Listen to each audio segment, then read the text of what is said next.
we have to do a headset check? I did quickly do it before.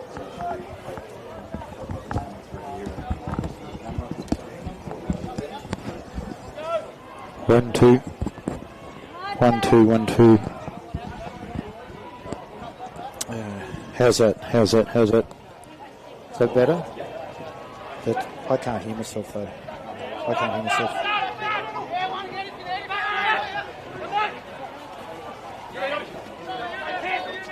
I'm going to keep talking. I'll keep talking, but I can't hear myself. I'll keep talking. I still can't hear myself. Which one's red, by the way? That's music. That's just music. That's music again. That's all that is music. Yeah.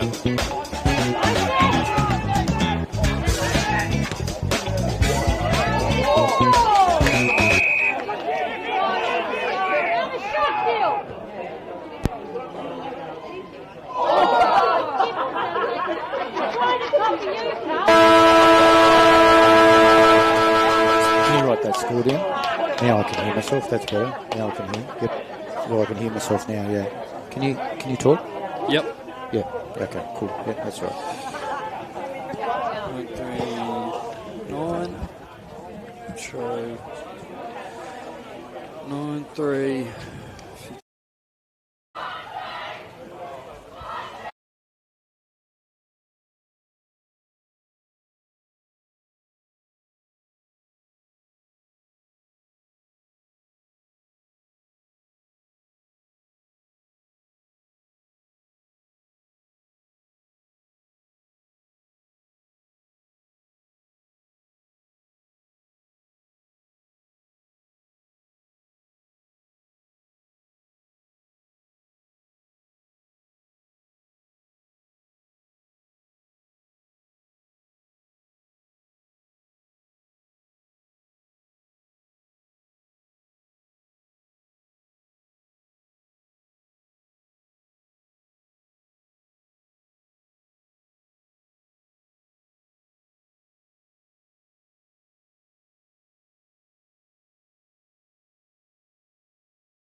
What's that?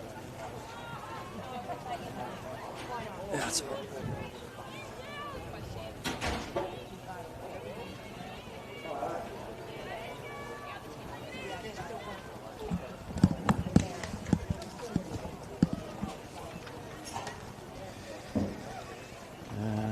What else do we need? We're not on yet, are we? No. Which one's mine, by the way? That one's me.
Ready to go. Welcome, ladies and gentlemen, wherever you are, to the AFL Taz live stream here from Wilson Homes Park, part of the Dial Range Regional Park Sporting Complex, home of the Penguin 2 Blues. And they're taking on the Latrobe Demons in the first round of the NWFL Women's Senior Roster, brought to us today by Terry White Chemart Chemists. And we can see at the moment that it is Penguin that have control of the football across half-back. They go towards Harris. It's been a recruit in the off-season from Smithton. She goes forward. Wood. Saywood, inside forward 50. It's a race in two. Penguin are first to the football. They dive on it, get their hands to it. Ball comes back out, and it is... Ooh, kick there. And I didn't quite pick up the player. It's a goal. The first one to Penguin, number 22, and that's Heidi Cable. So Heidi Cable has kicked the first score of today's proceedings. Last year, Penguin 2 Blues in the senior women finished on top of the table at the end of the season with 52 points. So they won 13 and only lost 1. Whereas Latrobe senior women, they played 14 but didn't register a win for the season. Penguin 2 Blues unfortunately weren't able to capitalise on being the dominant team throughout the roster season and finished as penultimate runner-up. Good mark there by Dennis across half-back. Towards Harris, over the top of her head, picking the ball up.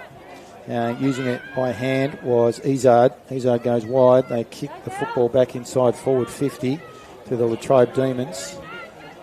Through a chain of handballs, the Penguin 2 Blues bring the ball back out. Back over the heart, over the head. In fact, it might be Pittman, number 38.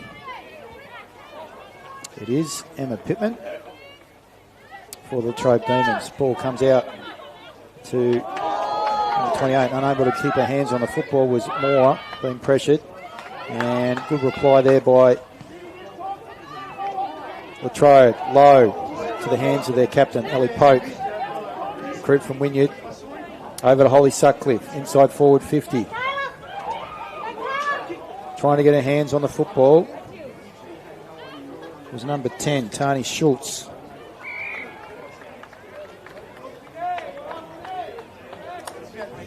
They'll have a ball up just inside forward 50. Joining me for his commentary debut here at Wilson Park Home, Dora Range Regional Sports Complex is Cody, and I've got a blank, Cody. What's your surname? We get Kelly. Kelly. Yeah, Cody Kelly. So welcome, Cody. Cody will be joining us as they get a behind. So that's the first, it's a rush behind. So one behind there for the Latrobe Demons. So it's one straight, Penguin 2 Blues. Latrobe Demons at one behind. We have played, and it come out to around about 6 minutes into the first quarter, and a good mark has been taken there by Tyrrell, Mackenzie Tyrrell. Usually a boundary rider. She goes back to Low. Low inside forward 50. Unable to take it for Latrobe, and a kick comes out and lands in the hands of Jessica Smith. Smith for the 2 Blues, cross half back. By hand, and there's the football. Good work there by Broomhall, Shakaya. Fortunately unable to control it. Comes back via Hingston through to Poke, who's been dominant early. Good mark on the far side there by Minton Connell. She plays on. Recruit from Devonport. Playing basketball also with the 2 Blues, I believe. By hand. Penguin inside forward 50. Harris takes the tackler on. And according to Mr. Cameron Blizzard, the central umpire, that it will be a ball up inside forward 50 for the 2 Blues. So welcome, Katie, to this bitterly cold day here at Wilson Homes Park. Yeah, absolutely, X. It's great to be here, mate. Ready for some great football. Obviously, with the rain, as I said before, Latrobe didn't register a win last year, but with wet weather footy, you never really know how the game's going to end. It could go any way. It's like a grand final, Lexi. It's unpredictable no matter how many games you win towards the end of the season. I reckon we're in for a great game today. Let's hope so. Matilda Hayes passes it on to Taryn Lowe. Inside forward 50 they go, but a good mark taken on the last line of defence by Samantha Matthews. Heart resolve will be required throughout the course of the day. That's a good mark in these conditions. Mia Nation plays on, wheels around onto the right, cross to the wing. Unable to take the mark was Broomhall. Harris wrapped up in a tackle by Simpson. Diving on top of the football is Penguin. They knock it out. And they clear it via a kick towards half forward. It's off the foot. And we're going to get a free kick off the foot of a Latrobe defender. The free kick will be going to Heidi Cable. Cable's kick, nonchalant. Making good contact. Latrobe Demons are able to cut it off across half back. That being Pittman. So Pittman wheels around on the right. That's a good looking kick towards the centre of the ground. Low, been prominent up against Dennis. Knocks the ball forward. Trying to get her hands on the football is Van Newton. Beaten to it though by Penguin. Lee loses the football. Sutcliffe, or actually Tyrrell, handball out. First there is Harris. Ooh, gets knocked over. Runs into number 10, that's Schultz. Schultz is going to be a bit of pain. See that, Katie? Yeah, doesn't look too good out there. She stayed down after that. Looked to be a bump from Harris, but we'll try to get the free kick anyway. In the meantime, it'll be 17. Van Newtigem. So Van Newtigem. Mia kicks inside. No one able to take the mark. Leading there with her feet was, well, could have been more. Not 100% sure. Actually, we'll chase that back up shortly. Looks like number 18. I don't have number 18 on the team sheet for Penguin. We'll come back to that. Poke dropping the football. has been doing. In fact, it was Tyrrell. Tyrrell dropping the football. Penguin will be rewarded. Centre half back. Kick inside the middle. Over the top of the hands of Winwood of Latrobe. Again, they knock it forward by foot. Taking yardage. Clearing though. Pittman. Out towards Sutcliffe. Clean. Steps inside. Boot the ball. No one to kick to. Gathered by Dennis. Dennis repels. Penguin. Out towards half-forward flank, and it's actually going to roll out of bounds in front of Amali Wood for the Penguin 2 Blues.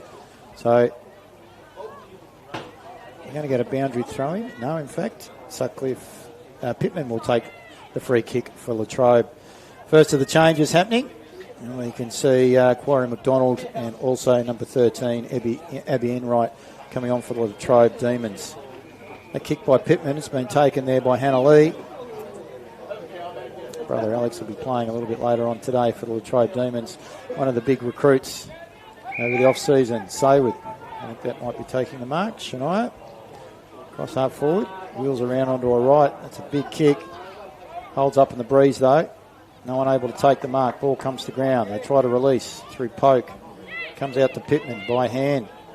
She's tackled, loses the football, gathers it back up, hands it back over to Poke, who's leading the charges for the Latrobe Demons this year. She's been a recruit coming out of the premiership team at Wynyard, former Tasmanian Devil in the under-18s, a part of the academy. No one able to clear. It's going to be hard work all day. As Katie mentioned, it's going to be an insightful contest between the two combatants, the Demons and the 2 Blues, here at Wilson Parks Homes. Kick by Penguin, almost towards centre half forwards. Picked up and by Bissett, and her kick lands, fortunately, in the hands of Lowe, I think it might be. Poor kick though. Nonetheless, it's almost to the advantage of a teammate there in Gale, Billy Gale, unable to clear it. Penguin are able to get their hands on it, back towards centre forward, over the top of Amali Wood. Then diving on top of it was Broomhall, knocks it forward. Now Latrobe, Penguin get the ball back. Good tackle applied there by Tyrrell. Ball released. They just throw it on the boot, no one home, except for Poke. She repels again for the Demons. They're looking to register their first win in round number 1 of the 2026 Terry White Chemmart Women's Senior roster. They go forward. And good mark again taken by Penguin across half back. It looks to be Dennis out there, better play on and go towards half forward. A couple of options out there. It falls to ground, handballed out now. First one there was Tyrell, who goes towards the wing. First one there was the vice captain in Knott, goes backwards towards the captain in Ellie Poke, but turned over now as Penguin go towards half forward. Chance for a 2-on-1 contest here. They've got the numbers, the 2 Blues. If they go towards the forward line, they should be through for a goal here. And they lead the foot race. It's number 23.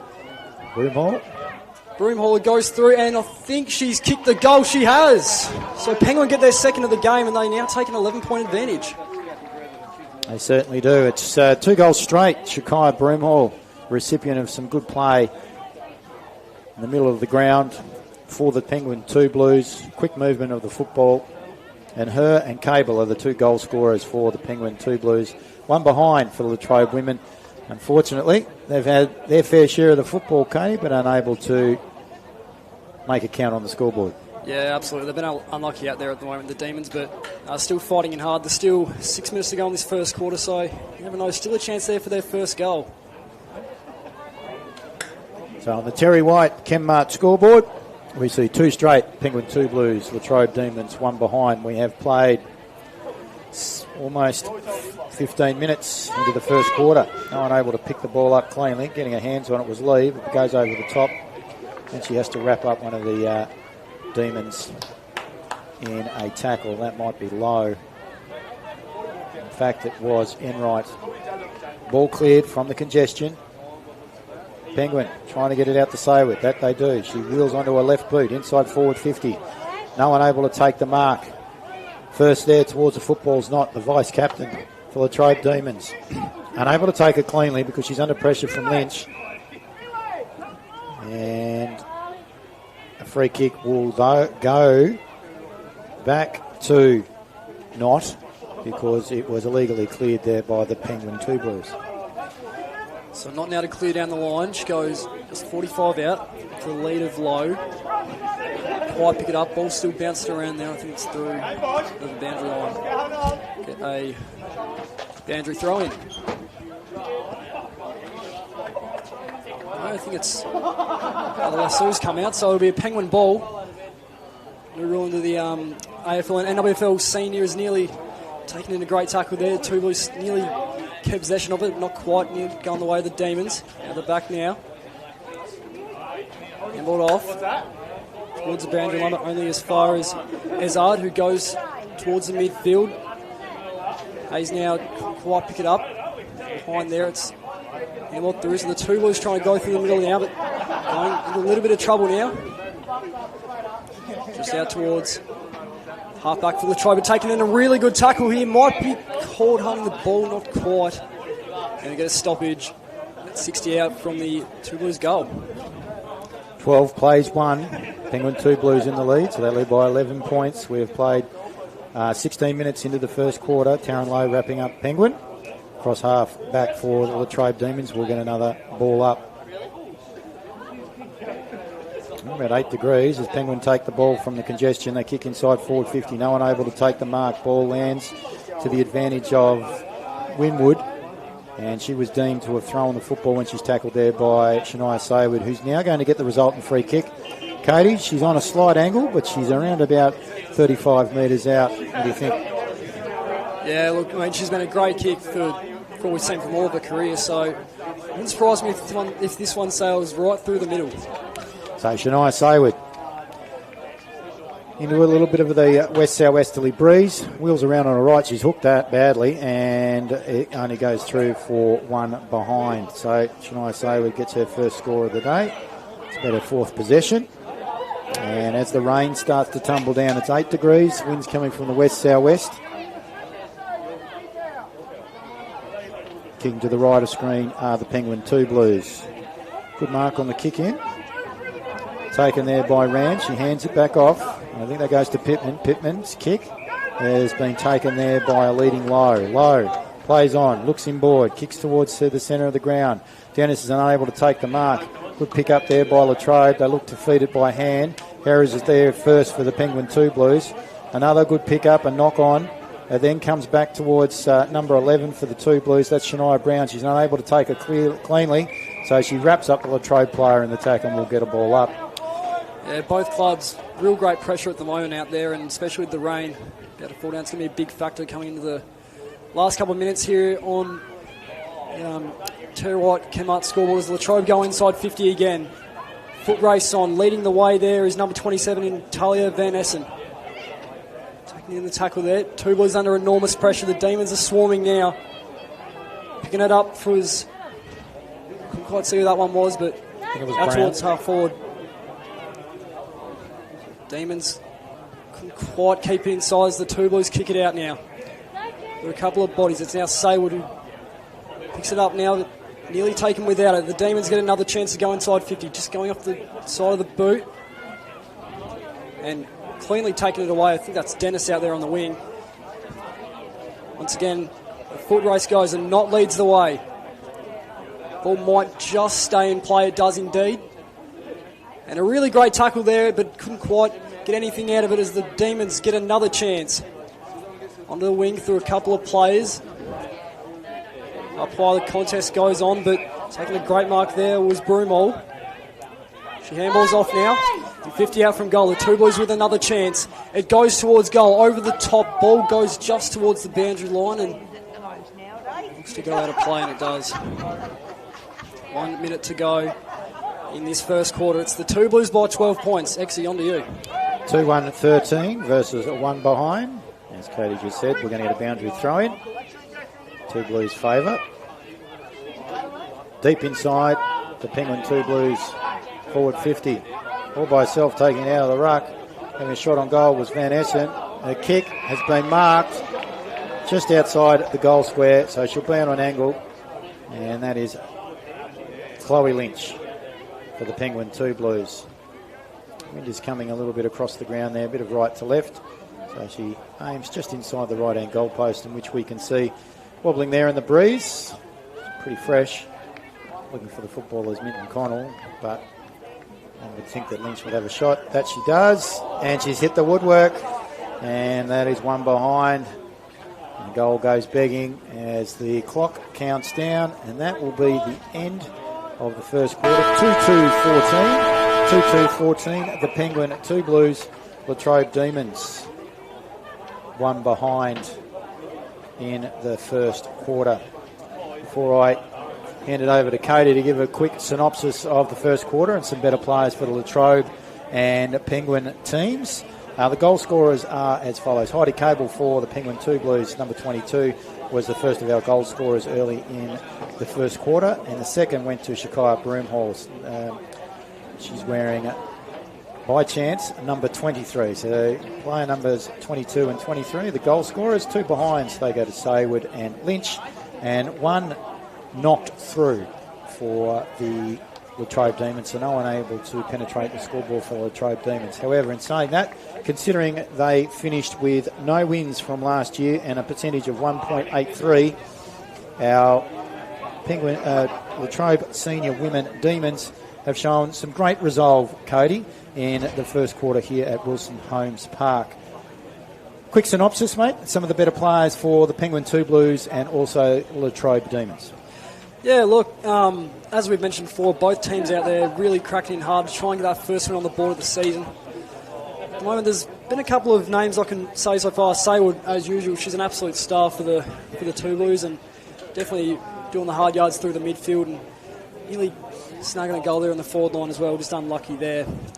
We look at down at halfback as well. Eliza Dennis, she was going pretty well as well. Jerez, another one I can shout as well, with Schultz, and I guess we'll give one to Broomhall as well, everywhere around the ball. And the Demons, more so, they've been, team effort from them. That's all I've really got for the Demons. Ellie Pokes, Holly Sutcliffe, Mackenzie Tyrrell. So Holly Sutcliffe and Mackenzie Tyrrell in particular up forward have been very strong. Across halfback has been their captain, who's been one of their main recruits coming out of the premiership side at Wynyard. That's Ellie Poke. I also like the work of Emma Pittman, number 38. She's actually been quite strong across halfback for the Latrobe Demons women's side here today. So a quarter time, ladies and gentlemen, we see the Penguin 2 Blues 2-2-14 leading the Latrobe Demons one behind as part of the NWFL Women's Senior Competition brought to us in season 2026 by Terry White Chemmart Chemists. Our first round of the season on AFL Tas live stream brought to you today from Wilson's Homes Park here at the Dial Park Regional Sports Complex. Just before we go to the break, just an update with regards to an earlier score in the women's competition. The Terry White Chemmart Women's Senior Roster Round 1 game at Burnie. So at West Park, the Wynyard Cats, very dominant. So the premiership team from 2025, 12-16-88. The Burnie Dockers one behind. So a very dominant start in tricky conditions on the northwest coast today to the Wynyard Cats, and they're getting their season underway on the right foot. We're going to take a break here from Wilson Homes Park, my apologies, the Dial Park Regional Sports Complex, and we'll be back very shortly for the game between the Penguin 2 Blues and the Latrobe Demons.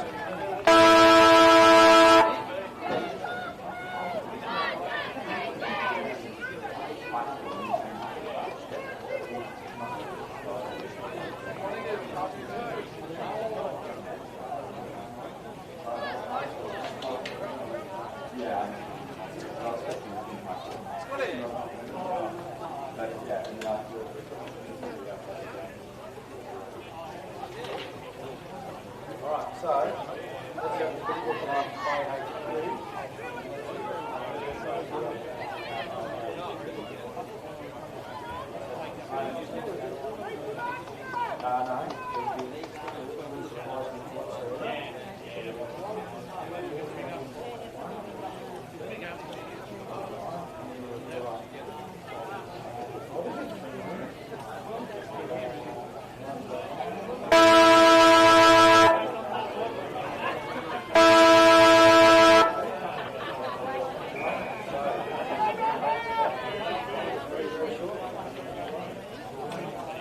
Welcome back to Wilson Homes Park, a part of the Dial Park Regional Sports Complex here at Penguin, where we see the Penguin 2 Blues in the Terry White Chemmart Chemists Senior Women's Competition in the NWFL, leading Latrobe Demons 1 behind. Just an update with regards to the scores. Quarter time at Ulverston, between Ulverston and the Devonport Magpies.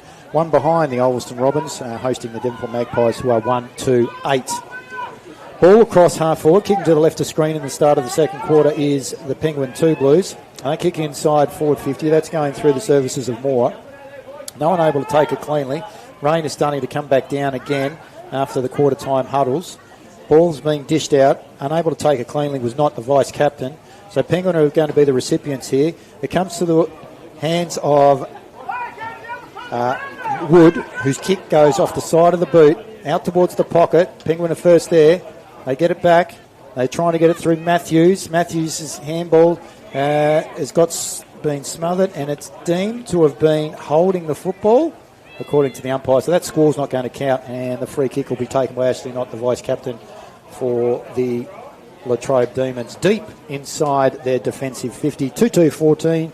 Penguin 2 Blues leading Latrobe 1 behind. We have played 1.5 minutes into the second quarter. Yeah, great start here for Penguin. That's exactly what they wanted, just like they never left in that first quarter. Ball just slippy kick out there from Knott, but goes out of the halfback flank. But a great taking mark out there on centre forward flank.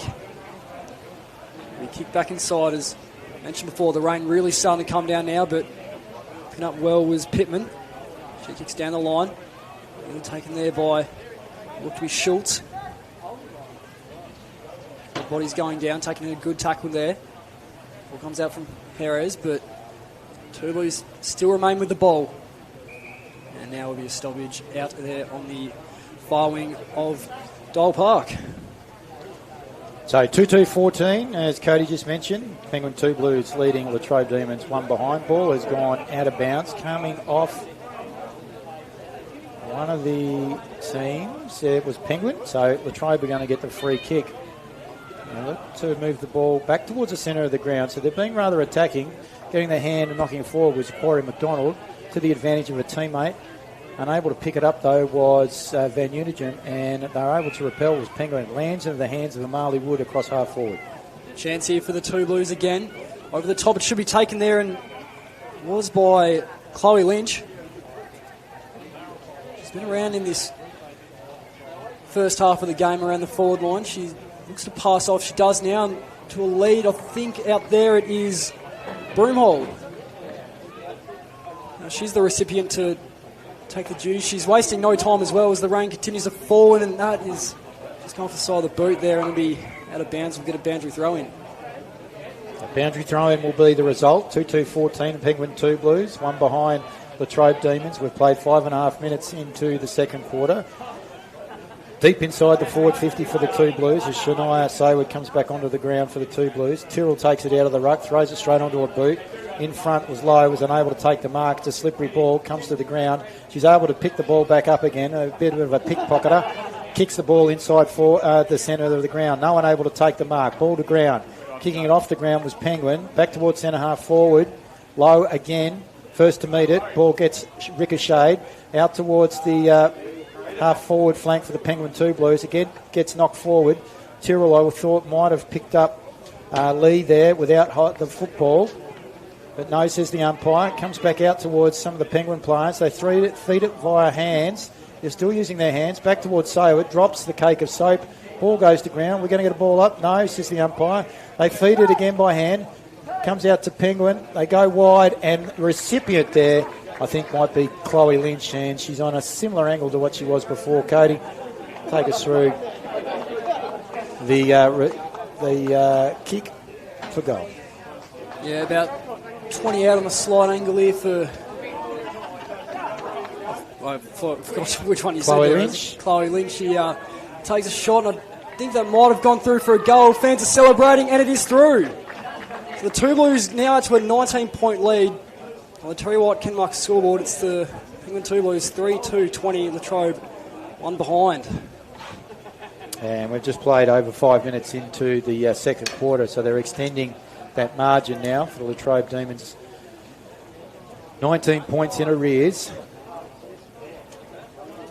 They've shown a lot of resolve considering they didn't win a game last year, Cody, have the Latrobe Demons. However, floodgates could open if this continues. Yep, absolutely.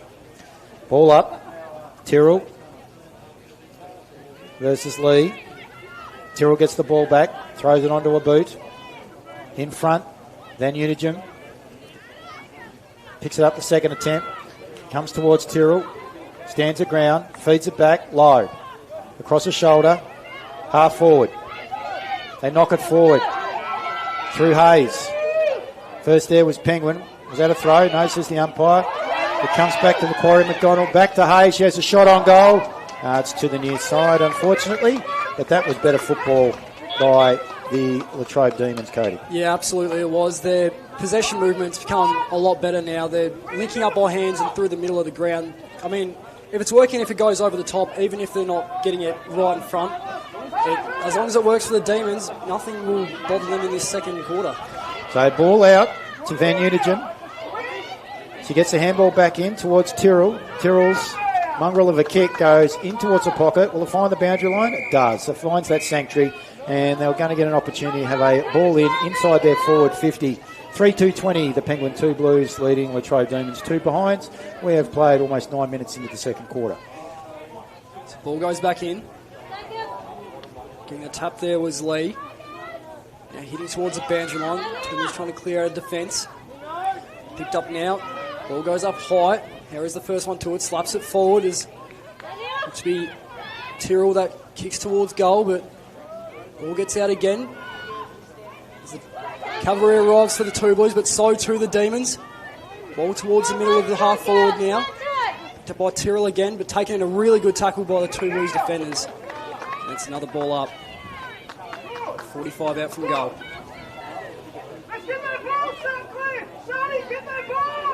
Ball goes up again. Slapped away by Lee as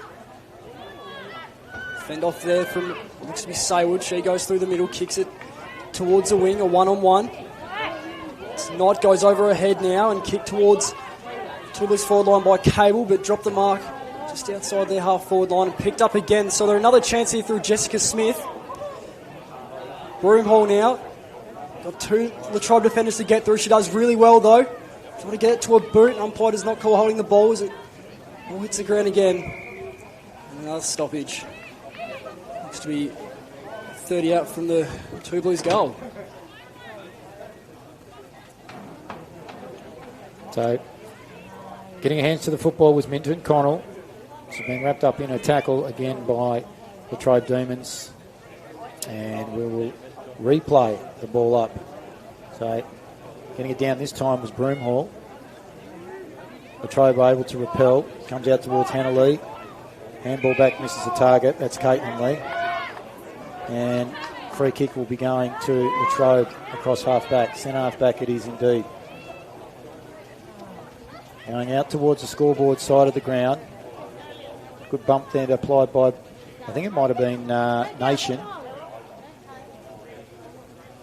Kicking the ball forward was Penguin across half-back. Free kick, though, has been spotted there by the umpire. And it's going the way of the Latrobe Demons. And 50 to go with it. So, not sure what's happened there. Nonetheless, we're getting a free kick to the Latrobe Demons. And, Katie, this might be the opportunity for them to be able to score in the second half of the second quarter. Yeah, you'd hope so. She plays on quickly, though. Goes towards the pocket, and it's a great mark. Corey McDonald. She plays on, but turned over, and 2 Blues will clear now. Towards just outside half forward. Latrobe just going to chip it towards the middle of the ground. Trying to be conservative, but they'll definitely be taken high, and she gets a free kick. And by 3 goals at the moment, the Demons need to find an answer relatively soon. Maybe pushing the back by Saywood, but she gets the mark anyway. Saywood plays on now. Back towards where the ball was just at. Dropping the mark there was to be not. Players falling everywhere, but Handballed off now. It's the two Blues that arrive first, and the umpire is whistling his mouth and we'll get a ball up. So ball up will be across the half-forward line, half-back for the Penguin 2 Blues, half-forward for the Latrobe Demons. Tyrrell gets the tap. Low, recipient of that. It's quick, agile, kicks inside forward 50 across the body. First to the football leading up was Schultz, unable to take the football cleanly. Ball comes back towards Van Utegem and gets it smack in the face. Good step there by Penguin. They hand the football to Sayward, who just throws it on a boot. It was a bit wistful, really. Might go to the advantage of them. No, it doesn't. Picking the ball up and throwing it onto a boot back towards centre half forward was Poke. Poke. Low, front and centre. Kick across the body. Dennis is trying to mop up for Penguin. There's Sayward, bullocking. And releases by hand to Penguin, and it lands in the hands of Harris. Harris plays on quickly. She goes towards wing, but only as far as Latrobe plays. Goes towards the middle of the ground. That's a captain. That's a Poke. She kicks in towards the forward line, only as far as it. Two Blues defence, though. They've been really good down back at the moment, Penguin. If they continue this, Latrobe, it's going to be hard for them to win this game. Showing some good resolve down there is Samantha Matthews for the Penguin 2 Blues. A kick, though, is gone astray, and Latrobe are going to get the resultant free kick. So Anna Fraser will be the recipient there. 3-2-20, the Penguin 2 Blues. Latrobe, 2 behinds. Score doesn't really reflect the competitive nature of this particular match. She kicks inside, does Fraser. It's a poor kick, though. No one able to take it cleanly. Numbers for Penguin. Harris by hands. Again, Penguin first to the football, and that's Sayward that's going to receive the free kick for being held without the football. To Sayward now. It's onto a boot. 2-on-2. The Demons led the way. There was a great mark there from Pittman. Back towards the middle of the ground. Through the body of Lowe and holding the balls at Cole. Quite missed that one. Lowe plays on quickly. She's off. High ball inside the forward 50. Chance here for... Would need to be Dennis. She couldn't quite take it. Pushing and shoving there. It's Hayes, but ball goes out and we'll get another boundary throw in. On the Terry White Chemmart scoreboard, we have Penguin 2 Blues 3-2-20 leading Latrobe Demons at 2 behinds. We have played 15 minutes into the second quarter, coming up towards half time. No one able to take the ball cleanly. Is that across the shoulder? No, says the umpire. Hayes, I would have thought for the Demons, might have got the free kick. Another tackle applied there by Penguin. Ball comes free, and that is deemed to be holding the football. Interesting. And receiving the free will be Miss Lee. So that'll be Hannah Lee. She hands it off to her teammate. That's Nation. Nation on the run, kicks the ball forward like a cake of soap. Bit of a torpedo. Continues to go forward. Minton Connell gets a handball out. Has she got runners? No. First there, it looks like it's Enright.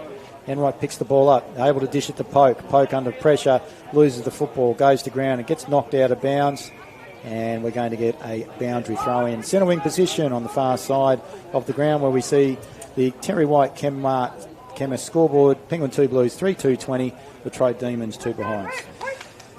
Yes, X, just 4 minutes to go in this second quarter. Taking really well out of the ruck there, but too great on the boot that was, but out of bounds on the full. So the Latrobe ball. Hard to see who that recipient is from this distance.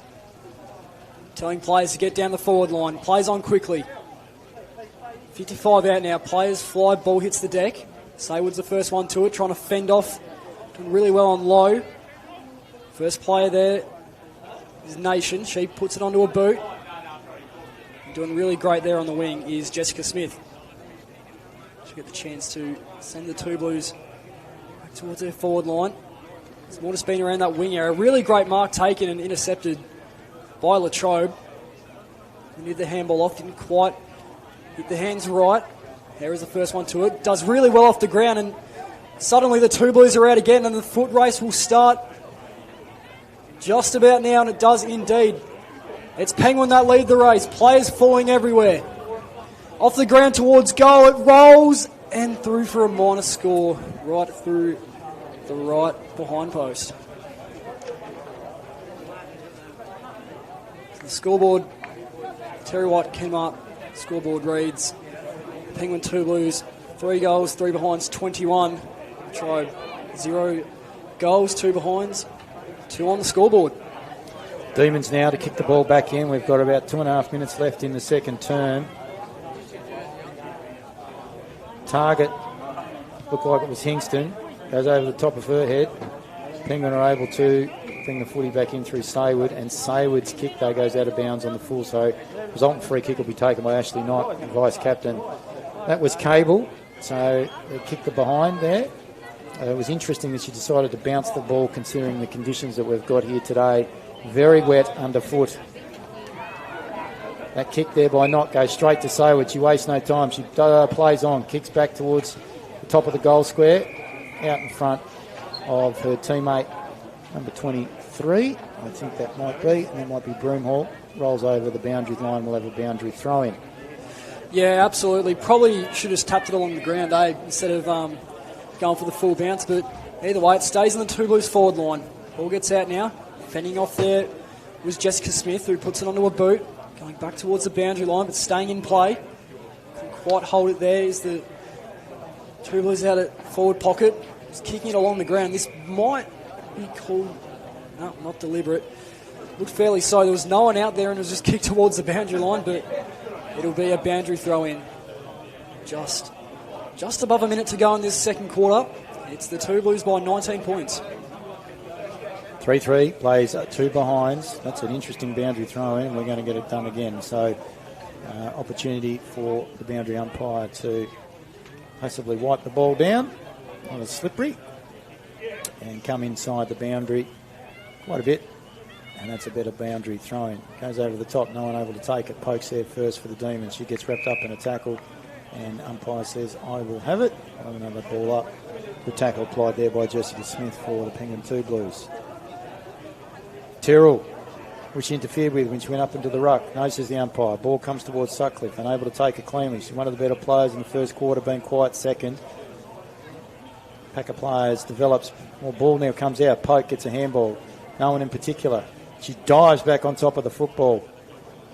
Comes out towards Taryn Lowe, wheels around. She's done that all day. Good mark has been taken there by Caitlin Lee. Doesn't waste any time. Plays on, kicks inside forward 50. Good mark there, taken across half back by Ashley Knott, the vice captain. 1 second to go into this second quarter. There'll be no further action. This kick taken there by Ashlyn Bissett, but that is half time here at Wilson Homes Oval, Joel Park in Penguin, Northwest Tasmania. It's the Penguin 2 Blues keeping their lead, leading 3-3-21 to Latrobe 0-2-2. They've been dominant in this first half. Latrobe, don't count them out of this one. There's still half a footy to play. Stay with us. We'll be right back with the second half of this game.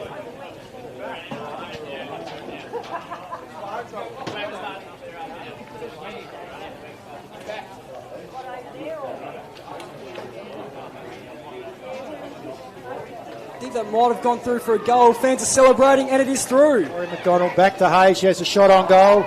It's to the near side, unfortunately, but that was better football by the Latrobe Demons, Cody, in the second half of the second quarter.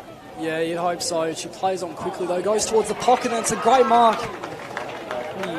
Off the ground towards goal. It rolls and through for a minor score, right through the right behind post.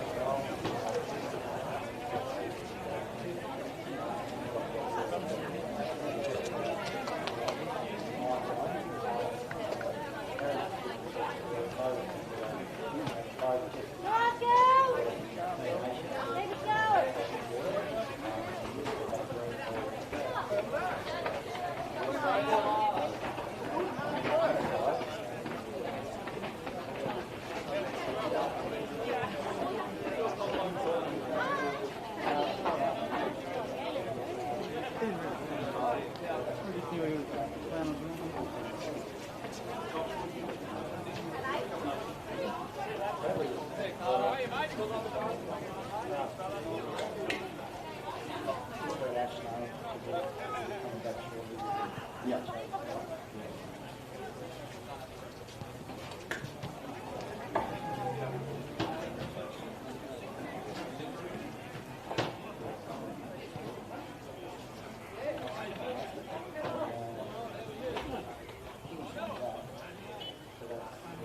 I haven't found him yet.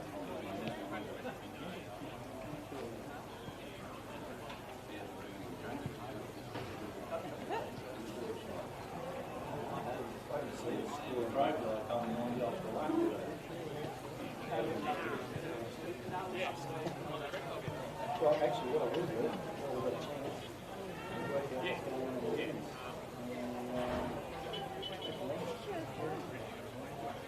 I can hear it. Oh, there. There's still there.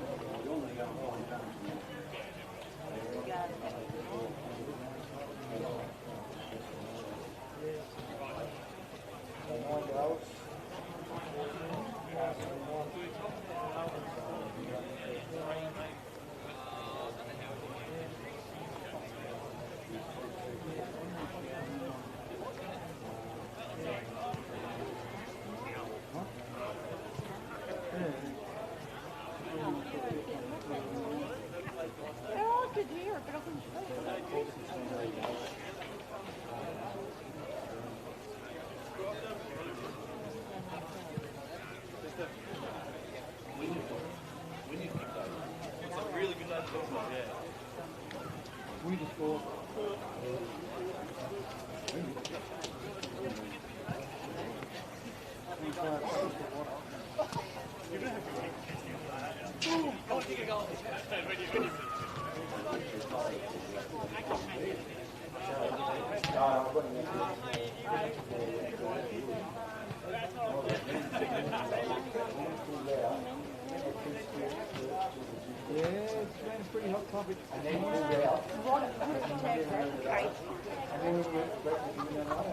Only don't pay. I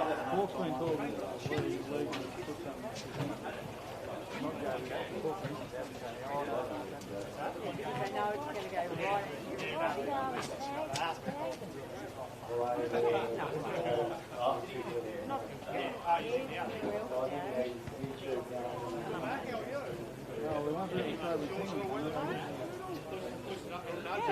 Oh, no, sorry, they're leaving. Yeah. Bradley, how we going? How are you? Yes. Cody, how are you, mate? Jerry, how are you, mate? I've been glad.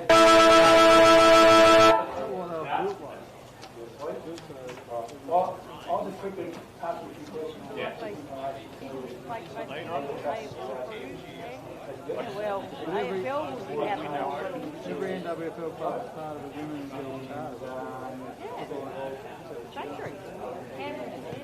Oh, okay. No, that one. Yeah. Okay. So lead on the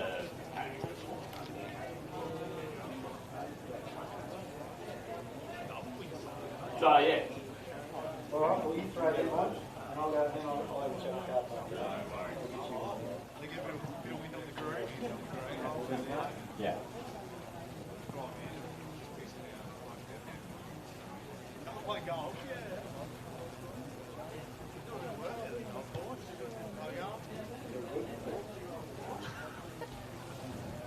Welcome back here to Wilson Homes Park here at the Dial Range Regional Sports Complex. Joining me in the commentary position on the AFL Tas live stream is Bradley Cox-Goodyear, one of the senior recruits in the NWFL this year, also a current Tasmanian Devil, former captain coach, I believe, of the North Launceston Football Club, and stalwart when it comes to AFL Tasmania in his role as chief of the academy. So welcome, Bradley, to what I would say normally be the Sunshine Coast, the northwest of Tasmania. Unfortunately, we haven't been able to welcome you with the sunshine today. What's brought you to the Northwest and Latrobe Demons? Yeah, no, firstly, thanks for having me down here. I think there's been some sprouts of sunshine, so let's hope for 2:30 to roll around it is. But I suppose with obviously the VFL, my involvement there and limited games at club level, I thought it might be a good chance to have a little bit of a change. And obviously I've got some very good mates down here and Josh coaching and obviously Alex captain in that. I thought it might be a good little change and come down and experience Northwest footy for the first time. Fantastic. So how many games do we look to expect you to be able to partake for the Latrobe Demons throughout the course of this season? Yeah, I don't know. It's a week-by-week basis, obviously, with the VFL. The load's quite high, and in those bye weeks, being on the wrong side of 30 these days, I think I'll need those buys. So it's lucky enough we've got back-to-back, so I was definitely able to come down here and get a game in with the Demons. So, but that's a week-by-week proposition. How are you managing the travel? I'm assuming you're still based out of Launceston. You've got your role with the Tasmanian Academy, plus you're also playing as part of one of the more senior components of the Tasmanian Devils program in the VFL. How are you managing? Yeah, it's obviously tough, obviously driving down each week to go train at Brighton and big sessions and then heading back. But I think the difference for me, obviously coming back from what we've had in the last couple of years in the north of the state, is just that competitive drive at VFL level. Going out knowing week to week that you're going to have pretty high level competition, that you've got to get yourself ready and drive. I'm a pretty competitive person, so having that opportunity is one I definitely was going to put my hand up for, even if it's just for 1 year to. Even though I want to get a bit older, prove I can do it at that level. What about your role with AFL Tas Academy, seeing the grassroots come through, and in particular our more talented players at the younger age level? Can you talk about your role and also what we expect to see in the not-too-distant future? Yeah, so obviously lead the 12 to 15-year-olds across the state and put the programs in place to develop our best young boys and girls. And I love what I do. It's great coming in and working with these kids that are super excited to develop it. And once the Devils have been in place, the numbers and the enthusiasm is just through the roof. So it makes my job pretty easy when I come to work and the kids are there and they want to really get better and drive to be the best they can. And hopefully one day we'll see them running around for the Tassie Devils in not too distant future. Fantastic. Now I'm going to turn our attention to the Latrobe Demons here today. Let's see the women that have just come back out onto the parks. We're waiting for the two Blues to come out.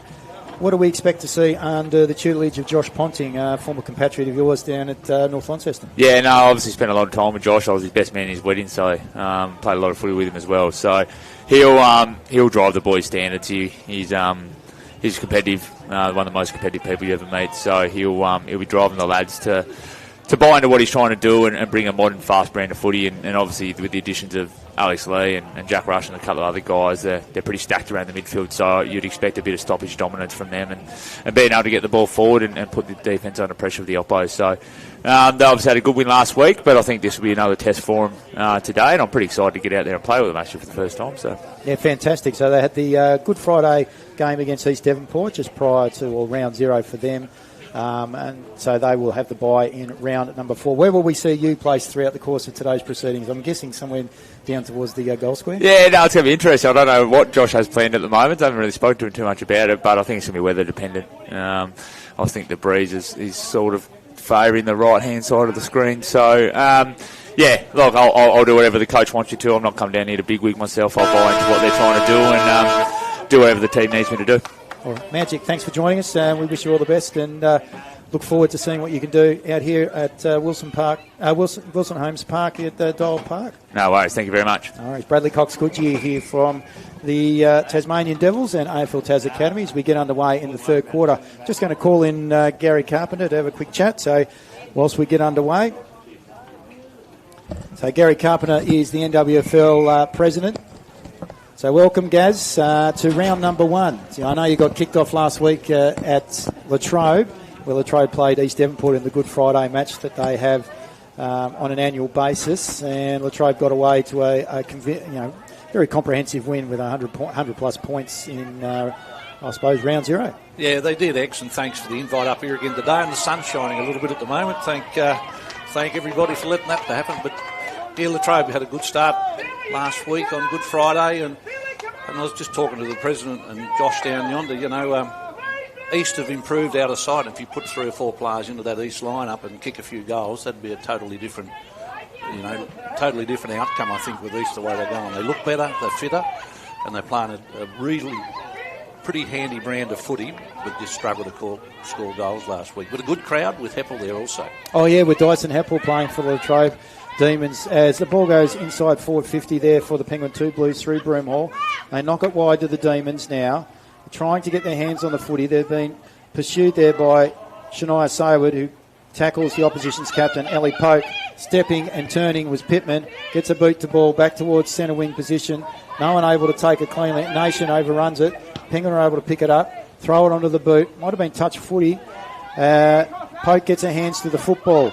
Ball to the ground. That's a good tackle. Is that not holding the football or releasing it incorrectly, umpire? No. And we'll get a ball up just on the half-forward flank for the Penguin 2 Blues. Talking about East Devonport and the fact that they have improved, Latrobe Demons women's team last year didn't get a win on the scoreboard, but this year, so far, they've done some good recruiting and looks like they've got a bit of resolve. Yeah, for sure. Look, the fielding side, and I think Emma's brought some life to the Latrobe girls up there, and she'll do a marvellous job coming from really good stock out of the Quaffle, was part of their rep series down here last year and got picked up through that. And Emma is also going to be part of our women's coaching program for our rep series. Fantastic. So they're putting everything into their women's, perspectives this year, and they'll get a win or two down the track for sure. Might even get one today yet, X, we don't know. Yeah, that's right. So anything could happen, as Cody alluded to before. One would need some strong resolve, and it's the ball. Someone that's showing some great resolve in the start of the third quarter, that's Emma Pittman. So that's her third possession in the space of around about 2 minutes. She kicks out wide towards centre wing position. Ball's come off, I think, Latrobe. Are we going to get a boundary throw-in? Or is it a free kick to Penguin? So it'll be a free kick to Penguin, far side of the ground. Tell us about NWFL. What's been happening with regards to organisation, logistics for season 2026 Cup? Yeah, we're up and running. We've got a new comp manager in Kath Brotherton out of the Perth Football League. She was in charge of about 150 teams over there and comes along, and she's settling in beautifully. So we're up and running there. And I think everybody knows that our struggle with numbers in clubland, it's around in everything we do in sport nowadays. Everybody wants that set of legs, don't they, to take up some position. So we're up and running. We're still looking for a major sponsor for the league. Everything else is filled with Terry White Kenmart sponsoring the women's out here today, X. So, they're our major sponsor there for the Women's Association, which has come on board. We thank them greatly for that. But good board of directors, good board from the clubland. Just going to get through the season this year and focus on things that we might be able to bring in and put in place for next year. I think there's got to be some really good discussions and debate on age brackets and things like that going forward over this winter period, ready for next year. Well, coming into the winter period, pop into Terry White Kenmart Chemists in order to make sure that you stock up so your vitamin C's and D's, etc., in order to make sure you look after yourself throughout the course of the NWFL season proper, which will be in the middle of winter. There's no doubt about that. Ball inside the forward 50 for the Demons. Lee gets it back to, I think that might have been Dennis. Dennis's kick, though, goes awry. Simpson gets a handball away. It's picked off there by Penguin. And is that holding the football, dropping the football? No, says the umpire. Good effort there by Matilda Hayes. She's been in serviceable in the start of this third quarter. Harris, a new recruit for the Penguin 2 Blues, unable to get her hands on the football cleanly. There goes Sutcliffe. Sutcliffe wrapped up in a tackle by Broomhall. And Broomhall gets a boot to footy now. The ball goes back in towards the centre of the ground. Picking it up was Pittman. Kick towards Lowe. She's been good early. Good step. Yep. Handball to Sutcliffe. Both girls are part of the AFL Taz Academy. And a good kick inside forward 50 for the Demons. And Van Unigem and now has the opportunity to have a shot on goal. Carp, what do you think? Yeah, good mark in these conditions out here today. It's sort of wet ground.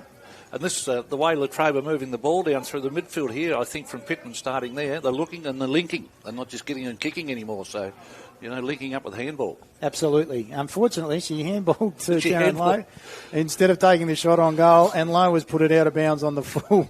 And so they were unable to capitalise. 3-3-21, the Penguin 2 Blues play Latrobe Demons 2 behinds. We've played almost 8 minutes into the third quarter. Carp, you alluded to earlier on the regional series between NWFL, NTFA and the SFL. You mentioned that Emma's going to be coaching the women's side. Who's going to be coaching the men's? Kurt Byard's still our senior coach in the men's side. Kurt will be putting a coaching panel together, and we're looking to sort of get a representative out of, each third of the league. And as much as we've done with the women's, we've got Emma, Michael Pask and Keegan Weller in the women's section. So we're sort of trying to spread that load right across, but really looking to build up our representation in that rep series and make sure what we do this year is going to carry us in good stead for the next 2 to 3, 4 years. And it was part of taking that under-23 side to Hobart was to do, build up some players ready for this rep series. We're also this year going to go back and play the Colts game, under-19 game against the NTFA. They've come back on board now and realised it's a great part to try and bring these players through. So we're doing that also. And we haven't sort of secured a coach yet, but we've got 2 or 3 in the pipeline. Fantastic. And it's raining again here at Dial Park, at Wilson's home park. That's absolutely. So it's around about 8 degrees. For those of you that don't know, it's coming from the west southwesterly, and it is pretty hard conditions for the players at the moment. So the ball's being fed out. Good handball there by Hingston to a teammate. Inside forward 50, looking for, unfortunately not able to find Rand. Ball goes to ground. No one, not able to pick it up cleanly were Penguin. I thought Taryn Lowe did get her hands to the football. She did, and she's going to receive the free kick. So Taryn Lowe with the long sleeves, number 31.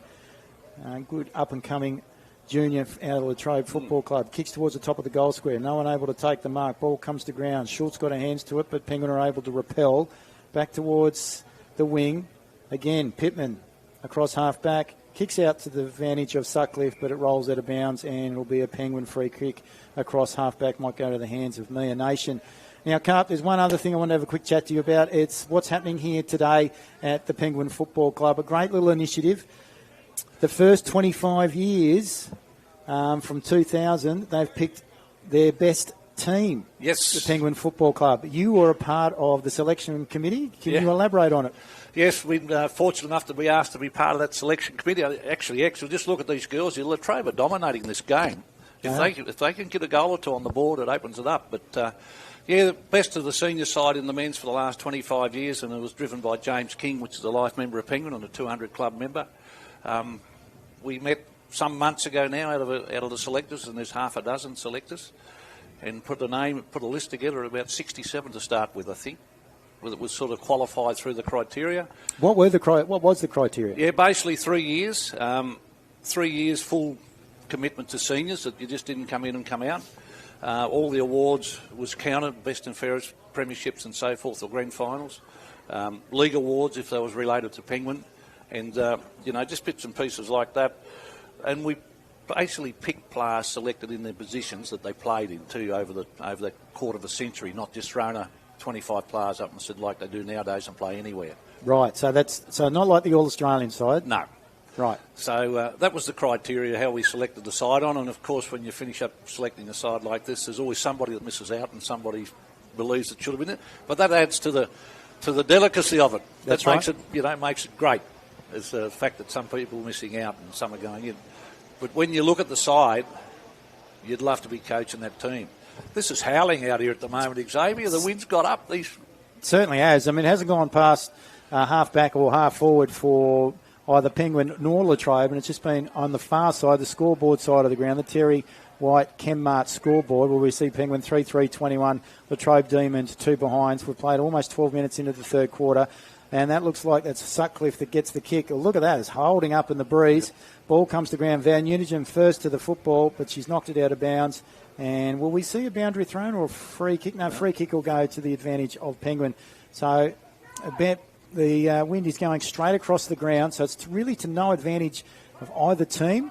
Maybe to the right of screen, possibly. So to the Penguin end. Penguin 2 Blues scoring end at the moment. And that kick has come off the Penguin player, that being Amali Wood, and we will have a free kick going the way of Pittman for the Latrobe Demons. They're showing some great resolve, as you mentioned before, Carp. Number 11 coming on for Latrobe Demons, and that's Ellie Polk. I'm surprised she's even been brought off before. Maybe she needed some injury being attended to. Yes, you're talking about the team with regards team. so the team. So tonight, what's the function that will So be? tonight, yes, the team will be gathered together. We had a bit of a pre-function last night in Ulverston, and it's been released through Penguin Socials over the last 5 days. So anyone can get onto, Facebook is it? The Yep. Penguin Football Club? Yes, Penguin and have a bit of a Football look? Club, and look down through that. The full team's been released now with the 24 and emergencies or whatever it was. I think the number, I stand to be corrected. And tonight we'll get most of them there tonight. There's a few that's, Wuffy Smith made the team, but he's up in Queensland with his daughter in the swimming. And Liam Viney unable to make it down as well. And Chrissy McDonald's gone away with his daughter in the basketball, in the national basketball comp. So there'll be a few missing. Yep. We had a great couple of beers last night at the pier in Ulverston there, and I think there's a few still worse for wear, I reckon. But when you look at that team that will come out tonight and be put up on the screen, there's some incredible players there. You look at the Templeton, that's been an absolute standout player for the Blues in the league in the last 10 or 15 years, and you sort of go right through them, the Lings, the guards, my young bloke Clinton and everybody in between. It's just chock-block full of footy stars, and one that stands out is Zach Mychek. Yeah. And also playing today for Penguin. So he's made the team with a quarter century, and he laces up today.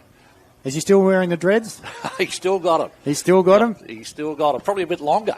All right. There he is. No, he's still got them. Well, to be honest with you, as the ball has been taken there across half back by the Latrobe Demons, unable to get rid of it, and we'll get another ball up across half forward for the Penguin 2 Blues. Lee gets it down towards Harris. People would say that he, out of the three boys, the Mychek boys, Tyson, Zach and Brodie, that Zach was definitely the most talented and only went down because of his knee over the journey. Possibly could have been playing 200-plus games in the AFL. He's a very talented footballer with Zach Mychek. Unlike his father, though, he doesn't have that mean streak. Yeah, probably we don't want to go too far back into the archives, I don't reckon, Xavier. But, Zach I just used to watch him and admire him the way he went about his football here at Penguin and through the grand final, lost by a handful of points. And, apart from that knee injury, he would have had an outstanding career at VFL or AFL, whatever level, because, just an unbelievable player. He was an incredible player at that time. Certainly was.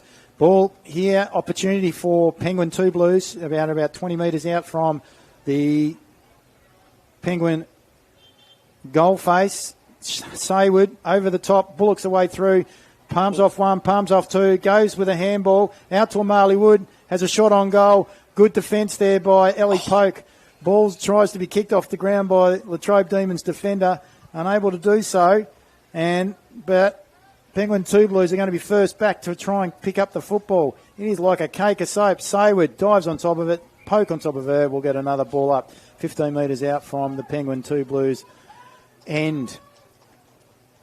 This reminds me of the grand final a couple of years ago, Xavier, in the women's competition, in the thunderstorm and the lightning, when we had to take them off the ground for 3/4 of an hour. So the weather at the beginning of the season, not at the end. Yeah, gee, wow. I'm looking forward to summer. It might actually appear in winter. Yeah. I reckon the farmers will be happy if that's the case. Saywood gets a handball back towards Lee. Lee, handball back out, further to Hannah Lee. Over to Harris. Good mark, plays on. Gives it to Broomall. Kick towards the top of the goal square. Running towards the football's Metzger. And it rolls out in front of her across the boundary line. Last but not least, Cameron Whittam tonight is going to be the MC for proceedings. So what's happening with each of the players throughout the course of tonight's proceedings? They'll just present it tonight and get their bit of a certificate or medal, I think. I'm not sure which it is, but James will be able to fill you in on that when he comes up, Jimmy. And I think it's, as I said to a few earlier, it's about getting together and recognising, what a club's achieved over a quarter of a century. And even though there'll probably be 28 players recognised tonight, but there's hundreds others that still can be recognised for keeping, because you can't play on your own. No, that's exactly right. And as I said, there's always somebody misses out. There'll always be an odd disappointment, but it's the rest of the players that were there playing of a Saturday for for likes of ourselves. And when I made the team of the century, without the other players, wouldn't have been there. So that's exactly right, Carp. I look forward to seeing what the Penguin 2 Blues post on their Facebook page throughout the course of tonight's proceedings. And for those of you that wish to have a bit of a look at what Cameron Wyndham is able to get out of the players, and I'm sure that I'll be able to regale some fantastic stories over the course of the last 25 years. Gary Carpenter, thank you for taking the time. Look forward to catching up with you throughout the course of today's the 2026 NWFL season. Thanks, Xavier, and wish you all the best, you guys. Appreciate it. Gary Carpenter there for the NWFL. And coming back in to join me in the co-commentary position will be Katie Kelly. It's still 3-3-21, the Penguin 2 Blues, Latrobe Demons 2 behind. And ball is deep inside the forward 50 for the Penguin 2 Blues. Dominating for the 2 Blues has been Shania Sayward, but they've been super resilient, the Latrobe Demons, Katie, which you've been able to keep an eye on throughout the course of this third quarter. And they have really put in a really resilient quarter of football, considering the conditions here today and the quality of opposition that they are up against. Lowe goes to ground. Unfortunately, she's beaten to the football, having the shot on goal and missing is Shakai Broomhall. Couldn't have asked for a better opportunity there, Katie. Yeah, absolutely. I think the scoreboard at the moment, it does not reflect Latrobe's performance at all. They may be down by 20 points at the moment, but they've been really good today, the Demons. They've put in really great fight. Their players have been around the ball, laying a lot of tackles, applying that pressure that helps them win games, and honestly, I just hope they can continue this into the last quarter. Target there was Poke. It goes over the top. Harris is able to get the football back to Sayward. It goes across the body. That's a good-looking kick. Wow, that's a goal for the ages. Unbelievable. Shania Sayward from about 35 to 45 metres out across the body from the wrong side for a right footer, and she has kicked the goal, the only goal that we have seen for quarter number 3. I'll tell you what, that goal had a lot of 2018 Dustin Martin qualifying final about it against Hawthorn. That was an incredible goal from Sayward. Bit of wizardry. 4-4-28, the Penguin 2 Blues, leading the Latrobe Demons 2 behinds. Incredible. Just 15 seconds left in this third quarter. We'll just get one more quick possession. Can someone kick it down the line for this last couple of seconds? It'll be Penguin that get the chance now through Jessica Smith, who kicks inside 50. Can we get a mark? Nearly taking it there at full forward, but not quite. And the siren sounds to signal three-quarter time. Just one goal, 1-2. The Penguin 2 Blues in that third quarter, but Latrobe, they were incredible, to say the least. Definitely some good performers out there at the moment, X. Absolutely, they certainly are. And we'll quickly go through the goal scorers for the Penguin 2 Blues and then some better players for both sides throughout the course of this game. In the goal scorers, first quarter we had 2. They went one to Heidi Cable and then second to Shakai Broomhall, who had an opportunity there in the third. Both of those players have kicked 1 goal, 1. Chloe Lynch in the second quarter kicked 1, and she's also got 1 goal, 1 to her name. And Shania Sayward kicked the only goal of the third term, and that went to that was very late in the quarter, so she's got 1 goal, 1 as well. So that gives the Penguin 2 Blues 4 goals, 4, 28. Yet to get on the scoreboard from a 6-point perspective. That is the Latrobe Demons, so they are 2 behinds, one of those being rushed and the other one coming to Matilda Hayes. Better players for the Penguin 2 Blues, in particular in that third quarter. We saw Zaritu Harris, the Circular Head Saint, who's come up and is now living in Penguin, so she's a part of the 2 Blues set up for season 2026. I thought Shania Sayward was great, really bullocking, using her strength in and around the contest. Sort of suits her, the fact that the conditions are like they are at the moment. Also going well throughout the course of that particular quarter, I thought Shakai Broomhall was good. She's provided an option up forward. Hannah Lee has been good in the second and third term, her involvement in the ruck. And I've also thought that the Caitlin Lee, along with Jessica Smith, both of those girls in the third term showed some great resolve, some good defensive efforts and some attacking features. For Latrobe women, Cody, in their third quarter in particular, I thought Holly Sutcliffe was good. Mackenzie Tyrrell also gave the best of herself, in particular in the ruck. Across half forward there we saw Matilda Hayes. She was strong.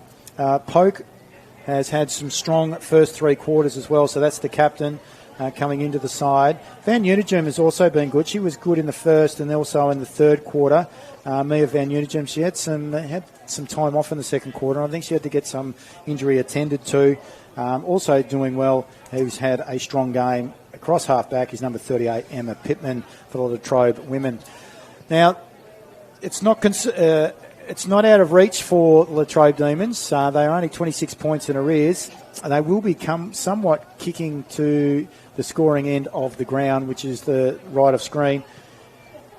Have they got the capacity, Cody, in order to be able to sneak a win in round number 1 of the 2026 Terry White Chemmart Women's NWFL Senior Women's roster? Well, look, as I said before, anything's possible in wet weather footy. That ground is still very wet out there, and I mean, as we mentioned, the way Latrobe have gone about this game, that would not put it past them at all. They've got the win behind them here in this last quarter. It's definitely doable. Only 2 behinds for the game, but I think they're a very good chance at coming back into it, X.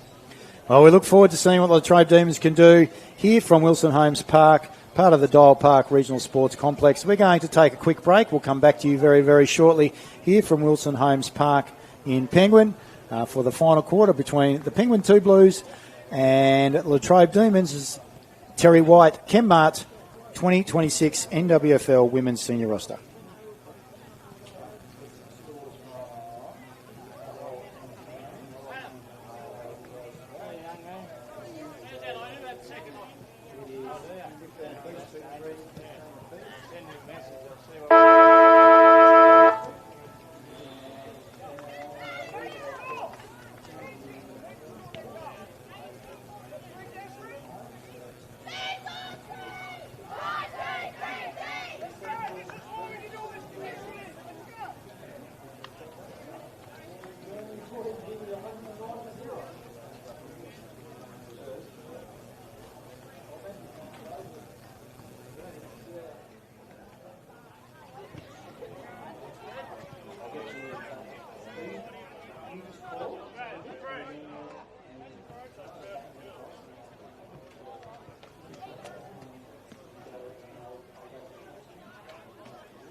So do I, mate.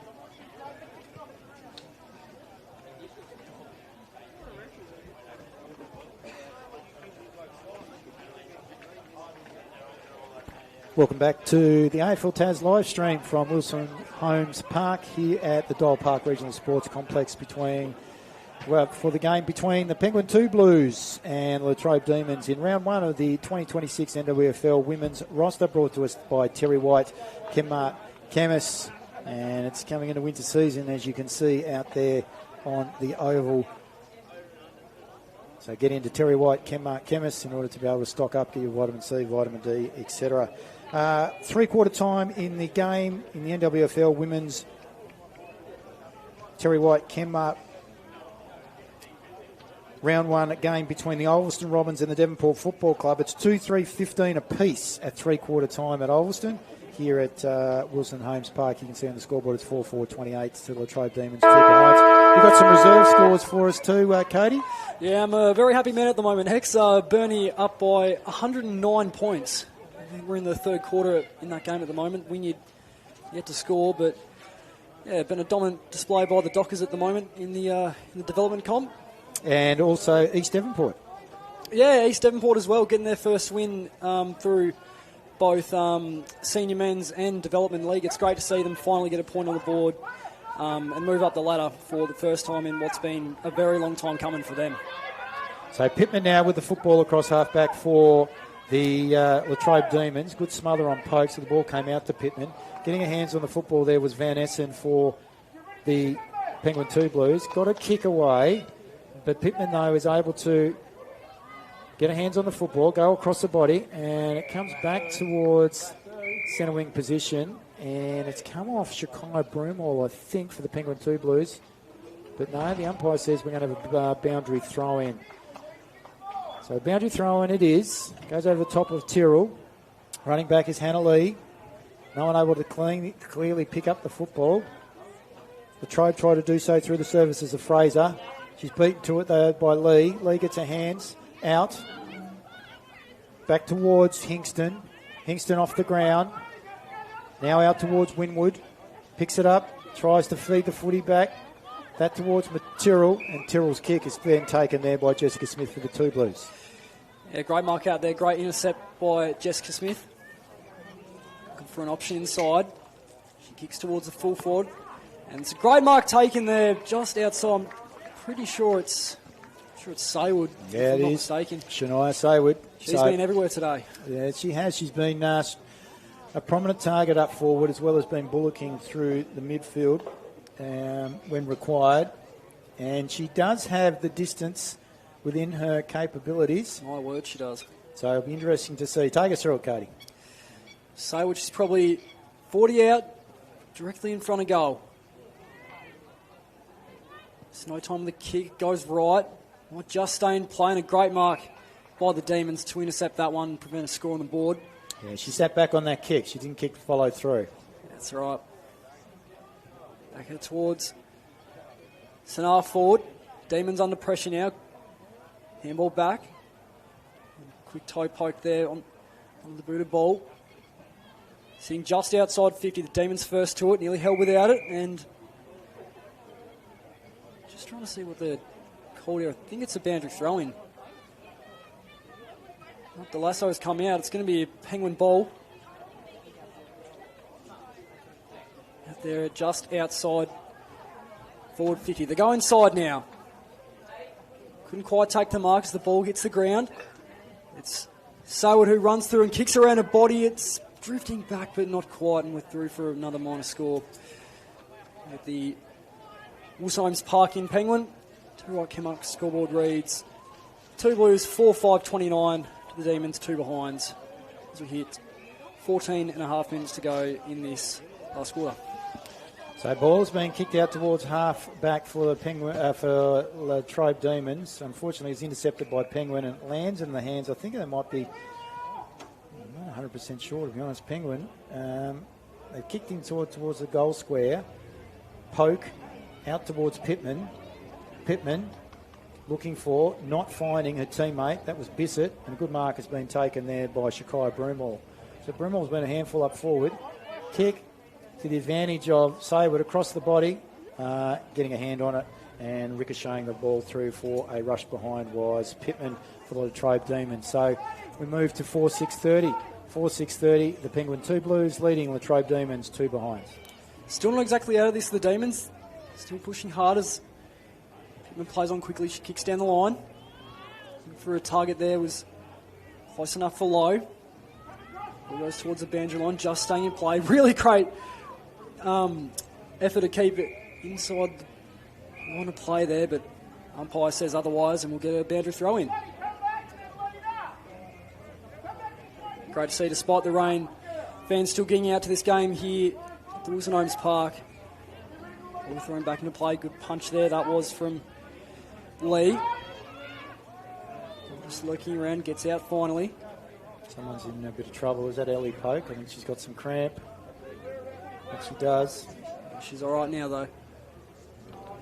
Ball going towards goal. It's kicked forward. Is it? I think that's through for a goal there from, might have been Lynch, if I'm not mistaken.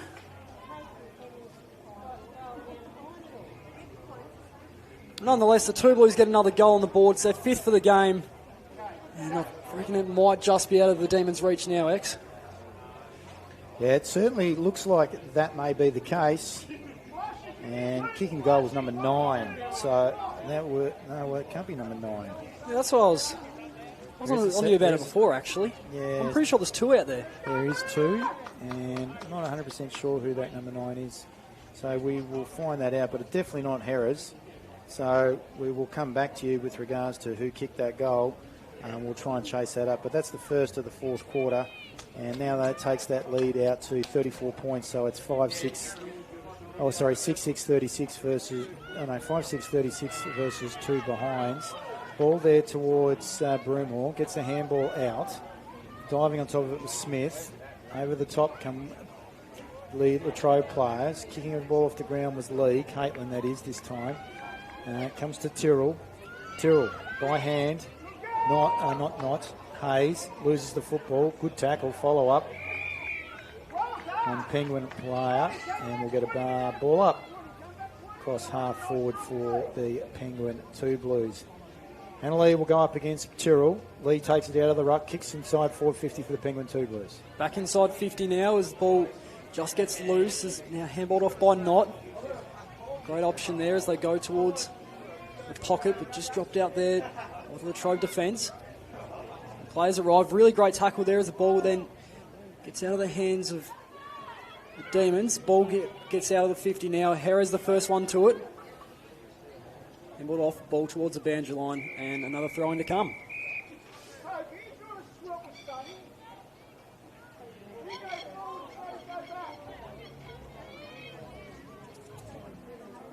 Up to about 11 minutes to go into this last quarter. Great from both clubs, off the ground now from Latrobe. Looking to pick it up now. Handballed off. Nearly taken, that's clearly high tackle, and the umpire sees it as well. It'll be Jessica Smith that takes the kick. Looking for an option. Leads come at.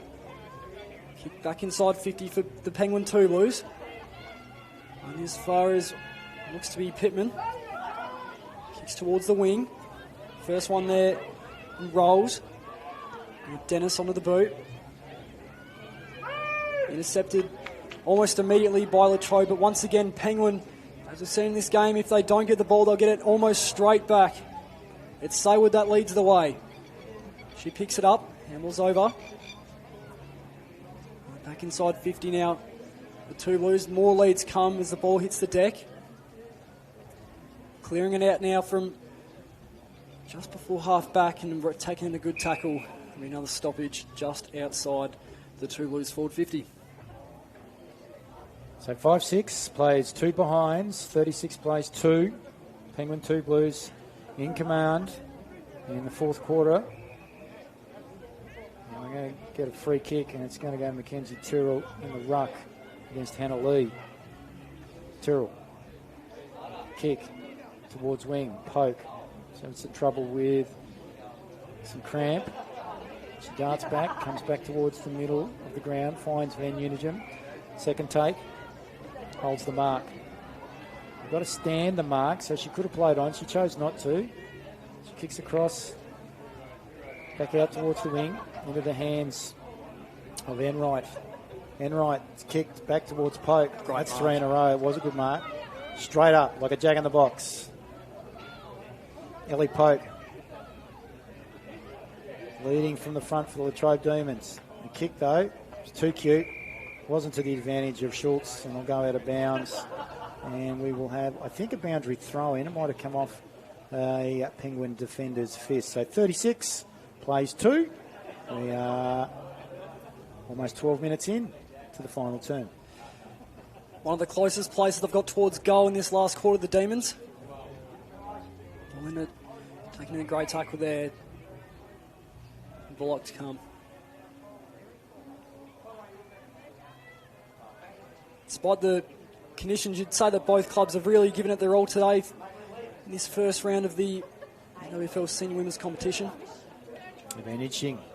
They're being able to get onto the park. There's no doubt about that, Katie. Absolutely. Another ball up to come. All their preparation throughout the pre-season. They're pretty excited about the opportunity to get out onto the park and show what they've capitalised on from all their hard work during pre-season. Couldn't agree more, and especially with Latrobe, we've touched on it a fair bit now, but we're very unlucky last year not to get any wins. But today, I think, especially against a really experienced Penguin outfit, they've done a really great job for what the margin is right now. They certainly have. As the ball goes from the ball up across half forward in front of Lowe. She's wrapped up in a tackle by Penguin, and we will have a ball up on the half forward flank for the Latrobe Demons scoreboard side of the ground. Out towards Lee, Hannah, variety. She tries to get the handball out, doesn't go far. Players dive on top of the football. Harris, quick hands, misses the target, goes out of bounds. Is it a throw-in or is it a free kick? Throw-in calls the umpire. We're coming up to almost 14 minutes into the final term. 36 plays 2 to the advantage of the 2 Blues. And the right call there just didn't quite look deliberate. I think she tried to find the target there, but yeah, umpire sees it.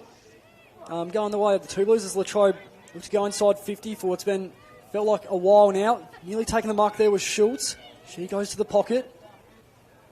Just dishing it off towards the boundary line. Ball stays in play, trying to find Van Essen. She handballs off. Now Sutcliffe. Kick towards full forward. Ball hits the ground. Kicked off the ground. The Toulouse trying to clear and save it. Any score, keep that percentage high. If they're able to hold this 34-point margin at the end of the game. We're down to 6 minutes to go. Thanks to the Terry White Kenmart scoreboard. Now the ruck was Lee. She's been great today. Quickly onto the boot from Jessica Smith. Through a couple of Demons. They were first to it, but it's Penguin again who are on the charge, and leading the way is Amali Wood. She nearly picks it up. She does now. Wheeling away through. Kicks inside 50. No one between her and the goal, but now Penguin get the chance here. It's Minton Connell that leads it. Nearly held without it. Umpire doesn't call it. Jerez now. Trying to fend one off. Handballs towards the boundary line. Just staying in players. More players arrive, and a great tackle there from Latrobe's Emma Pittman. Another ball up to come. Defence has held up pretty well considering the onslaught the Penguin have been able to throw. And that, I think, is Minton Connell. As a shot on goal, goes to the near side, and she gets her first score of the day. So Devonport recruits, basketball prodigy, playing at Penguin, I think, is Jazz Minton Connell. And she gets her first score. So 5-7-37, Penguin 2 Blues leading Latrobe Demons 2 behinds. Taryn Lowe's now got the football against Harris. Oh, great handball over the top to her counterpart there in Sutcliffe. She comes inboards looking for Poke. Poke's up to the challenge, gets the football, hands it to her teammate there in Fraser. Throws the foot under the football. Unfortunately, it's not to the advantage of her teammate. Back towards the football is Dennis. She applies some pressure. Ball comes to ground. Still in the centre of the ground. Sutcliffe gets a boot to ball. Doesn't go far. To Poke. Poke is able to pass it towards Schultz. Schultz's handball comes out to the advantage of her teammate. Unfortunately, not up to standard, and she's unable to get the football. So goes to Harris. Harris has had a reasonable game. She's a good last three quarters. Second, third, and fourth have been strong as Harris. Blows towards centre wing position. Ball's repelled back by Latrobe. Back towards Poke in the centre of the square. And ball's not going anywhere. She's tackled there by the Penguin opponent. Wearing number 9. Don't know who it is. Blonde hair. Nonetheless, she's out there and she's enjoying herself. She's scored the only goal of the fourth term. So well done to her. Ball now. There's picked up there by Pittman. Latrobe Demons. Back towards centre forward. Lee. Caitlin Variety. First there. Then it comes out to Smith, who drops the footy in the tackle. Back towards centre half forward for the Penguin, not the Penguin, for the Latrobe Demons. Poke putting some pressure. Great shepherd she applies there and allows Taryn Lowe to kick the footy back towards centre half forward. Getting back for Penguin was Van Essen, unable to take the mark, but they're able to repel, and they go back towards the centre of the ground, but the mark has been taken there by a Latrobe Demon. They've been great, the Demons today. Trying to find in the middle of the ground was Pittman. She got the mark and ball to the ground. Pittman's still going. Gets it out eventually. Latrobe can try and link up through the middle. They try now out to centre half forward. Drop mark there from Rand as the ball gets closer just towards the boundary line, but not quite. We're just centre half forward, about 40 metres out from the Demons' goal, and we'll get another ball up. 2.5 minutes to go. Final quarter, 37 plays 2. You're listening to the dulcet tones of Cody Kelly. Out there from Lee, she takes it in. Umpire says, give it to me. Up we go again. It's without saying that Lee's been incredible in the ruck today for the 2 Blues. Ball coming out now, the Demons, they can smell a goal, but the 2 Blues defence has been incredible today. It's a 2-on-1 in the midfield. Really great fend off there by Latrobe. Going back inside 50. Can they find one with just 2 minutes to go into this last quarter? Over the top now. Towards the wing, closest to the grandstand. Foot race on once again. It's Saywood and Knott. Saywood picks it up. She keeps running. Shania Saywood, she puts it onto her boot as the ball goes towards goal. And it's just going to bounce out into the right forward pocket for Penguin. You just have a minute and a half to go. Yeah, across the face of goal there. She possibly should have aimed towards the left-hand goal post, considering the wind that has been going across the ground towards the scoreboard side. Nonetheless, they've got it deep inside their forward 50. Back into play again. Teams that flick it up first. Under pressure once more, trying to get it out as quick as possible. Even a stoppage would be good for Latrobe at the moment. Don't know if they're going to have enough time to try and register any more. And umpire calls a throw. It's going to go the way of the Demons. Also, can't quite see who the recipient of that ball is. Nonetheless, short chip kick. Just away there from our mysterious number 9.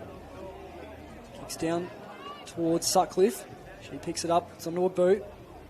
Couple of players right for both. Didn't quite pick up from Rand. And now Latrobe. Well, they've got the ball now. No one really between here and the goal. Great pick up from Penguins' Jessica Smith. She quickly kicks it. And the mark taken again from Holly Sutcliffe, who's had a really good last quarter, but just 18 seconds to go. It's definitely going to be way too late for Latrobe to find a way to win this game. One more goal is on the cards with just 6 seconds left, but as the time runs out, it's the Penguin 2 Blues that'll register their first win in their first game of the season. A dominant display from Wilson Homes Park here in Penguin. And scoreboard just turned off as we were about to announce the scores, but it's the Penguin 2 Blues that got the job done. It was 5-7-37 to Latrobe, 2 behinds. Goal scorers for the Penguin 2 Blues. They're all single goal kickers. 2 in the first, 1 to Heidi Cable and to Shakaya Broomhall. 1 in the second that went to Chloe Lynch. 1 in the third to Shania Saywood, who ended up kicking 1 goal too. And the mysterious number 9 kicked the only goal in the fourth quarter, so that gave the 5 goals. They had 7 behinds, 1 of which was rushed. 2 went to Shania, so 1 to Minton Connell, 1 to Lynch, 1 to Cable, and 1 to Broomhall. For the Latrobe women, it was just 2 behinds, 1 of which was rushed. The other one went to Matilda Hayes, and they had multiple opportunities throughout the course of today's game, and their resolve was pretty strong throughout the course of today's proceedings. So well done to the Latrobe Demons. They are definitely an improved outfit. We look forward to seeing what they can do under the tutelage of Emma out of the Latrobe Recreation Ground in season 2026. Better players for the Penguin at 2 Blues today. I thought over the course of the 4-quarter performance, Shania Saywood was definitely the standout. Absolutely. Throughout the course of the game, though, she had good support and service for 3 quarters through Hannah Lee in the ruck. Shakaya Broomhall up forward. Also thought that Jessica Smith in the second and third quarters was a tenacious little competitor, the number 26. And Zaritu, Hera's the circular head Saint, now Penguin 2 Blue, was also very good throughout the course of second, third and fourth quarters.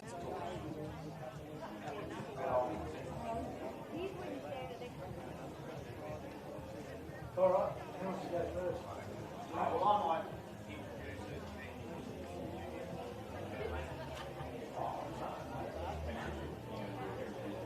Yeah, we'll do that.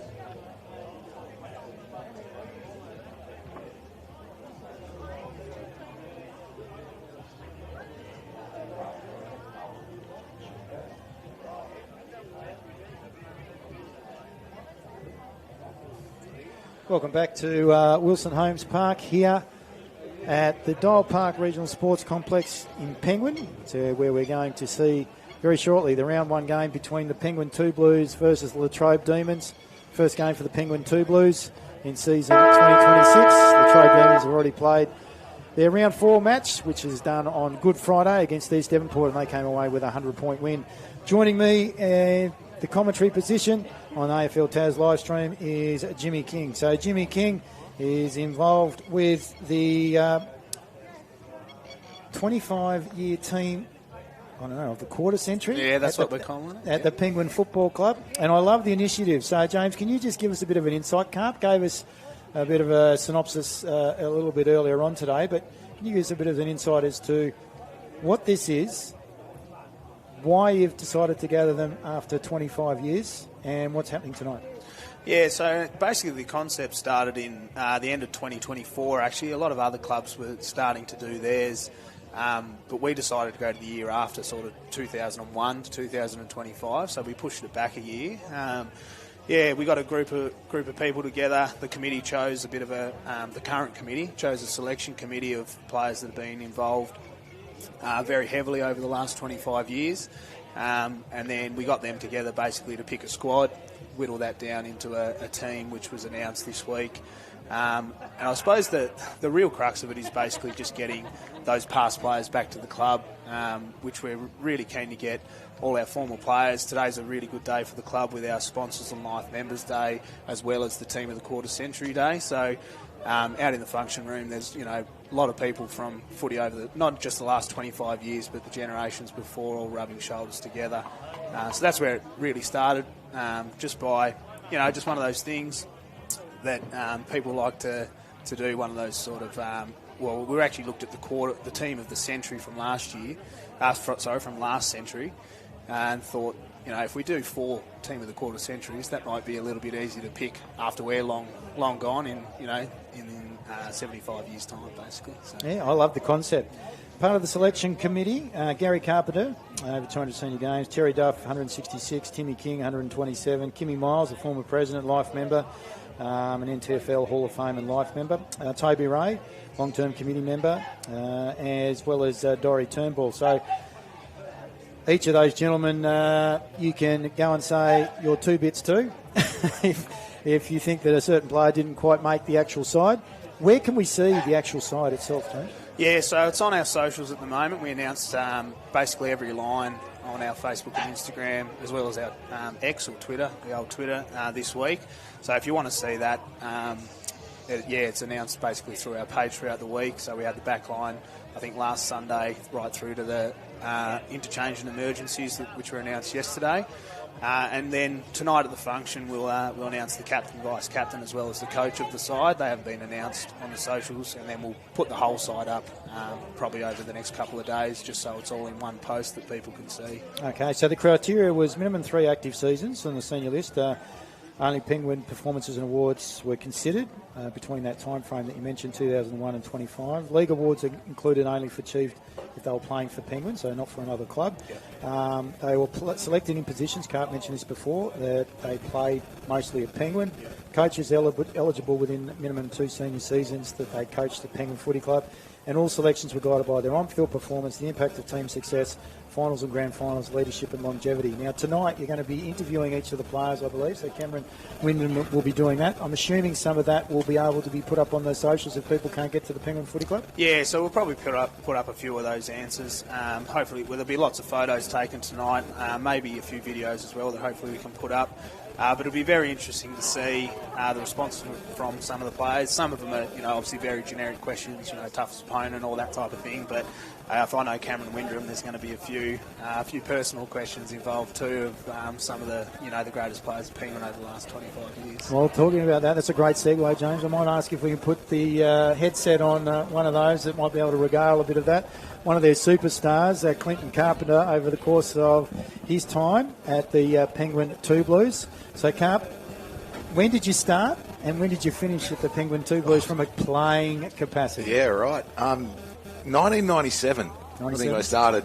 16? Yeah, 16, probably straight out of high school. Might have been 98. Stories change as you get a bit older, and I'm expecting a fair bit of that tonight. 2013, 2014, I think, was my last seasons here. So, how many games? It's debatable. somewhere north of 150, somewhere south of 200. So, okay. We're 4 records. Fantastic. How many best and fairest? No, that's not important, is it? I think I was lucky enough to pick up a couple throughout the season. So, yeah.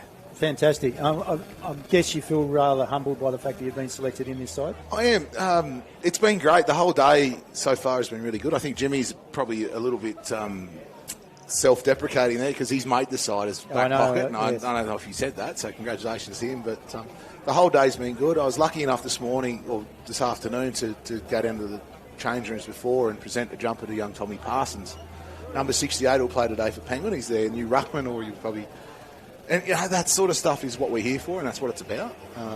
But, yeah, there's a crap ton of stories that are going to happen later, and they're going to get told. Well, I'm looking forward to hearing about what is actually said later on tonight. The other thing, too, is also being able to get back with some of the people that you've played with over the course of that particular time frame, and I'm sure you haven't been able to be in contact with them with a number of them for an extended period of time. Absolutely. There's a good part about what Penguin is and was, that the majority of us are still here, which is great. Unfortunately, a few of them couldn't make it tonight with Jimmy Dunham, he's in Hobart, Elijah Taylor, Joey Cotton's come up as the game's about to start here, so we'll wrap up soon.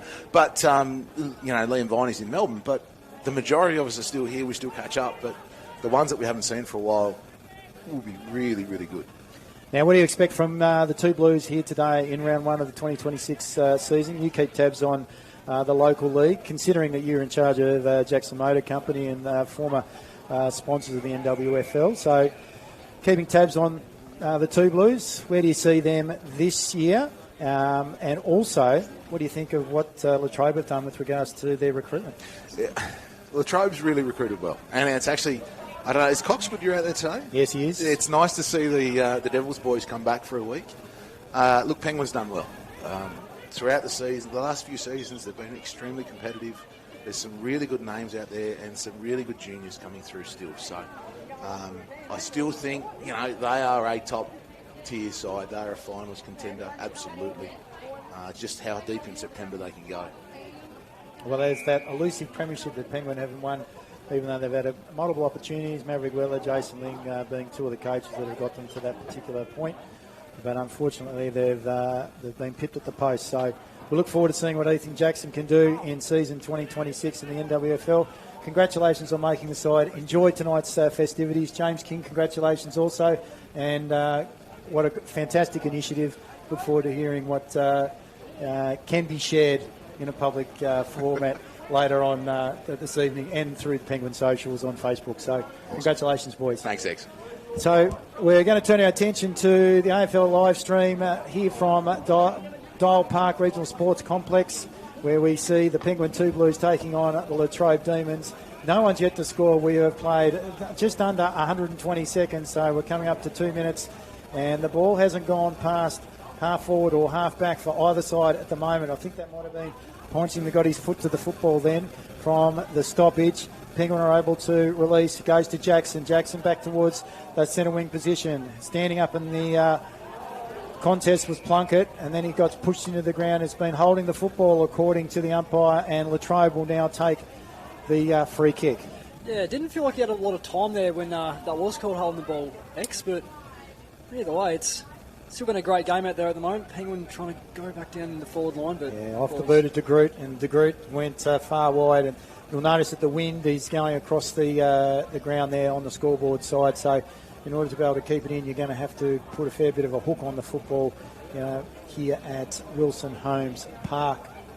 Played almost 3 minutes, no score as yet, and the ball is in the hands of number 3, Cohen Jeffrey, one of the up-and-coming superstars, son of Adam Jiffer Jeffrey from the Latrobe Demons. He kicks long and strong towards Alex Lee, one of the recruits back for Latrobe Demons. He's going to be the captain this year. Ball's gone out of bounds according to the umpire. We're going to get a boundary throw in, so Jace Little hands the football back to the boundary umpire. Throw in, ball holds up in the wind.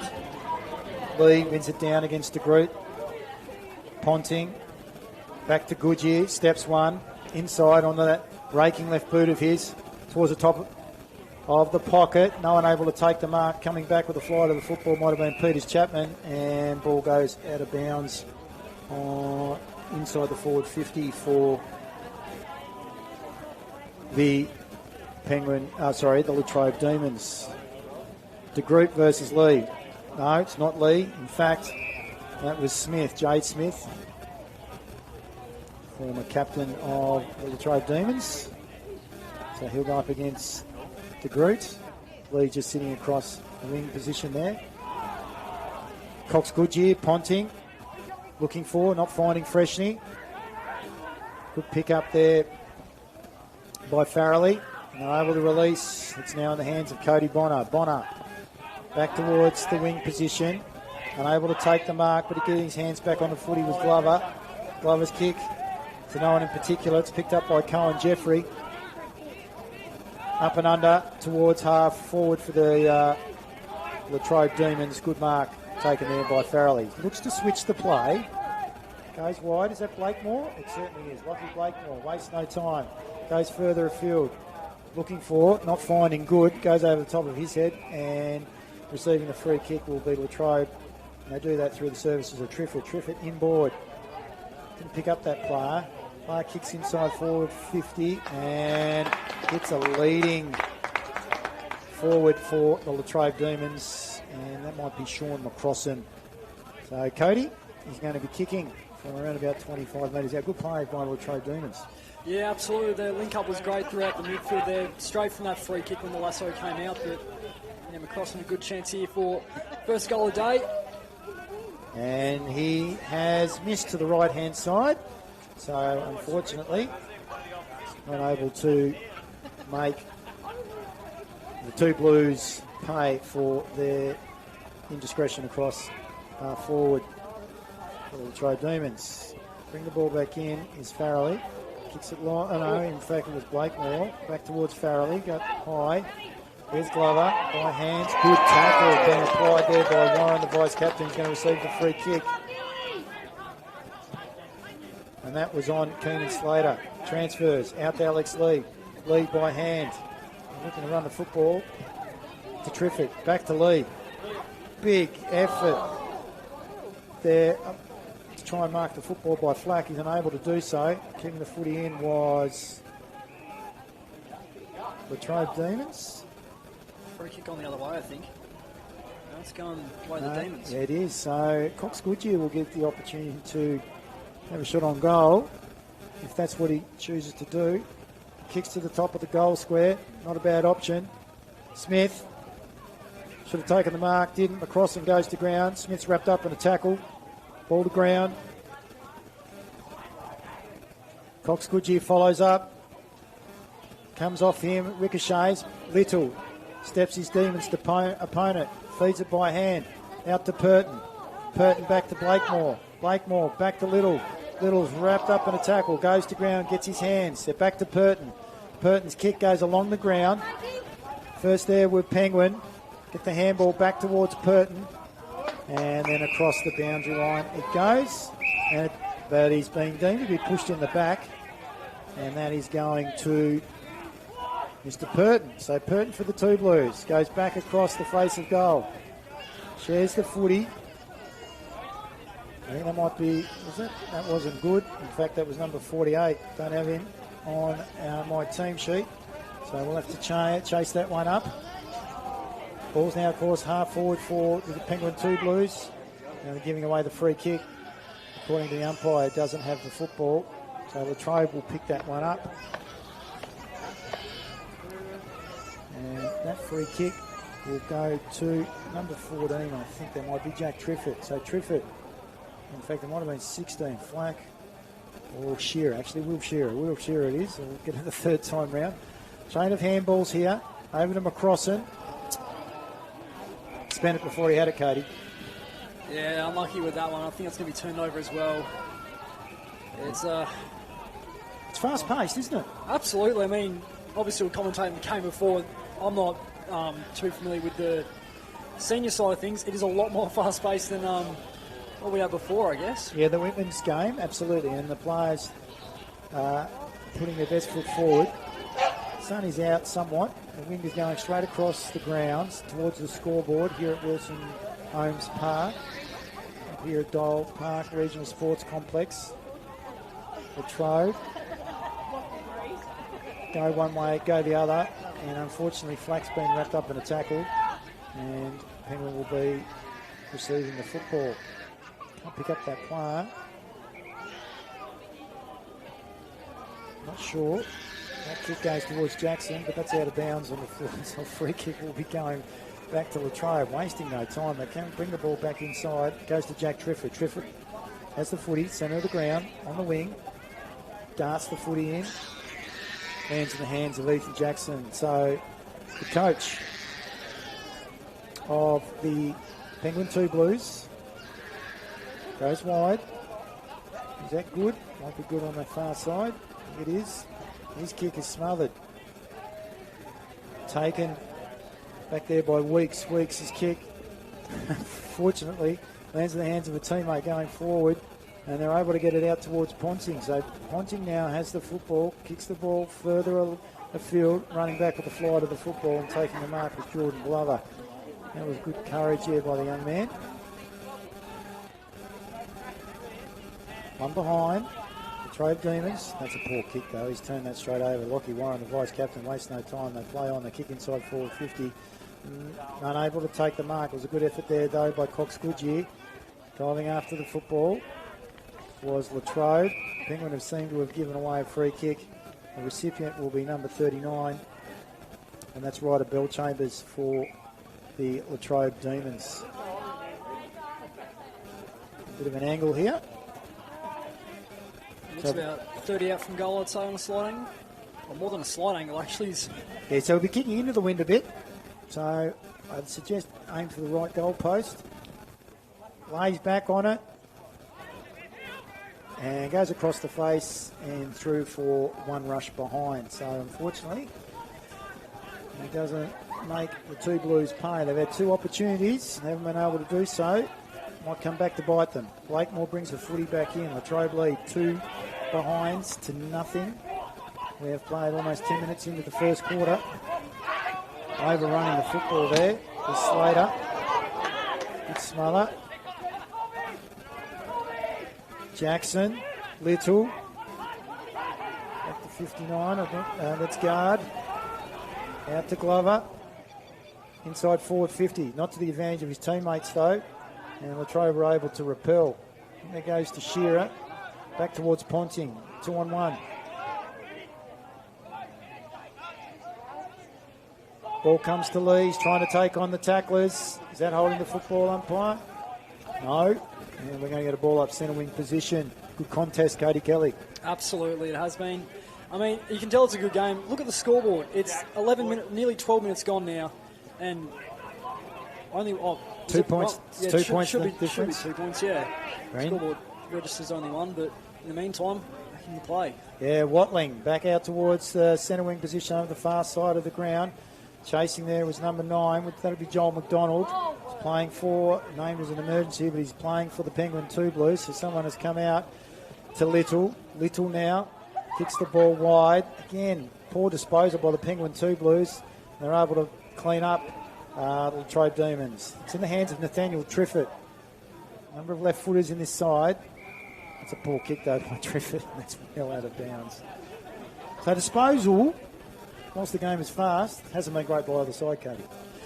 Yeah, I mean, although a lot of turnovers in this game, it's all really come down to how the pressure's gone about things. And I think players, despite a lot of free kicks have been given away in this first quarter, I think it's still been a great contest as the 2 Blues find De Groot out at the centre wing position, yeah. So Jake De Groot is playing in the ruck. He's up against Alex Lee, so possibly the preeminent ruckman of the state, Alex Lee, over the last decade, and multiple premierships in the state league for North Launceston, and also taking one out last year in the Premier League, the NTFA for North Launceston. Former Devonport product is Alex, son of Shane Lee, and his sister Hannah actually plays here at the Penguin 2 Blues. So she was out up here earlier today, also playing in the ruck.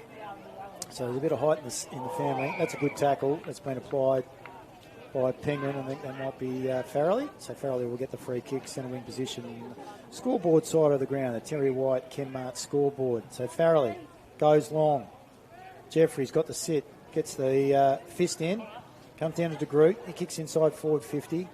By hands, McDonald to Purton. Purton takes on 1, takes on 2. He's going to get a handball release. Doesn't quite come to the advantage of Slater. So Latrobe now get the ball back out towards centre wing position and lands in the hands of Bradshaw, who's also come in as an emergency for the Latrobe Demons. Down towards half forward now is the ball. Penguin through Van Essen. First time we've seen him today. He gets the handball. Oh, that's a little bit high. Free kick, surely, to Bonner. Certainly is. No malice intended. And he has to move back. That's Lockie Warren, the vice-captain for the Latrobe Demons. Goes backwards. Not sure why. That's a poor kick. Putting his teammate under a lot of pressure. That might be Peters Chapman. Ball goes to Cox Goodyear and he won't miss. Bradley Cox Goodyear gets the first on the board. So it's 1-2. 1-2 the Latrobe Demons. 8 points. Penguin yet to score. Cody, we have played almost 15 minutes. What are we? 10 minutes into the first quarter. Yeah, pretty much same as that, X. It's 15 minutes almost. Yep. I mean, who else kicked the first goal than Brad Cox Goodyear? He's been obviously a former North Launceston player, if I'm not mistaken. He's been really great for them, but now at the Latrobe Demons.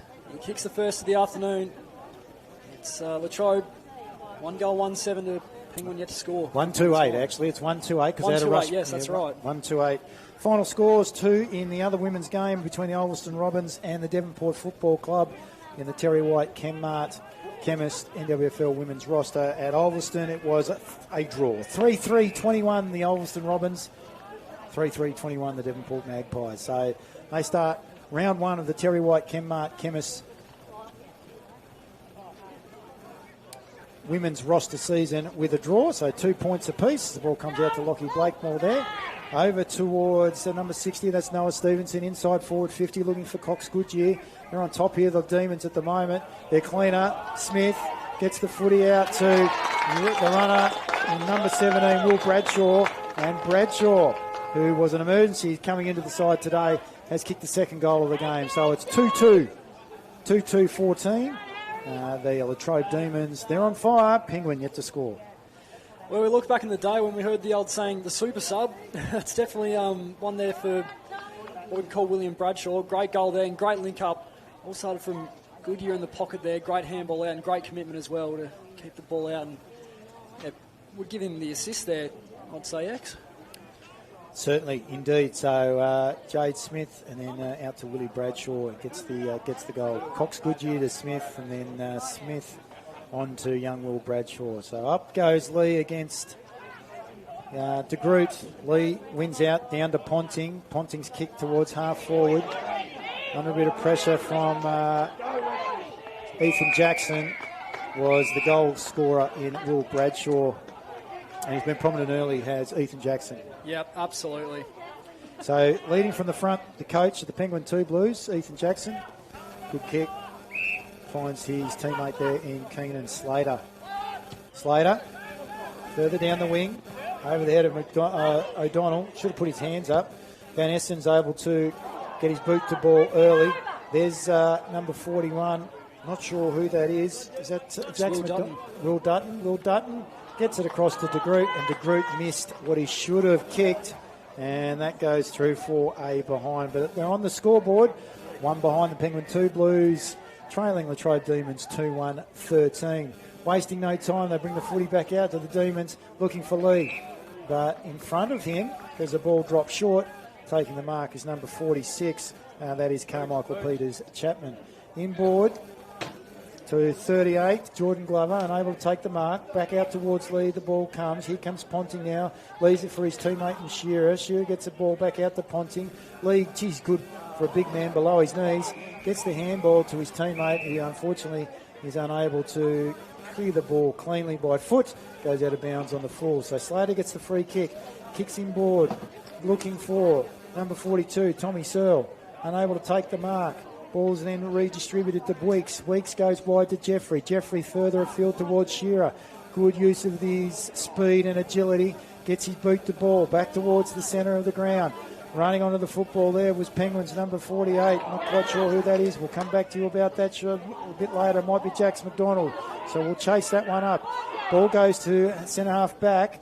Comes to Lockie Blakemore. His kick, unfortunately, doesn't find any target for the Penguin 2 Blues. Chasing it up there was Joel O'Donnell. Still fighting for the football. He's wrapped up in a tackle, and that by Will Shearer will get a ball up Cody Kelly, centre half forward for the Penguin 2 Blues. Great contest between the Demons and the 2 Blues. I'm loving this at the moment, X. It's just been, pressure. It's been amazing. There's not really more I can really say with this one, to be honest with you. Yeah, no, they've both been very strong at the contest skills, though, for both sides, possibly letting them down, in particular when it comes to the conversion. Jackson showing great skill there, and that's a good kick, good lead there by Mr. Purton. So Mr. Purton now, Warwick, will be having a shot on goal. No, kicks to the top of the goal square to a leading player, Glover. Glover follows up, gets his handball, but he released it too late. Wasn't to the advantage of O'Donnell.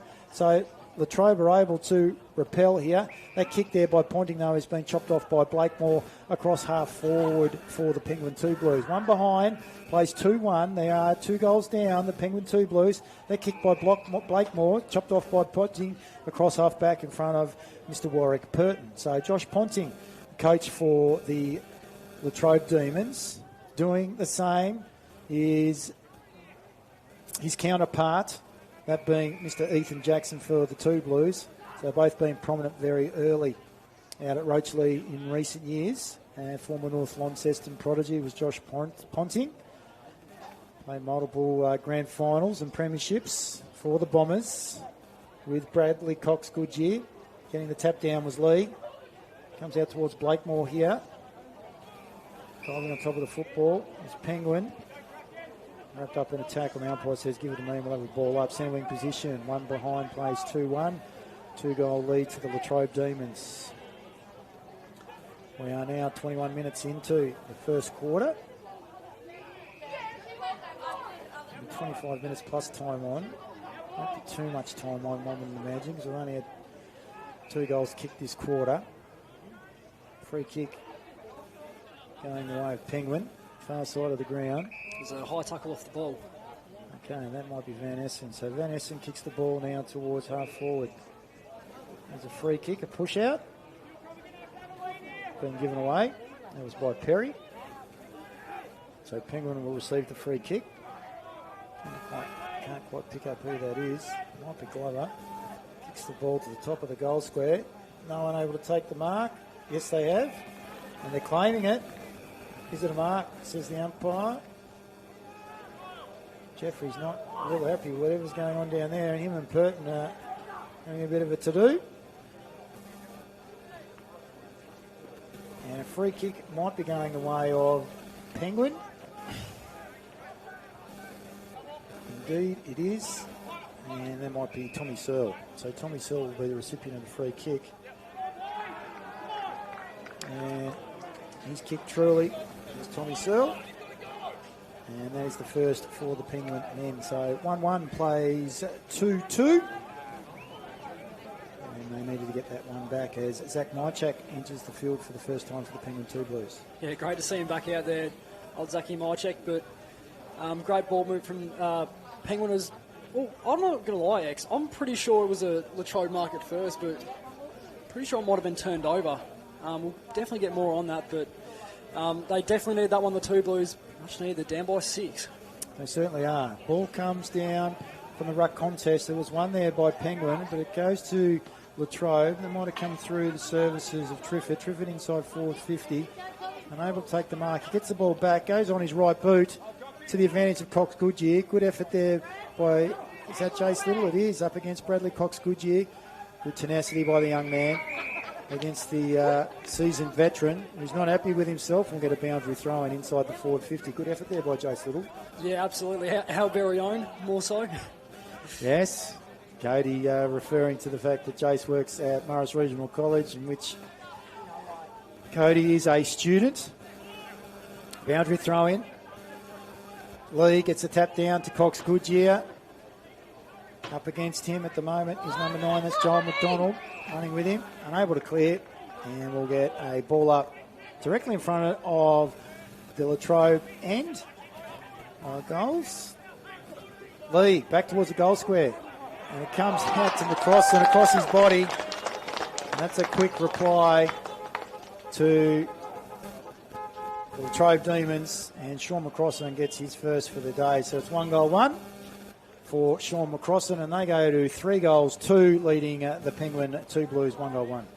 I just looked at this team. it's changed a lot, Latrobe. They've gotten their ball movement a lot better from last season. Even the year before that, we look towards not registering that many wins on the board, but this year, if they keep playing the way they have so far today, been up by what should be 13 points, scoreboard says 12, but we don't worry about that. Yeah, I really think Latrobe, they can go far this season, especially a contender like Penguin. You just never know with the Demons come 2026 in senior men competition. No, exactly right. So Latrobe finished below Penguin last year. As they move the footy to Penguin, inside forward 50. Unable to take the ball clean. He goes over the top, bounces over the top of Jackson.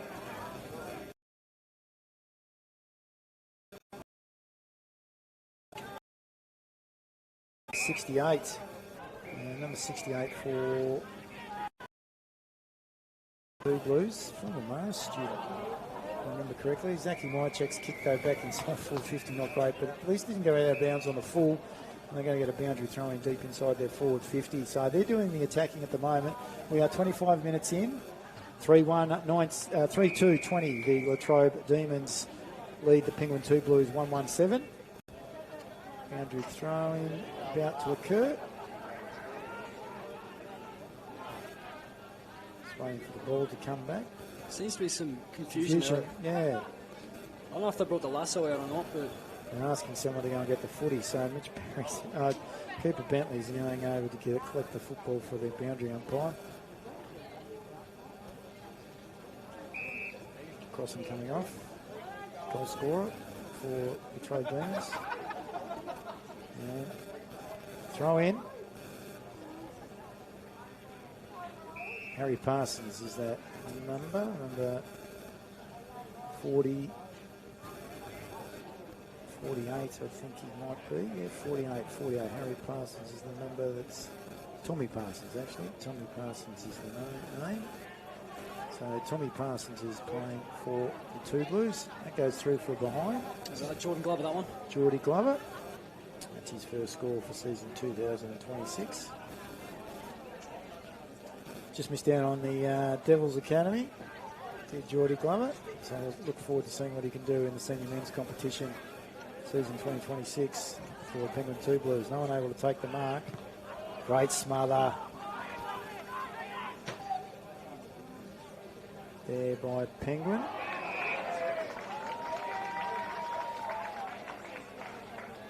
And that might be Jax McDonald. It was Jax McDonald, I think. Ball's in the hands of... It's Glover again. Yeah, Geordie Glover. Great smother there by McDonald. Trying to pick him up. Number 68. That's Tommy Parsons at 68, not 48. It's just on the interchange at the moment. There we go. Geordie Glover. Right behind him here. Bit of left to right. Let's see what he can do. And he hasn't accounted for that enough. And the umpire says it's his second behind. So I thought he would have been aware of that. So that's his second behind. Been one of the more prominent players in the first quarter for the Penguin 2 Blues. Ball's in the hands of Latrobe across half back. That finds Smith. Smith dishes it off to Coxgood, to Cohen Jeffrey. They go further afield and wide to Ponting. They've looked after the football well here, Cody. Yep, absolutely. There still can't be much time left in this first quarter. 28 minutes now, and who knows what's going to happen. Oh, great mark there. To Lee, wastes no time. Gives it to Ponting. Ponting on the run. Tries to put it to the advantage of Cox Goodyear, doesn't, and it goes through for a... We'll give it to Ponting as a behind. So Josh Ponting gets his first score of the day. We go to 3-3. Plays 1 goal 3. So 2 goals of difference. 3-3. Plays 1-3. Advantage to the Latrobe Demons as Blakemore brings the footy back in. Towards Jackson, stumped away there by Smith, goes over the boundary line, and we will have a boundary throw in half forward for the Latrobe Demons, kicking to the right of your screen. Hope you're enjoying the game here from Wilson Holmes Park. Round 1 of the NWFL men's senior roster. Going on to the football there was Warren. Gets his handball away. Out to Ponting, being super prominent. Kick though by Latrobe. Wasn't to the advantage of a teammate. Bringing the ball up again across half forward. Warren being prominence along with Ponting. Cox Goodyear early. Like the work of Jackie Trifford also as the ball goes inside 450. Cox Goodyear goes to give it off to number 17. That's Will Bradshaw, the goal scorer. It's been good. Young man coming in from the emergency list. Unfortunately wasn't clean. You can't take advantage. However, they have a 12-point advantage on scoreboard. 3-3 plays 1-3. DeGreed over the top. They give away the free kick. Didn't touch the football, so Alex Lee will have a shot now. About 35 metres out directly in front, Cody. Yep, exactly right, X. 30 minutes gone in this first quarter at the moment. And wind's going towards what we can describe as Ulverstone way, Ulverstone end of the ground. 30-metre kick. So we're about to see what Alex Lee can do for the Latrobe Demons. Lays back on the kick. Bit of right to left. Holds it out to the right-hand side. And unfortunately, that's the minor score. Been the premier big man out on the field so far. Looking forward to quarter time in the other games. And it's quarter time here from Latrobe, my apologies, Wilson Holmes Park at Dial Park here. And we see Latrobe 3 goals 4. So 3 goals 4, leading Penguin 1 goal 3.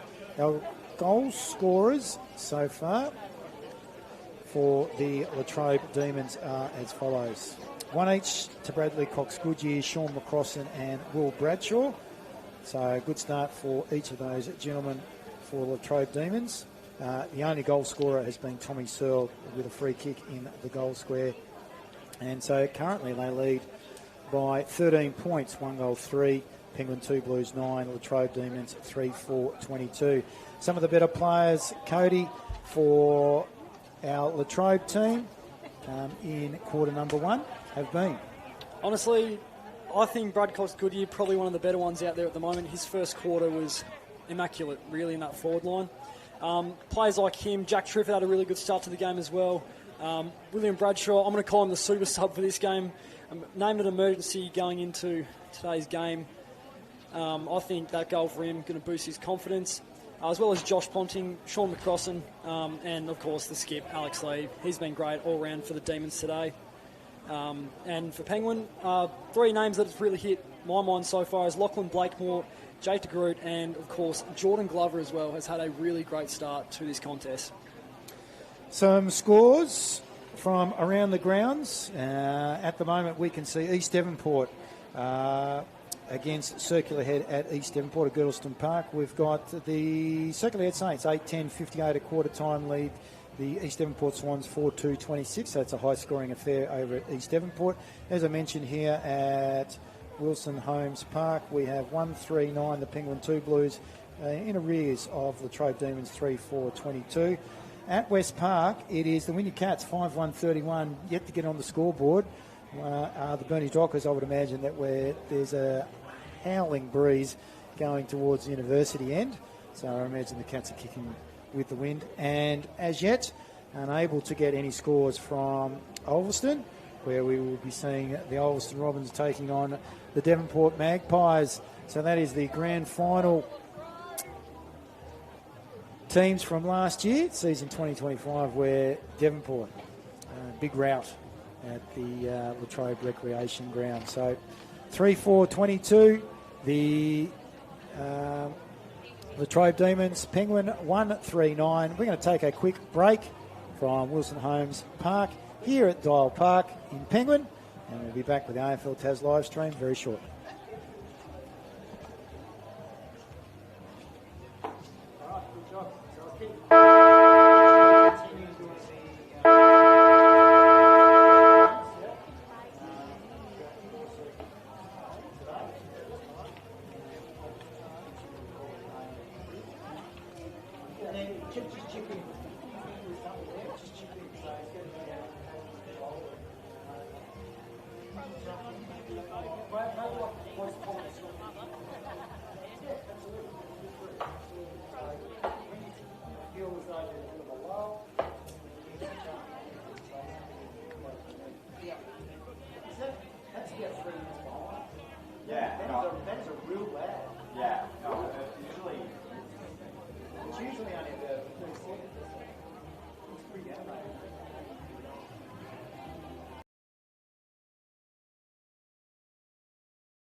Welcome back to Wilson Homes Park here at Penguin, where Alex Lee gets the tap away to the advantage of Cox Goodyear. Beaten to it though by Jackson, kicks the ball off the side. Triffett, one of the better players in term number 1 for the Latrobe Demons. But he's given away the free kick and Aaron Good will be the recipient.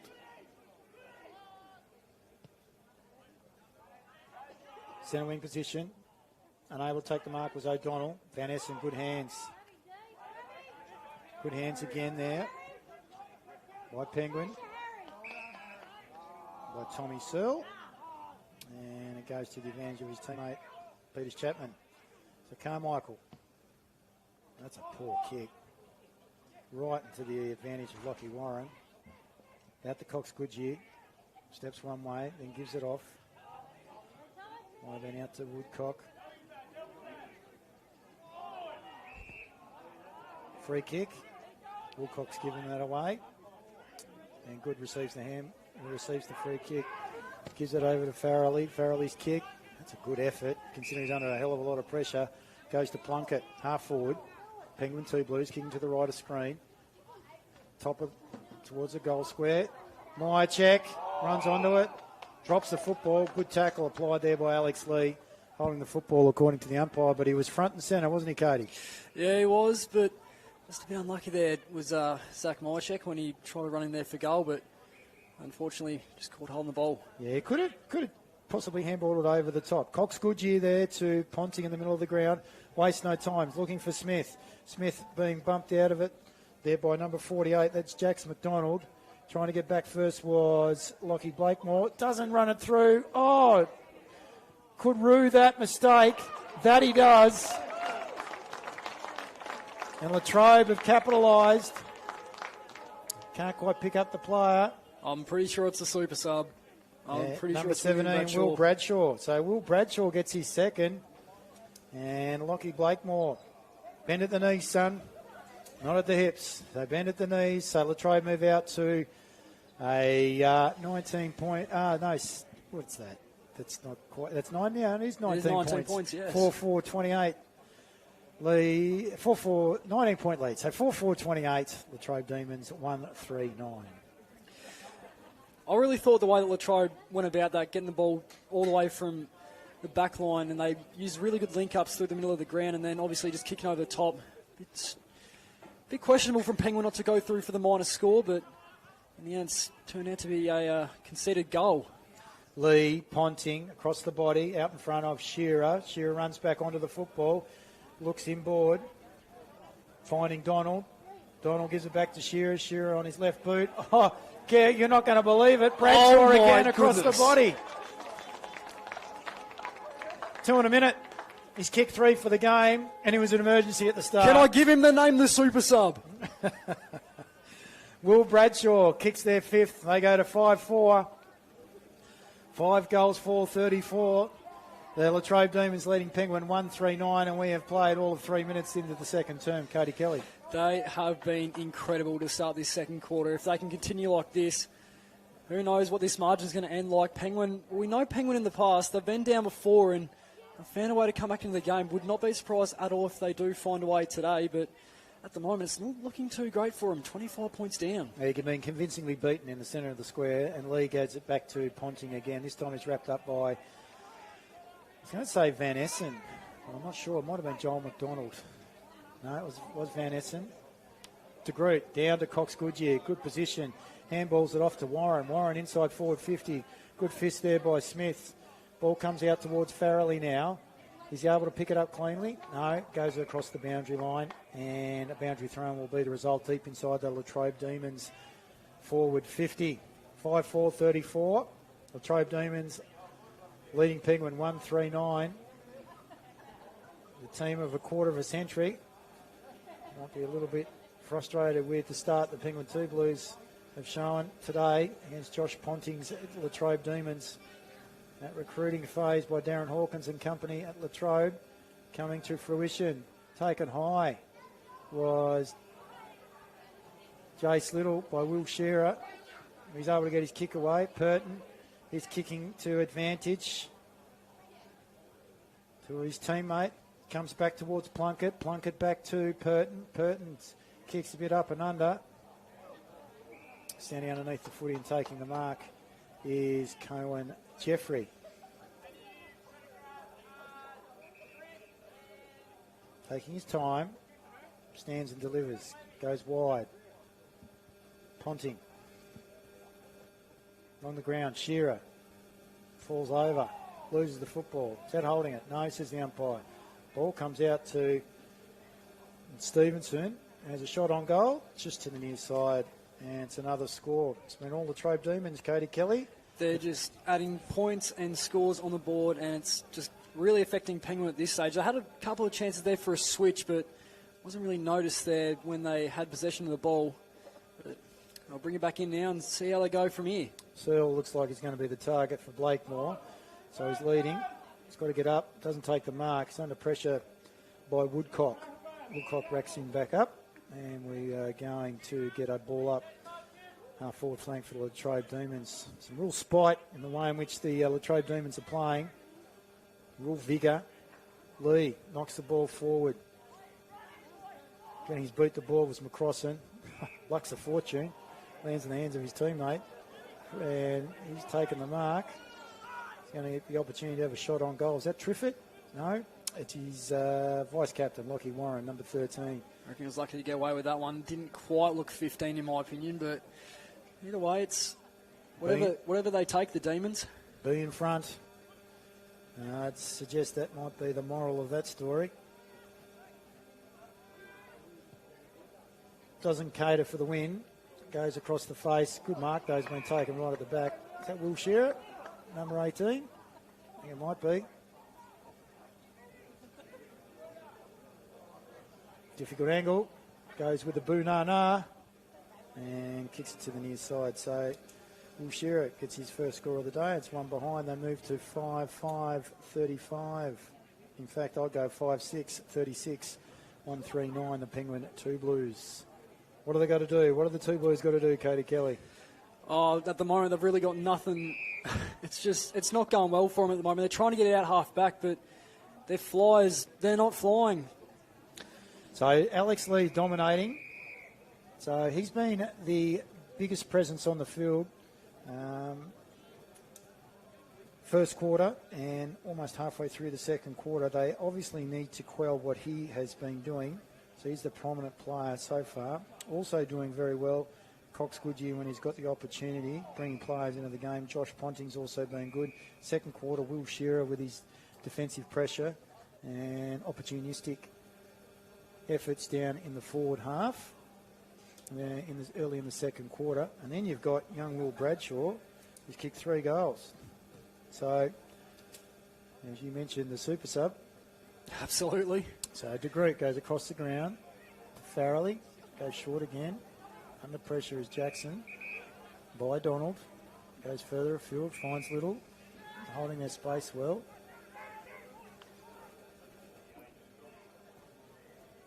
So McDonald was looking for the football. That's a poor kick by Little. And then picked up by Perry. Knocks him over. Gets it back in towards Bradshaw. Loses it. Ball goes to Penguin now. It's in the hands of Plunkett. Plunkett is wrapped up in a tackle by the vice-captain of the Demons, Lockie Warren. 139 plays 5-6, 36. Demons well in charge. Lee down, picking it up. It's Plunkett. Centre of the ground. Getting his fist. It was Bentley. Ball to ground. Purton, been one of the better players for Penguin. Misses his target. That's Blakemore. Gets the ball back to Van Essen or Penguin. Plunkett now. Dives on top of it. Tries to feed it through. Doesn't hit Tommy Parsons. And a free kick has been given away by Penguin. And that's going to be going to Mr. Woodcock of the Latrobe Demons. Just noticing out there, the thing that I'm really fond at the moment is what's costing Penguin is they seem to be rushing the ball a lot more and seem to be turning it over from that. They need to just kind of slow the game down and try and get a bit more possession going. That's exactly what the Latrobe Demons are doing, going there to Ponting and Ponting to Cox Goodyear. Decides to play on now, goes onto his favourite left foot. Bit of right to left, or left to right, and through the big sticks goes Bradley Cox Goodyear. And he is having a impact on this game. So they now move to the Latrobe Demons. Out to, I think that might be 6 goals. What are we? Yep, 6 goals. 6-6, 42. Penguin 2 Blues, 139. Cody Kelly. Yep, incredible stuff from Latrobe. It's been a domination in this first half by them, and I don't know how Penguin are going to go about this for the rest of the game. They've only kicked 1 goal for the first half, and there's 2.5 minutes played in this second quarter. Let's just see how they go, I guess. Well, they're starting to come back in. Lee wins the tap down to Ponting. They've got to do something about those 2 players. Away goes Tommy Parsons. Follows up, gets onto his left boot. Tries to put it to the advantage of O'Donnell. Great fish. Absolutely. There by, was that Perry? No, might have been not Donald. Bentley. Yeah, Mr. Bentley. And the ball goes out of bounds and we'll have a boundary throw in. 139 plays 6-6, 42. Advantage Demons. We're 11 minutes into the second quarter. There's been a rush in this second quarter to the Demons. They've kicked 3. Penguin haven't scored. Ball thrown in, tapped by Lee. To the advantage of his teammate. Kicks the ball forward. They're able to get their hands on the pill of the Demons. No, overrunning it though is Penguin. And now that's to the advantage of the Demons. They go forward. It's in the hands of McCrossan now at centre wing position. Wastes no time. Back towards Cox Goodyear using his strength. Wheels around onto his left boot. Steps 1, steps 2, steps 3. Kicks inboard. Looking for, not finding his teammates. And that being Donald.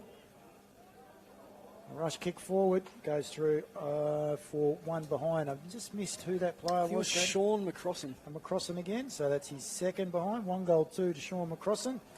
But it's advantage the Demons. They move to 6-7-43, leading Penguin 139. Yeah, they've really just taken full control of this game. Latrobe, near another turn. Oh, that was a very close one there. Bell Chambers, he wanted it, but Penguin Yeah, trying to get it out now. Blakemore. Oh, good. Had his head ripped off, surely, umpire. No. He was unlucky not to get that one. Yeah, and we will get a ball up. Halfback, grandstand side of the ground, here at Wilson Holmes Park, in front of the Penguin faithful. Blakemore, Peters Chapman. Is that good? No, it's not good. Not quite sure who it was. Might have been Glover. Good punch coming over the top was Jeffrey. In fact, is that Van Essen? It might have been Van Essen had that kick. And it's just to the advantage. There's no structure up forward for the Penguin 2 Blues. Defenders have been great. I think they've also got to do something about some of the players through the midfield for the Latrobe Demons. This one in particular, Alex Lee, still gets the tap. Comes off his shoulder, out towards Glover. Glover's kick, out of bounds on the full. And we're going to get in fact it wasn't Glover, it was Peters Chapman. A free kick to the Latrobe Demons, cross half back. So they go short. Woodcock unable to take the mark under perceived pressure. Teammate smothered. Jackson takes the footy. Tucks under a tackler. Would be. Purton, surely that was over the head. Comes to Ponting. Through Perry. Good tackle applied. That was on Warren. Out towards Jackson. Is across the boundary line. Thrown across the boundary line by Perry. And we're going to get a boundary throw in. 14 minutes in. It's grey skies looming. And a little rainbow just in the background. He comes to Ponting. Across his body. Not able to take the mark. Will Latrobe. Chase Little went without the football. Going in hard was Hudson Guard. Unable to take it. There's McCrossan on top of it. He's wrapped up in a tackle by Little, and we're going to get a ball up. Got some real urgency about them, the Demons, Katie. They sure do, X. Lee, huge tap. And it's going to be to the advantage. Bradshaw out towards Triffett on his left boot. Good mark. Intercepted there by Penguin.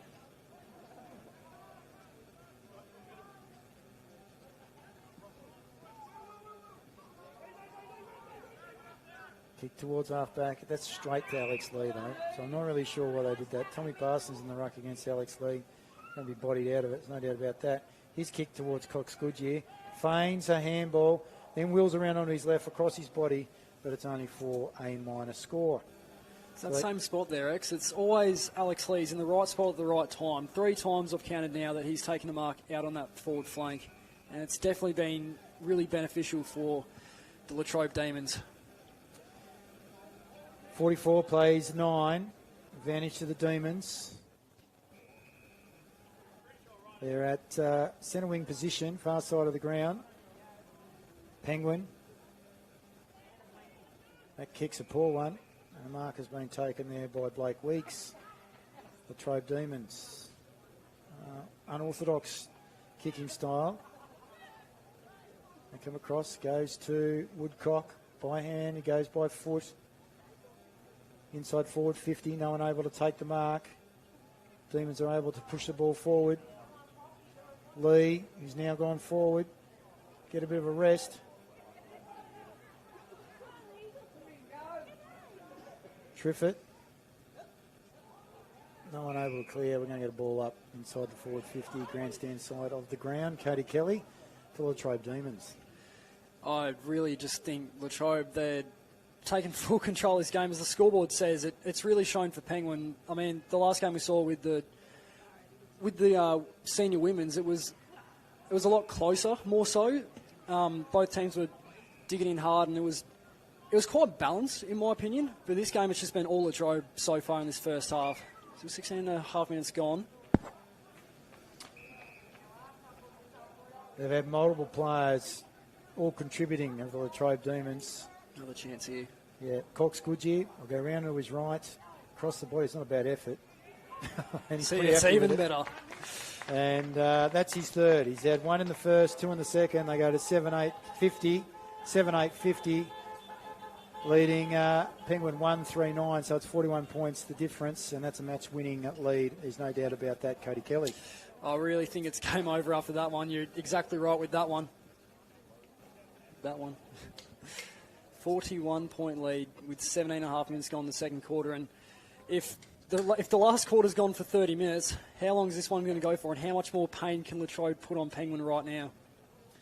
So they were 3-4 at quarter time. They're now 7 goals 8. So they've actually kicked 4 goals 4 in that second term, and Penguin have yet to score. So something has got to change very quickly for the Penguin 2 Blues, because we still have around about another 10 minutes or more in this second term. And it looks a little bit like what happened to the West Coast Eagles the other day at home at Mineral Resources Park. Oh, not Mineral Resources Park, but over in WA. Anyway, advantage, Penguin. Shot there on the angle by Will Dutton. Unfortunately, he wasn't able to capitalise, and he gets the first score for them in the second term. They go to 1 goal 4, trailing Latrobe 7-8. We have played 18.5 minutes into the second term. Woodcock's kick out towards number 20, Freshney, unable to take the mark, son of Daniel. Number 39 kicking the ball was Bell Chambers. Taken away. That's a good step. Number 9, and that's Joel McDonald for the Penguin 2 Blues. Ball goes inside forward 50 and goes across the boundary line. We're going to get a boundary throw-in. Yeah, Joel McDonald, that was really great composure from another emergency. Stepped around 2 players and did really well in the midfield. And umpires are sorting something out. And Glover's just come off. He looks a little bit worse for wear. Jordan Glover had 2 opportunities in the first quarter to kick a goal. Missed both of those. Aaron Good replacing him. Boundary throw-in. Deep inside. Penguins forward 50. Lee gets his fist to the football. I think the Groots Penguin have had 1 hit out for the match to date. Alex Lee absolutely dominating in there at the moment. He has been incredible. Smith this time. In fact, it was Jade Smith last time. So Cohen Jeffrey is going to get the footy back. Good vision, great feet. Jack Triffett to Woodcock. Look at that, they've stretched the ground here, out wide. Teammate didn't take the mark. Not sure who that is. Kicks inside towards centre half forward. Unable to clear. Latrobe. Getting it back was Ponting. Gives it to Warren, the vice-captain, to a leading Cox Goodyear. Good pressure applied by the Penguin defender. Good follow-up tackle. Ball ricochets out. Oh, that's a throw, surely. Oh, umpire says he was holding the football. Yeah, I noticed that one as well. I'd like to see the replay for that. And so the vice-captain, Warren, gets a free kick and he hits up a leading player. Guess who that is? Who would you think? Tasmanian Devils' own Bradley Cox Goodyear. And this is well within his range. He's enjoying the expanses of Wilson Holmes Park here at Penguin. Yeah, it'd be a new experience for him. This is for his 4th, I believe. He's shooting for his 4th. He's had 4 shots on goal for 3 goals 1. They're left to right and stays out to the left. So he's kicked 3 goals 2. In this quarter, it's been 2 goals 2 to Bradley Cox Goodyear. 51 plays 10, 41 points to margin. Favour of the Latrobe Demons. Ball to be brought in by Penguin.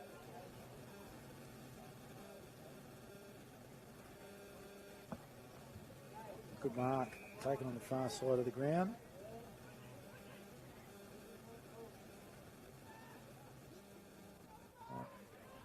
Searle with that kick. Goes long down to centre wing position. Nothing but demons there. Woodcock on the end of a chain of handballs. Goes back towards half forward. 1 on 2. Surely it's a free kick to Penguin. It is indeed, says the umpire. And away they go, giving a handball. So they move forward. Farrelly, his kick doesn't find its intended target. Getting there first though was Penguin. Jackson by hand, out to Plunkett.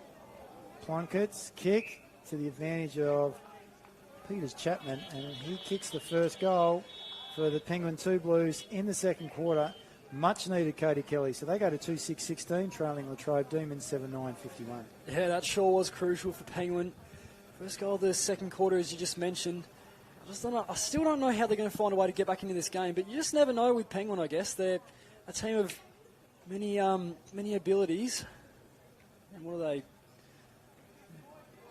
they? 35 points down at the moment to Latrobe. So it's not out of their reach, but still a chance to put a couple more on the board and try and maybe salvage a bit of percentage as well. So much needed goal for the Penguin 2 Blues. And that's a warning. 6-6-6 rule by the umpires. Don't understand that rule, to be honest with you. It's either a free kick or it's not. Yeah. Hudson Guard got the job on Ponting, and Ponting's just doing as he wishes. Kicks the ball towards half forward. Blakemore. Good defence. Comes out wide. Finds Aaron Good. By hand. They bring the footy out towards Peters Chapman. He's beaten though. To it by Webb. Webb there to Donald. Donald. Cox Goodyear. Oh, look at that. Jeez, he's smart. Gets the footy back. Takes off. Kicks across his body. And it goes across the face of the goal, unfortunately for him, and for a behind. So 3 now to Bradley Cox Goodyear. He's a handful, along with Josh Ponting, Alex Lee, all recruited to the club in season 2026. Yeah, Brad Cox Goodyear, he just proves why he's a devil. Like today, he's just been incredible, taking his talents to the northwest of Tassie. He's electric in the way in which he moves. Absolutely. He's smart, but he's also got explosiveness, as well as obviously good skill. Farrelly gets the ball from Plunkett, kicks towards centre wing position, not to the advantage of his teammate. Good pressure applied there by Peters Chapman. That was on Jack Webb, whose kick with him was intercepted by Aaron Good. He goes back by hand to Farrelly. Farrelly just kicks the ball from whence it came. Smith gets his hands on it. De Groot follows up, kicks the ball forwards to the advantage of his teammate, to Jackson. It was Searle. Searle to Jackson. Jackson's handball was to no one in particular, so that allows the Demons to mop up. Releasing kick by Cohen Jeffrey out wide. Good contest on the far side of the ground, and the ball is rushed over the boundary line. We're going to get a boundary throw-in, according to the umpire. They've been a lot more cleaner out there, the 2 Blues. I think their ball movement through handball links and all that's been a lot better in the last, say, 5-10 minutes of this second quarter. So hopefully they can continue on this and get back into this contest. Let's see what happens. They've been able to hold Latrobe the last 3 to 5 minutes. Lee to Ponting. Cox Goodyear. Just smart. See how he just positioned his body there, Cody? Held up, contact. Tucked the footy straight up, turned around, caught it himself. He sees a player in a better position, uses him, that's Triffett. So Nathaniel Triffett will now have a shot on goal. Well within range. Yeah, it looks about 40 out. Can't quite see where the 50 line is, but still I think with Nathaniel Triffett, it's definitely well beyond his, well in his range. We're right behind him, Nathaniel Triffett. Opportunity to capitalise on all this fantastic work the Latrobe Demons have done. And I'll tell you what, he splits the middle to Nathaniel Triffett. And that is their 5th for the quarter. 2 goals to Cox Goodyear, 2 to Will Bradshaw, the opportunist, and Nathaniel Triffett has also added 1 to his name in the 4th quarter as Cohen Jeffrey comes off. So it's 8-10-58. Play Latrobe Demons, Penguin 2 Blues 2-4-16. And 42 points to the differential, 7 goals. Cody Kelly. It really just goes to show how much a team can change in 12 months. I'm not a bloke to go off many statistics, but if I just look to last year, Penguin beat Latrobe both times and more by 50 points as well. 50 points in round 5 and then 67 points in, I think it was round 12 as well. It's been a great turnaround for Latrobe Demons. So far, so good. Triffett gets the footy inside 450 originally, and then ball come back out towards Ponting, kicks the ball across his body, inside 450. Smith's given away the free kick, so Penguin will be the recipient of that free kick, and they go wide. And that might have been Tommy Parsons, and his kick has gone straight, and we're going to get a boundary throw in. So they need clean possession. They need to keep possession. Frustrate the Demons to the Penguin 2 Blues. And they've also got to quell some of their more experienced opposition. Lee, Ponting, Cox Goodyear, notably. Been a free kick at her, I think. That's been given a free kick. And it's on the siren. I guess it's in the hands of. That's right, Bradley Cox Goodyear. The head went up when he knew the siren went. I think no, it's not Cox Goodyear. It's a Ponting, is it? Or Shearer? The kick. And it is no score. So no score there to the Latrobe Demons. So at half time it is 8-10-58. The Latrobe Demons leading the Penguin 2 Blues 2-4-16. And they, Latrobe bench and players, they're buoyed by what they have seen in that second quarter. And it's been a great start for them in season 2026. Goal kickers for Latrobe side, we've got 3 each to Bradshaw and Bradley Cox Goodyear. And single goal kickers, 1 in the first term to Sean McCrossan and 1 in the second to Nathaniel Triffett. For the Penguin 2 Blues, 2 single goal kickers.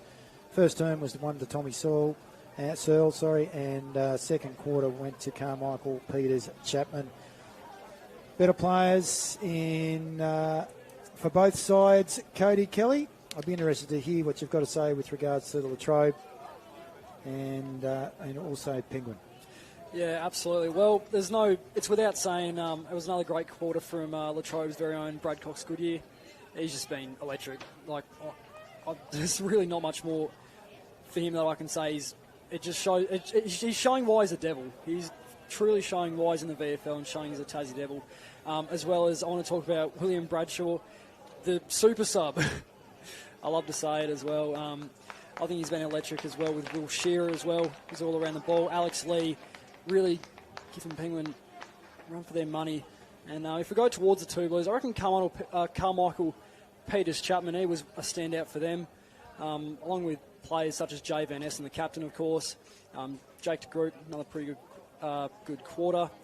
And, that's pretty much all the insight I've got for you there of the best players from both Penguin and Latrobe.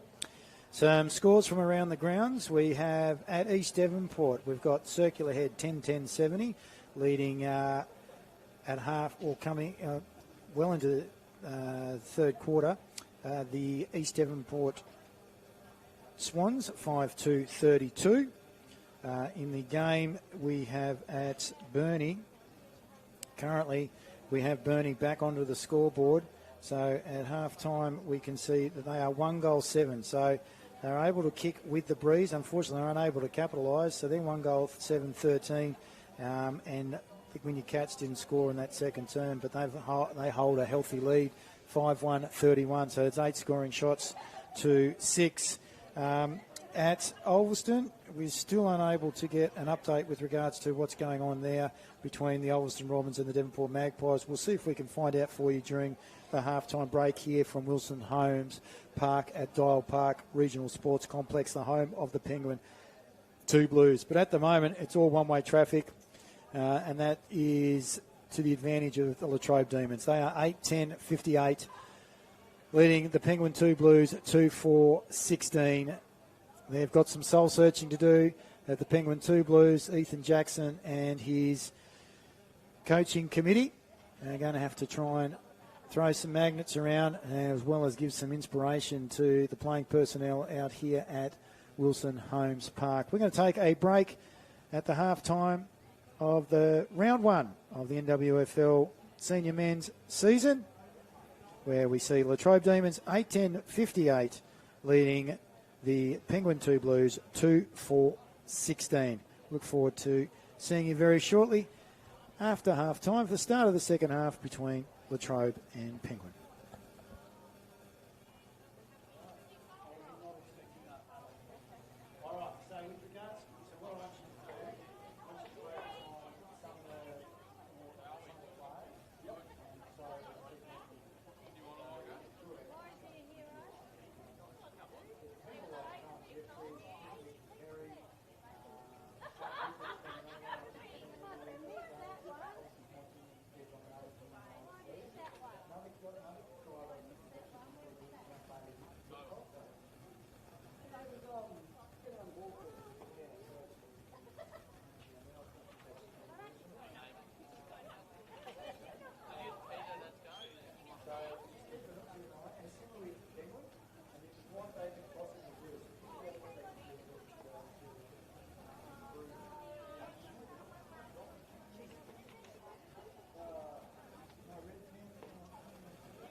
Welcome back to AFL Tas live stream for round one game in the NWFL men's senior roster between the Penguin 2 Blues and Latrobe Demons at Wilson's Homes Park here at Penguin. And at the moment, it has been all one-way traffic, and it's to the advantage of Latrobe Demons, who are kicking to the right of the scoreboard, right of your screen.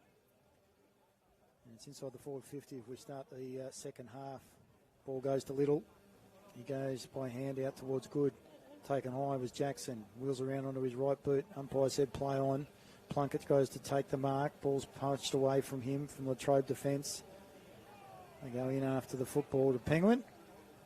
Dragged in. Umpire says we will have a ball up.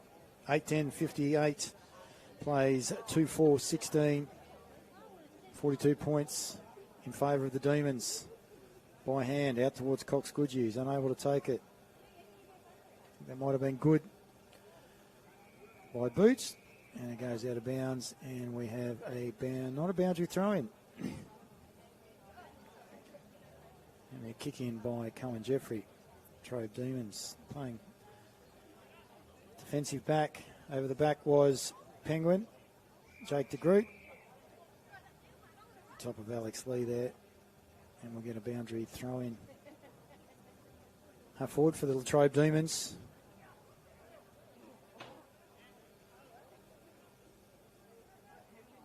De Groot wins this one. He gets it back out. Gives it though to Jackson. Jackson hands it over to O'Donnell. O'Donnell back to Jackson. Goes to Slater. Makes a meal of it.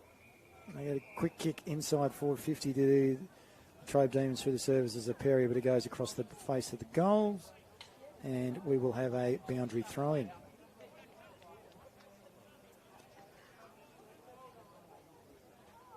A bit of rain during the half-time break here at Penguin. They release now to Penguin in front. Free kick, surely. Yes.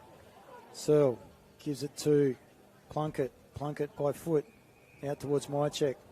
Dealt with by Weeks, and he will receive the free kick. Needs to stand up. There's Zach Mychek. Generally very good with regards to his feet. Ball comes to player Geordie Glover, and he kicks his first for the day. It's the first in the third, front and centre, and that's a much needed goal for the Penguin 2 Blues. So they go to 3-4-22, trailing Latrobe Demons 8-10-58, and we're coming up to the 3-minute mark of the first term. 3 single goal scorers for the Penguin men. One in the first, one in the second, and one in the third.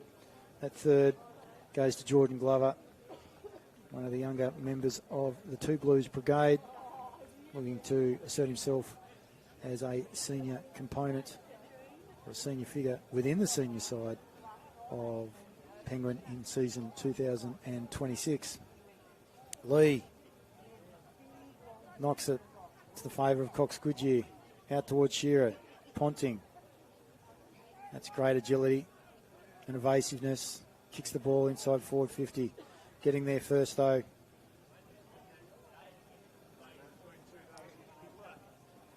Might have been Peters Chapman. Actually, Jax McDonald for the Penguin 2 Blues. Out towards Lee. And then out towards Jeffrey. So by hands they do it. The Demons. It's a poor kick by the Demons defence. Glover being prominent. Good kick. And finds Tommy Searle, I think it is. At about a 45 degree angle, about 15 metres out.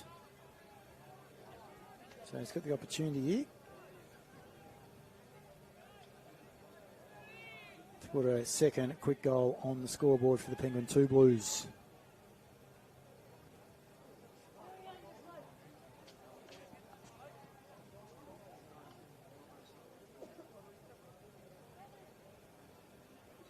Cooper Bentley coming back onto the field for the Latrobe Demons. So we're getting behind Tommy Searle. That's not a bad looking kick. Jeez. And they're on the board for the second time. And that's his second for the game. One in the first and one in the third, Tommy Searle. So they go to 4-4, 28. Great start to the quarter. Second half for the Penguin 2 Blues. They are now only 5 goals in arrears, trailing Latrobe 8-10, 58.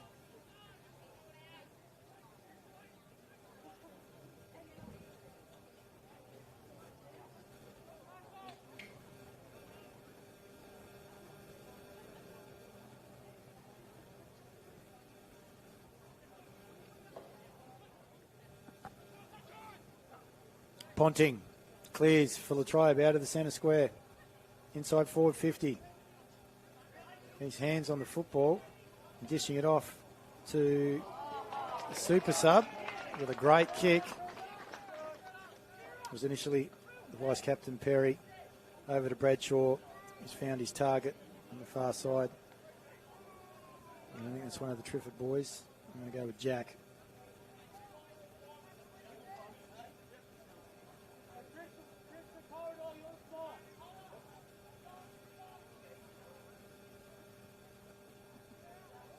And it's touched, so it goes across the line. And so that's another rush behind for Latrobe Demons. So they go to 8-11, 59. 31 points advanced of Penguin for 4-4, 28. Blakemore in front. Peters Chapman, ball to ground, comes to Mychak. Mychak to Little. Little, unfortunately, unable to control the football. Ball goes out of bounds, we'll have a boundary throw in.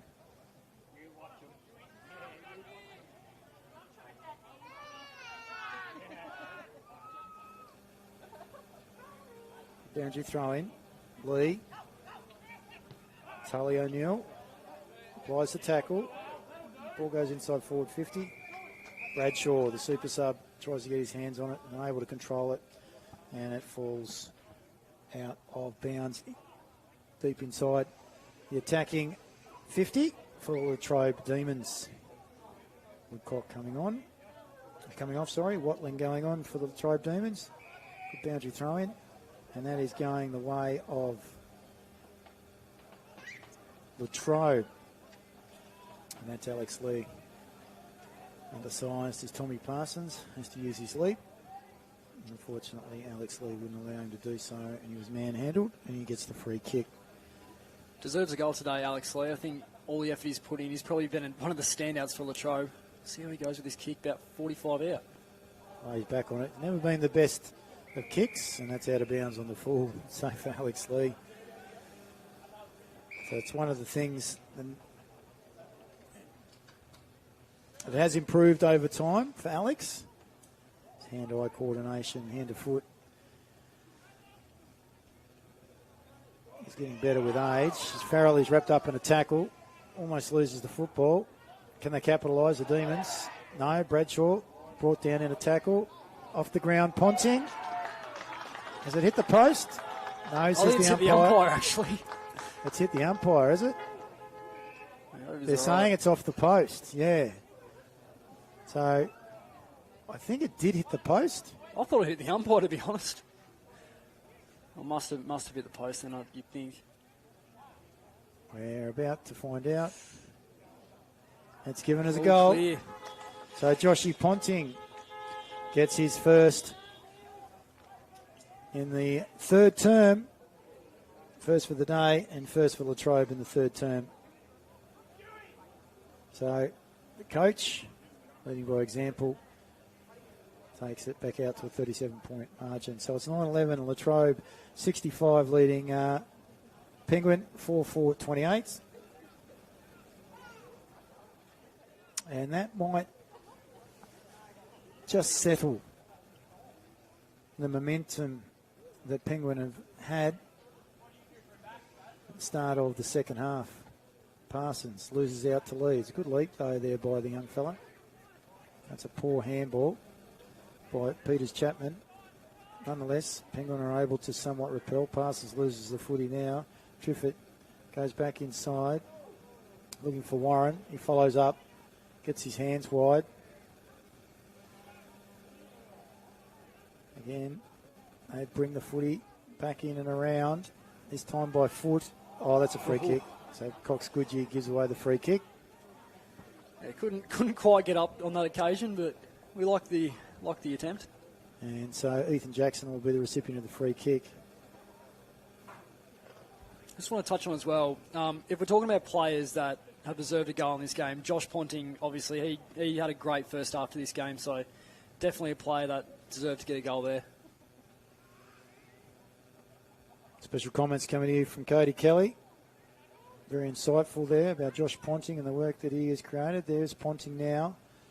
Speak of the devil to Cox Goodyear, top of the goal square, standing up, taking the mark, deep in defence. Might have been Will Dutton. So Dutton for the two Blues. Goes short and wide, finds Farrelly.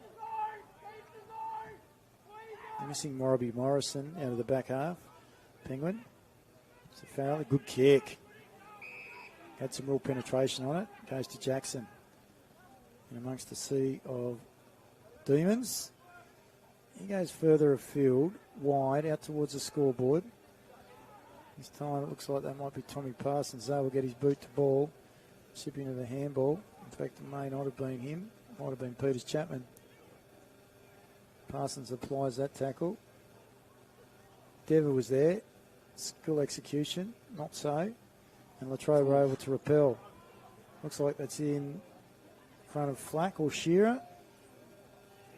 Kick inside forward 50, looking for Smith. Good defence there by Farrelly. Really lucky there, Penguin. They didn't have the numbers in the back line. 3-on-1 it was at one stage during that contest when the ball went inside forward 50. So they get away with the big one there. Cox Goodyear takes the tap and releases incorrectly. And recipient of the free kick will be Ethan Jackson.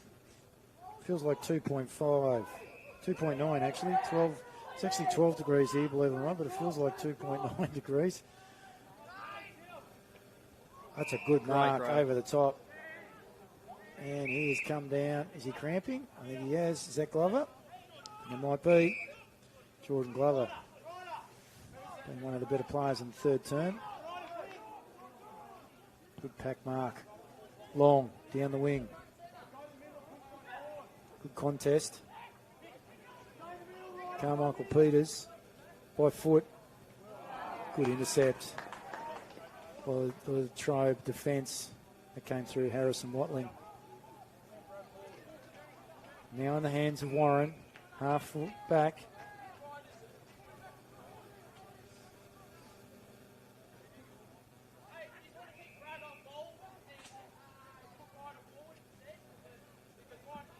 Might be Woodcock. Woodcock now towards Alex Lee, unable to take the mark. Better there by the Penguin defence. Out towards Ponting. He goes inside forward 50. Over the back. It's all the Latrobe Demons. Taking advantage. Kicking his first for the day is Tommy Donald. Number 6 for Latrobe Demons. Extending the margin against the Penguin 2 Blues. So right now, Latrobe Demons are back out to that healthy lead. 10-11-71. Penguin 2 Blues, Cody Kelly 4-4-28. Yeah, there was just no communication in that back line from Penguin. It was John McDonald and Jalen Farrelly. They, for some reason, decided to crush the pack, and out the back obviously went for Thomas Donald and straight through for another one for Latrobe, and they're still extending that margin. Now to a 43-point advantage now. I think that's a game high. Yeah, sure is. So Ponting. Handball missed the mark, puts his teammate under a lot of pressure. Comes in to apologise. It was Triffett. Or Lockie Warren. In fact, it was Lockie Warren. Getting there first this time was Plunkett. Ooh, driven into the ground by Shearer. Doesn't like the treatment that was given to him. I think they have a bit of a dust on in the middle of the field. Woodcock with a punch. Van Essen.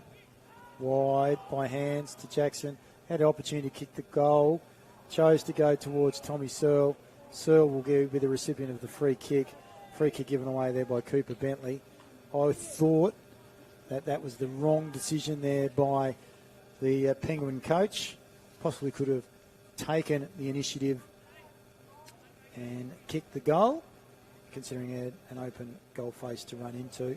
Nonetheless, he's tried to bring the young fella in to the game and hit him up. Let's see if he's up to the task, Cody.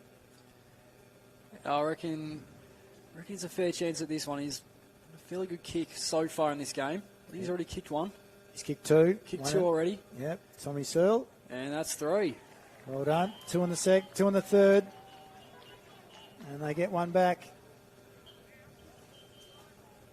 So it's 71 plays 34.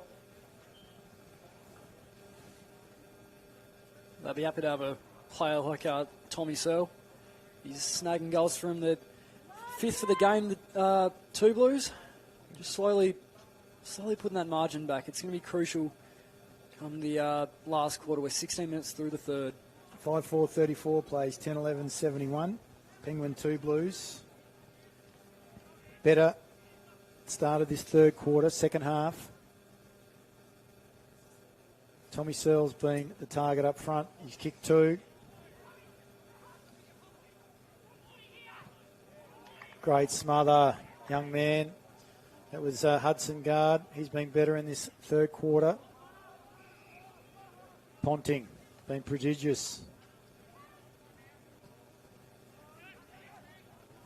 No mark. Overrunning the football. It was McDonald. Gets his foot to the ball now, though.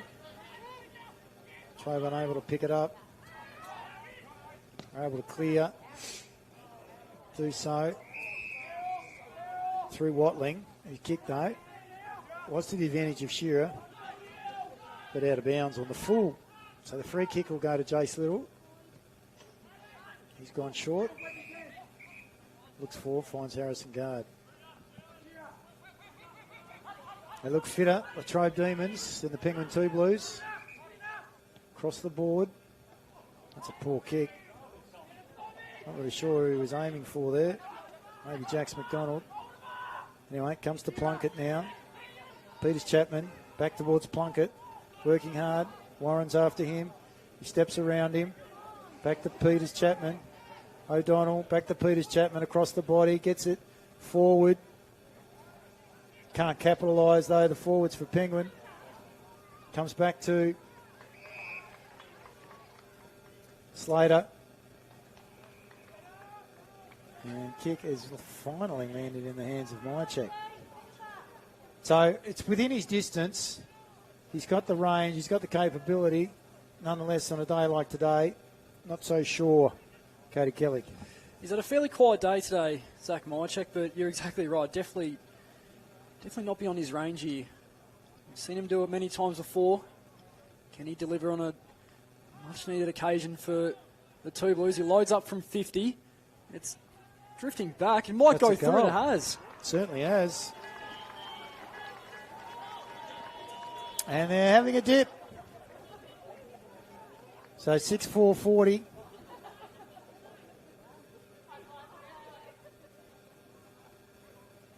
Plays 71. So it's 10-11-71, the Latrobe Demons. So 31 points the margin. And they're whittling away at it. And they're just going to have to continue to chip away at it in 2 to 3 minute increments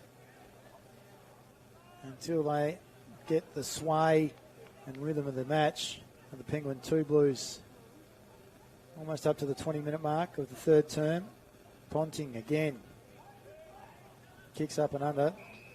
Good courage there by the young fella. That's Plunkett. Oh, he could transfer play. He chooses not to. Decides to go further field and go forward. Mychek almost takes the mark. He's been held without the football to Jackson. Peters Chapman across his body. It's not a bad effort. It's just to the near side. Just touching on these young and up and coming players for the Penguin Two Blues, like we touched on there, Plunkett, he's been great. Glover, talk about Peters Chapman as well. Hudson Guard, he's had a great game so far, and obviously Tom Parsons in the ruck. He's definitely getting a couple more in this third quarter against an absolute giant in Alex Lee. They keep this up, who knows what's going to happen. Glover gets the handball out. Ricochets out towards Latrobe, and then they've had a shot on goal. And he's pretty happy about it. It's Peters Chapman. It was Peters Chapman. That's his second for the game. That's his first in the third term. And they certainly needed that. 47 plays 71, so it's 7-5, plays 10-11. Still advantage to the Latrobe Demons. But this is more the effort that we're wanting to see from the Penguin 2 Blues. So Tommy Searle has 3. Peters Chapman has 2. So they're the multiple goal kickers for the Penguin 2 Blues. 7-5, plays 10-11.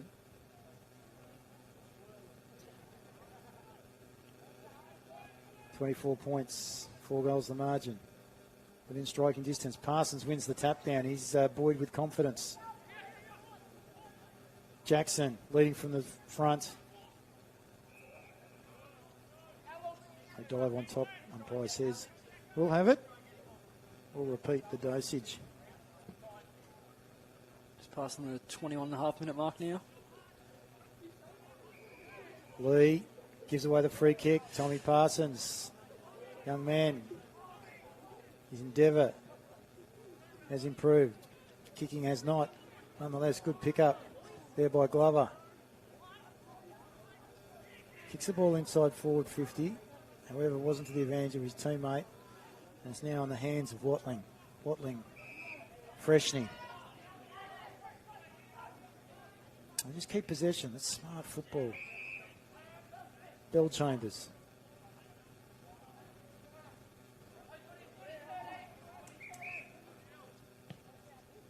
Long down the line. Smith's the target. Punch there by O'Donnell. That's been a good change. Freshney dishes it out. Teammate kicks it inside forward 50, but a good mark has been taken there by Jax McDonald. Farrelly. Little. Jackson. Centre wing. Good mark. Play on, says the umpire. He's caught it back, I think. Is he given a free kick? It might be a Latrobe free kick. It is. So I thought it was a mark there to my check. That makes 2 of us there, X. And Blake Weeks will be the recipient of the free kick. Goes by hand, gives it to running defender for Latrobe, Woodcock. Picked up there by Blakemore. Blakemore's handball somehow comes out to Latrobe. There goes McDonald again. Back towards half forward for the Latrobe Demons. Standing tall was Alex Lee.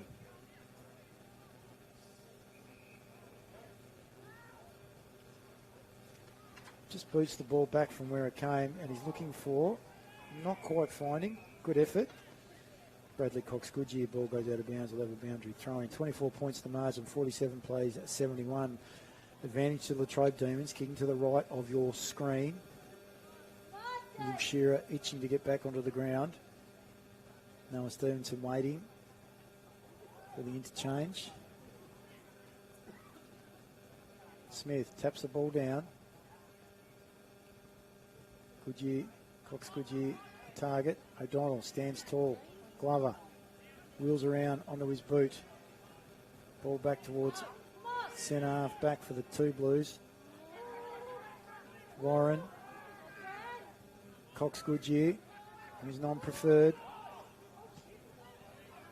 Cleared there by Bonner for Penguin. Chopping off in the centre of the ground was Bentley. Goes back to Woodcock. Good kick to a leading Cox Goodyear. Plays on. Wheels onto his left boot. Sits up in this. Great grab. It is a good grab. It sits up though. And using his guile and experience, body positioning, taking a good mark is Josh Ponting. He's on the right side for a right footer. Mind you, he'll be kicking into that wind. And you can see that right goalpost swaying in the wind. There, Cody. And that's where he needs to be aiming. Bit of Dom sheet about this kick, I reckon. Oh, yeah, back of the West Coast. Oh, he goes around to the right. Need to punch it through, and that they do. And that's the third rush behind for Latrobe Demons. Well done to the Penguin defence there. And would have thought that he might have had a better execution, Josh Ponting. We've talked about the young guns in this game, and Penguin, as we talked about the Penguin defence, Jax McDonald, he's been crucial down there in the last 10 minutes, or especially, not even just the last 10 minutes, or overall in this game. He's been great to watch out there. Yeah, been much more resolute. Absolutely, totally agree with you. There's Farrelly, and the ball goes out of bounds, and we'll get a boundary throw in. It's 25 points to margin, 10-12, 72. The Latrobe Demons leading Penguin 2 Blues 7-5, 47. Shearer and Webb come on. Off come Smith and Flack for Latrobe Demons. Ball to Jackson. Stands up in the tackle, wheels onto his left boot. And Lee takes a very... Oh, no, not paid. Good effort there by Searle. Ball comes out or ricochets to Watling. Watling's kick's been chopped off by Purton. That's a poor kick or execution thereof. Lands in the hands of Weeks. Weeks goes wide out towards Triffett. Nathaniel Triffett on that trusty left boot. That's a good kick. Hits his target. It might be Woodcock, is it?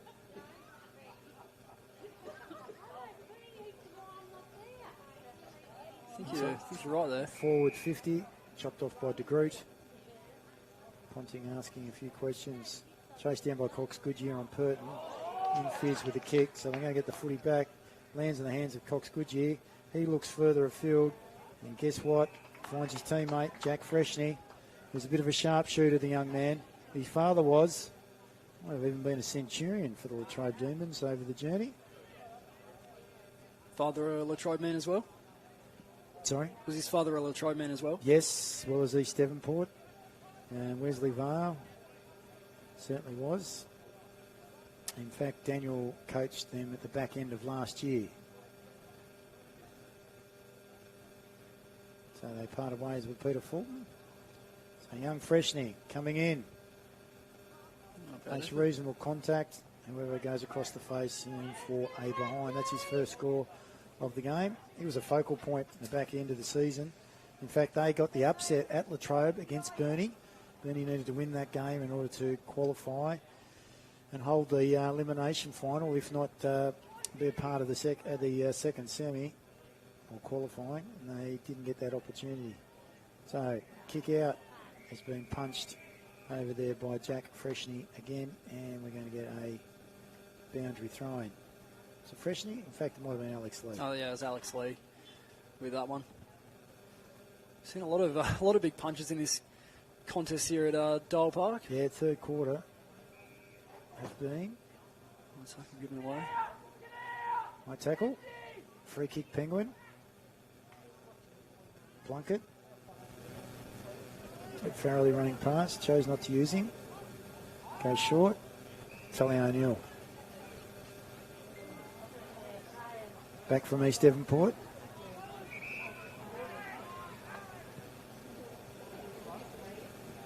Bit of an up and under. Asking Purton and Jackson to do a fair bit of work there.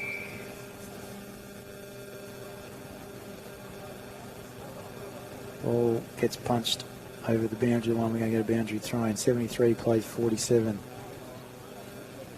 Well, there's 29 and a half minutes gone. You think we're getting quite near three-quarter time. 26 points the margin. 42 at half time. So well done, Penguin.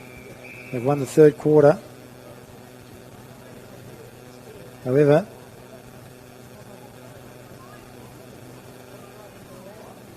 there's been 7 goals this quarter, so I would imagine we'll go over the 30-minute mark. O'Neill, De Groot. Burton in front. O'Neill again. And at three-quarter time, we see the Penguin 2 Blues 7-5-47 with trailing the Latrobe Demons 10-13-73. Much better quarter though. 5 goals won. 5-1 to the Penguin 2 Blues as opposed to 2 goals, 3 for the Latrobe Demons. So better start to the second half for the Penguin 2 Blues. Goal scorers for the 2 Blues we have as follows. 3 goals, 2 in that third term to Tommy Searle, 1 in the first, 2 to Carmichael Peters Chapman, 1 in the second, 1 in the third, with single goal kickers to Jordan Glover and to Zach Myercheck, for both of those being in the third quarter. For the Latrobe men, we have 2 multiple goal kickers, they being Bradley Cox-Goodyear with 3 and Will Bradshaw also with 3, both of those 1 in the first and then 2 in the second. And then we have single goal kickers to Tommy Donald and Josh Ponting, both of those in the third quarter. Nathaniel Triffett in the second and Sean McCrossan in the first. With a quick synopsis of the third quarter, I'm going to hand it over to Cody Kelly. I mean, straight away to the leaders, your standout players for the third. You'd look at players like Bailey Woodcock, he was great there. Jack Freshney had a really good finish to it as well.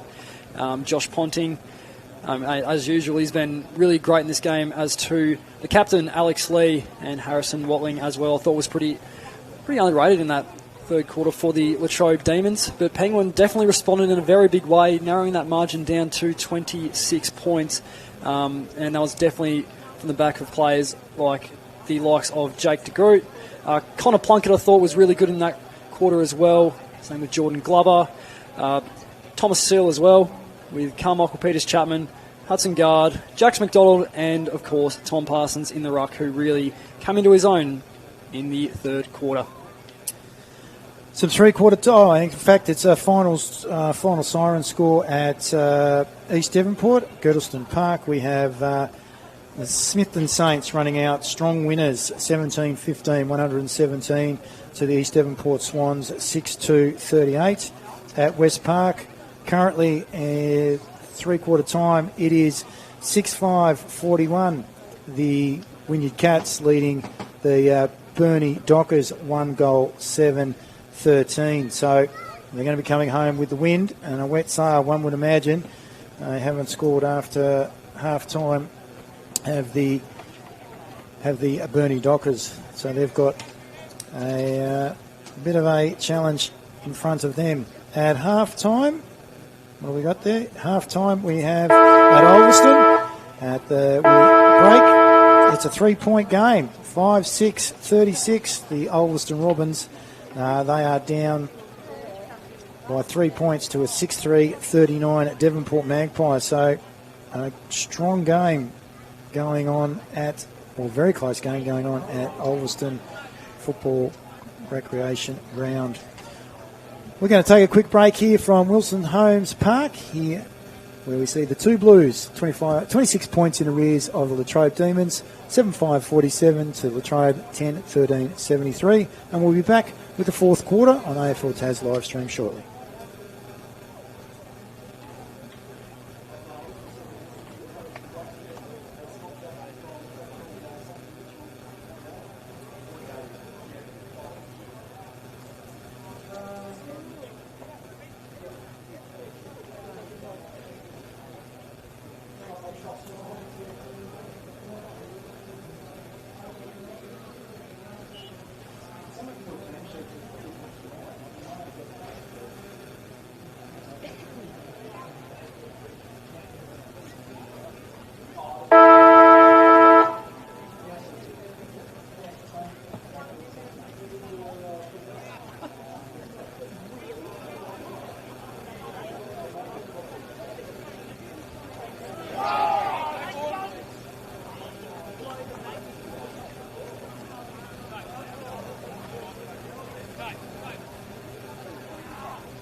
Welcome back to Wilson Homes Park here at Dial Park Regional Sports Complex. You're watching Penguin 2 Blues in round one against Latrobe Demons.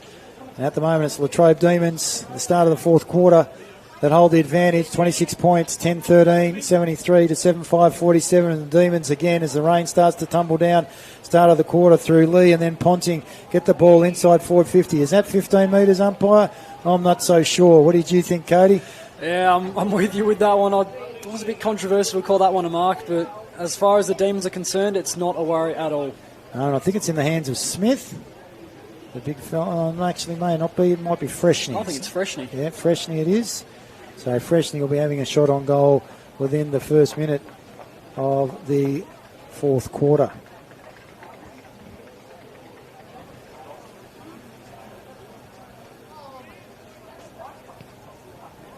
Ball holds up in the wind. It's not going to make the distance. Punch there by the Penguin defence. And goes over the boundary line for a boundary throw-in.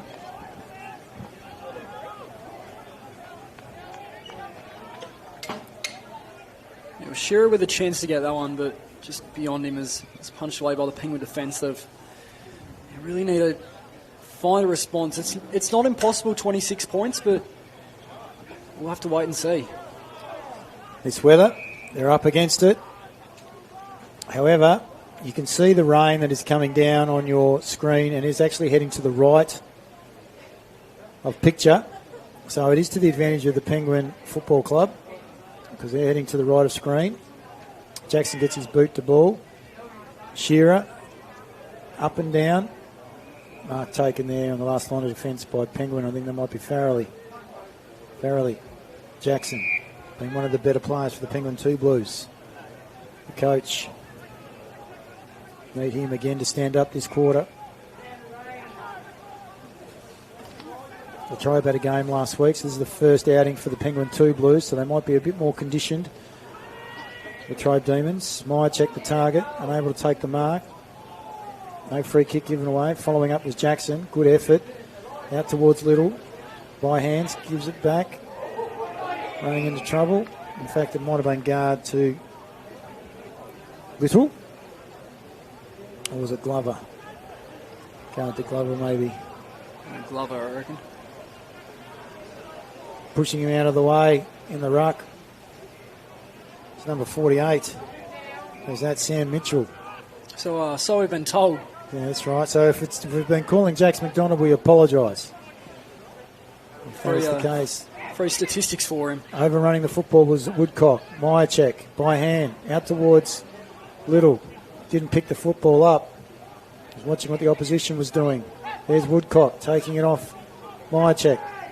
They get the ball back to Penguin. Underneath the legs. It works.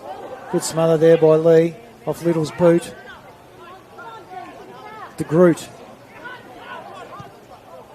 Guard. Van Essen.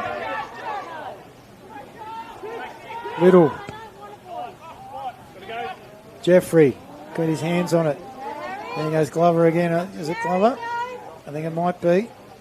No, Johnson, Spencer Johnson that's gone down. Looks like he's got some cramp. The Penguin.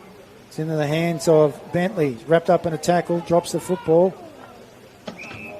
Then applies a tackle. And we're going to get in fact, that might be Peters Chapman down there that has the cramp at the moment.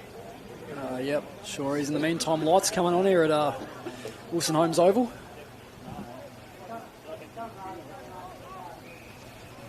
Still play down. I think it's Spencer Johnson. He's just having a bit of treatment done on that. Looks his right leg. I hope he's okay. Ball out into the centre there for the Latrobe Demons. Quick kick forward by Bell Chambers. First back was number 20, Freshney. Around the body goes Blakemore. Bounces to the advantage of Glover. Not Glover. That man would be Guard to Jackson. Jackson's kick goes forward. Been repelled there, though, by the Demons. Comes out to Cox Goodyear. Just holds and waits. He hands the ball over to his teammate, Triffett. Triffett further afield to Freshney. Freshney's kick, though, is chopped off by Jake de Groot getting back in defence. They come wide. Is that on top of the head? Umpire? Giving away the free kick? No. The kick comes back in towards centre forward. Cox Goodyear at the bottom of it. That's a good kick. Front and centre. That's his fourth for the day. And he has been one of the leading lights for the Latrobe Demons in this encounter here at Wilson Holmes Park. They go to 11-13-79, leading the Penguin 2 Blues 7-5-47. And for mine, that snuffs out any opportunity that the Penguin 2 Blues might have had Cody Kelly. Yeah, absolutely. He just made that look so easy as well when he put that on his boot. I think that's game gone there for the Penguin 2 Blues. Latrobe have taken control and put this one to bed. 32-point leaders now as the scoreboard reads. Back in the middle. They need a miracle. Down to Cox Goodyear from Lee. Inside forward 50. Unable to take the mark. They might have been Watling. Ball comes to ground. Ooh, taken high. So Smith on Jackson. And Ethan Jackson will get the free kick. Needs more movement. They're pretty static. So he's had to go out wide. And that kick's going to go out of bounds. Which means that Bell Chambers, for the Latrobe Demons, is going to be the recipient of the free kick on the far side of the ground. On Terry White Kenmart scoreboard, 11-13-79, plays 7-5-47, advantage to the Demons. No one able to take the mark, centre forward, inside the forward 50 of Latrobe. Lots of desperate players. Ball's not going anywhere, we're going to have another ball up. Only one player, centre forward for the Penguin 2 Blues. That's Tommy Searle. He's been manned up by Cooper Bentley. Getting back is Woodcock, picking the footy up. Front of Myercheck, goes long. That's a good effort there by Ponting, almost takes the mark. Cox Goodyear getting his hand in there. Gets it to Lee. Lee's kick inside forward 50. Latrobe unable to take advantage. Or do they? I think they might have through Triffett off the ground. It was a very nice finish there from Jack Triffett. He just came through the pack and just took it for his own, got the soccer off the ground and straight through the goalkeeper. Bit of soccer in that one. Yeah, very opportunistic was Jack Triffett there, getting the opportunity front and centre. And they're just getting numbers to the contest, the Latrobe Demons. One of the things I love about this style of play, but there is their athleticism, their power, they're explosive in and around the contest and when they've got the football. And it's showing 25 scoring shots to 12. Guard taken high. Play on, says the umpire. In fact, it was a turnover. Incorrect disposal. Will Bradshaw keeps the ball inside. Freshney. Good chase there by Donald. And tackle. Ball, handball wide. And that was by Aaron Good. Free kick, Latrobe. Bradshaw. Kick. To no one in particular. And being a wet football, hits the ground and slides out of bounds. Meantime, though, sun is actually starting to come back out again, but That's just Tassie for you. Probably another 5 minutes or so, it's going to start pouring down with rain again. Possibly. Let's hope not. The group. Hands on it. Ponting first there as the ball comes to ground. Wrapped up in a tackle. Cox Goodyear. Across the body. Unable to get there. Receive the handball from Noah Stevenson. That's his fourth. He's kicked 4 goals forward today. Bradley Cox Goodyear. And one of the more dominant players, if not the dominant player on the ground. He's just electric. The way in which he goes about his work. There's just no stopping that man at all in this game. Penguin have been run an absolute bath is the only sentence to describe what Brad Cox Goodyear has done to the Penguin 2 Blues. Ball centre wing position for Penguin. Now it's centre forward. Lee overruns the football. Can they be clean? Searle gets it out to Jackson. Jackson's got a player all by himself. That's Zachy Myercheck. And he chooses to go back and take his kick. And why wouldn't he? Had the opportunity to run on and chose not to do so. And as the rainbow comes out here at Wilson Homes Park. One of the Terry White Chemmart scoreboard. Going to add to that, hopefully. Will be Zach Myercheck. That's a poor execution of goal kicking. And 1-1 to Myercheck. That kind of thing can really affect the mental aptitude of your team when you don't convert, especially when you are having a shot such as that. So players want to see reward for effort after a while. Continues down that path. Their endeavour will decrease. They release too easy to the Demons. And you can see here, you've got 3 Penguin players behind even the Demons' defence. I know they've got the football, but they need to be getting back to defend. One man is trying his valiant best. He's their coach, and that's Ethan Jackson on top of the football. And the umpire says we'll have a ball up. 86 plays 48. 38 points to margin. Was down to 24. Good effort there by Jackson on Ponting. Lands in the hands of Farrelly, far side of the ground, half back. Jalen Farrelly has tried his best today. Overwhelmed though with the amount of football. Cox Goodyear, see how quick he just gets back, places pressure on Little. That kicks the turnover because of that. So that's perceived pressure from the application before. Straight into the hands of Lockie Warren, vice captain's been good today.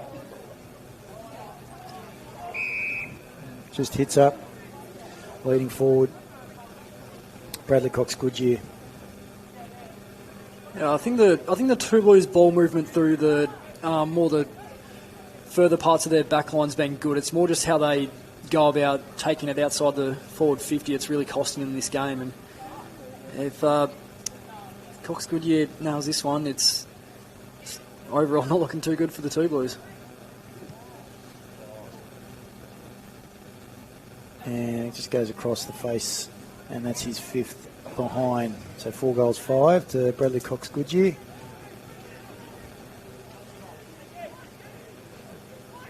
.87 plays 48, coming up to 39 points. Mark taken there by Myercheck. Is that 50? No, says the umpire. That's a poor kick. Luck's a fortune. Lands in the hands of the coach. Jackson out to Aaron. Good. That's a good kick. Van Essen, haven't seen much of him today. Need better effort from the captain. That kick's not a great one. Might come off though. DeGroot can be the first one back. Gets his boot to ball. It's a good pick up by the tall man. But he misses to near side. So that's his 2nd behind of the day. 38 points to margin. 49 plays 87. Advantage to Latrobe Demons. Should have been a better finish there, Cody. Yeah, he was very unlucky not to get that one right on the boot and go through for a goal, but in the end, it hasn't gone their way today, the Penguin Two Blues. It's all it's really been. They've been a little bit scared when they use the ball more so, but Latrobe, they've dominated all day. I don't think they've been unlucky. I think it's been a lack of execution and been run off their feet by their opposition today. They're very well drilled and possibly have had the opportunity, they have had the opportunity to get a bit more game fitness under their belt. One man who hasn't stopped trying all day is Ethan Jackson. He's definitely been the Penguins' best. He's had a really good game, Ethan Jackson. Poor kick by Blakemore, yeah. Talk about players like him and Tom Parsons in the ruck. I thought he's had a really good game as well. He's had a good endeavour, but he's been soundly beaten by Alex Lee. It's hard when you're going up against a player like Alex Lee, especially at a young age like what he's at. But still a lot of potential there for the Two Blues, and especially going up against a team that just come off a 100-point win and playing their second game. Penguin have only played the one, which is today. It's not going to be easy, ever. They need some key personnel, the Penguin, as well as need to work on speed of ball movement and execution. Ball to ground. The Crooch tried hard.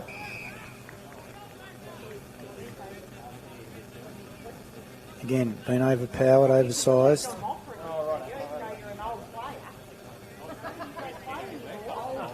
The Trade Demons are going to be sitting on top of the table at the end of today's proceedings. There's Ponting. Farrelly. Plunkett. Back to Farrelly, the old 1-2. To Groot. It's a poor kick. Straight to the advantage of Latrobe. Here we go, foot race on again. Winning this time was Penguin. Jackson going hard. I love what Weeks did before. That's a good kick. Young man, well done. Noah Stevenson's been good in this fourth quarter. McCrossan, unable to take the mark there, was Smith. Going back with the flight of the football. Cody Bonner, good grab. Out to Blakemore. Blakemore to Purton. We've got an opportunity here. Players galore available. So Plunkett gets it further afield. That's to Peters Chapman. Or Chapman Peters, is it? No, Peters Chapman. His kick goes wide of Will Dutton across the boundary line. And we will have a boundary throw-in coming up to the 17-minute mark of the final term. 49 plays 87, 38 points, the margin in favour of the Latrobe Demons. All by himself was Lee. I don't know why he let that go. Purton hands it to Parsons, who decided not to take the footy, and I don't know why, because he was running into an open goal. Been a weird one for Penguins today. There's a player limping behind the play. Who's that? Plunkett's fine now, but yeah, it looks like there's a bit of lack of communication in that Penguin forward line, but still a chance here to go inside and turn it over straight away. Turnover they have. Latrobe have the football. Poor kick. Poor execution. Oh, that was out of bounds on the floor. Yeah. Anyway, not that it's going to matter. No, not necessarily, but still good to get those calls. To Donald. Donald up and under. Cox Goodyear up against Farrelly. Look at the pressure he just applies. Able to release through Mitchell. It's O'Neill. I think that might have been out to the coach. Jackson, De Groots, kicks chopped off by Cohen Jeffrey. It's been a good contest between him and Tommy Searle today. Searle's tried. Jeffrey, Webb, half back. Smith gets his fist to it. Ball to ground.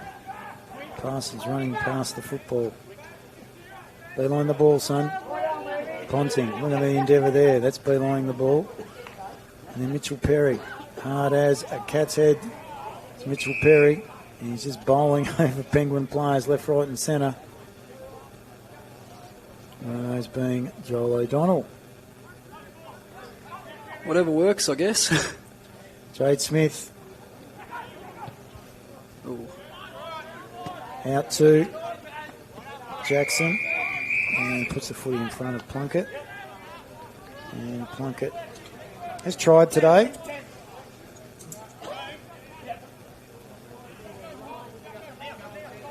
Well down though is Jay Van Essen.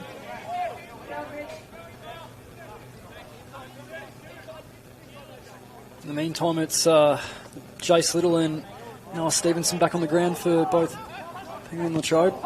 Parsons, better effort this time. Gets the footy after the second attempt. Kicks inside forward 50. Guard. De Groot.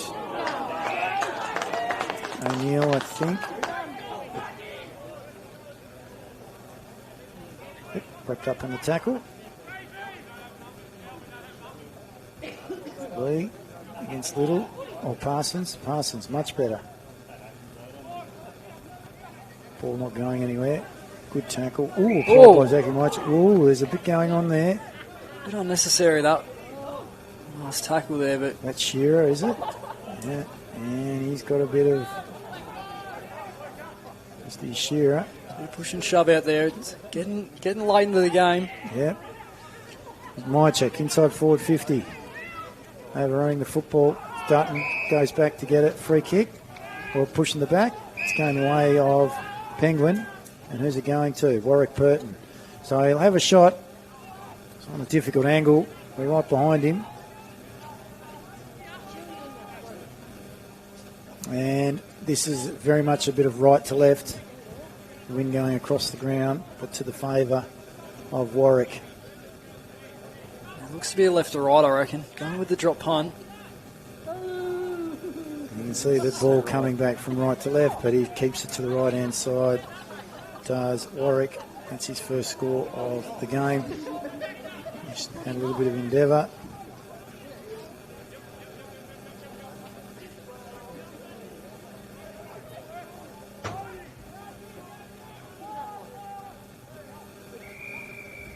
This one will be brought back in for the two Blues. This one comes out from the umpires. So asking for the football was Tommy Parsons, and they're going at a boundary throw-in. So I was deemed to... Unless there was a touch there. Yeah. The decision came out before, but... It's in the back. And Tommy Parsons, back end of this quarter, showing a little bit. So some green shoots there for Penguin. Oof. Doesn't really know what he's doing though, Tommy. Just got to hold it down. That's what they've struggled with today is Penguin. It's always go, go, go, and they don't get any chance to just hold it down and think about their options that they've actually got. Interesting decision. He kicks the ball long and deep. They're able to keep the footy in there. Penguin, however, they are outsized.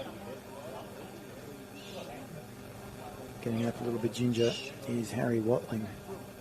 Latrobe Demons. Cox Goodyear gone back. Finds Stevenson. It's been good in the fourth quarter. Goes wide to Warren, to Ponting. And they just use the footy well. Sharp, crisp. Even in the wet conditions, Cody. Latrobe. Still find a way. A level above. A level above the Penguin 2 Blues. And hopefully Ethan Jackson and the coaching contingent at Penguin can take notable grabs of today to show Penguin 2 Blues players what's required in order to be a contender. Yeah, the review, it's going to be a long one, I reckon. There's a lot that's gone wrong for Penguin today. So many different reasons they're not up at the moment or even anywhere near getting close in front. In the meantime, it's still all Latrobe. Look at that, Cox Goodyear, just smart with his use of the football. Receives it from Smith, out to Donald. Donald's kick towards McCrossan. Comes back on it, steps inside, gives it across to Will Shearer. Jeez, he's desperate. Will Shearer gets the footy back by hand, puts it to a dangerous part. That's the corridor. Cox Goodyear unable to pick it up. One that does, though, is Lockie Blakemore and releases for the Penguin 2 Blues. Far side of the ground, still deep in defence for the 2 Blues. 37 points in arrears for coming up to the 25-minute mark this quarter. They've had 1 goal, 2, in fact, for the Latrobe Demons. So they've consolidated. They're inside forward 50, though. Good use of the body. Unable to take the mark was Weeks. Myercheck. Can he do something miraculous? Almost.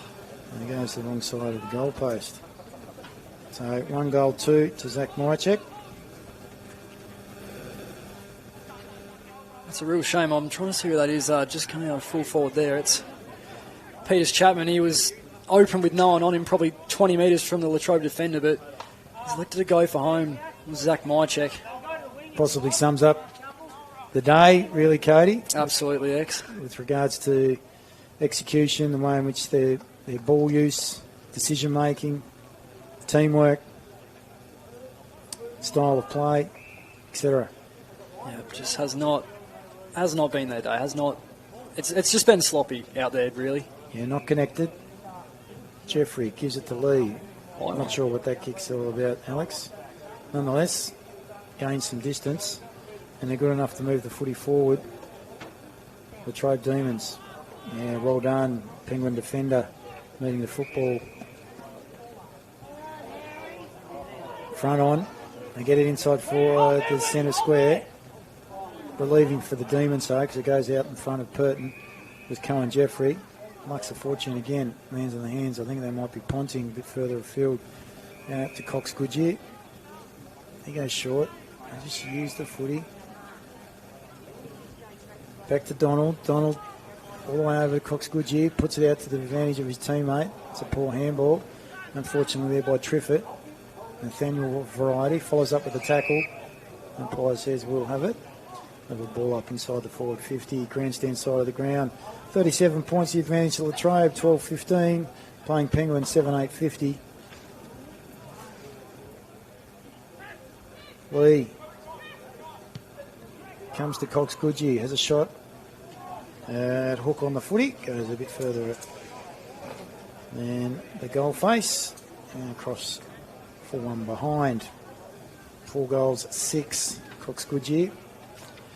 Yeah, we just look at the impact he's had for Latrobe in this game, and it's just shown that he's a really great pickup for them, and if he continues to perform this way, and so too the Latrobe Demons, they could go very far in the 2026 NWFL Senior Men's season. Well, they're definitely going to be doing better than last year. Stevenson, that's his first mistake for fourth quarter. Ball goes across the ground, across the face of goal.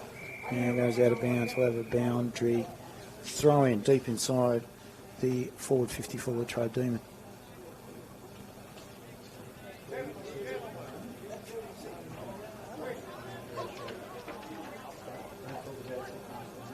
Yeah, easy.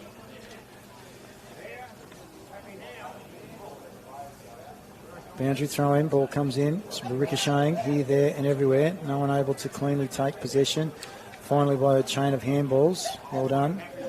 Penguin 2 Blues. The releasing kick though wasn't to the advantage of his teammates. Latrobe now have another opportunity. They dive on top of the football. A pack develops. We're going to have a ball up. However, Penguin 2 Blues are able to get the ball outside the forward 50 for Latrobe Demons.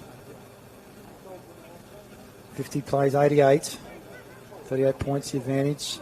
Inside forward 50 again, Latrobe. Ball bounces just inside the boundary. And we're going to get another boundary throw in. So the charges at Latrobe on the interchange. Coaching personnel will be reasonably happy with what they see here today. It's a good start to the year. Out to Donald. Donald, kick, one behind.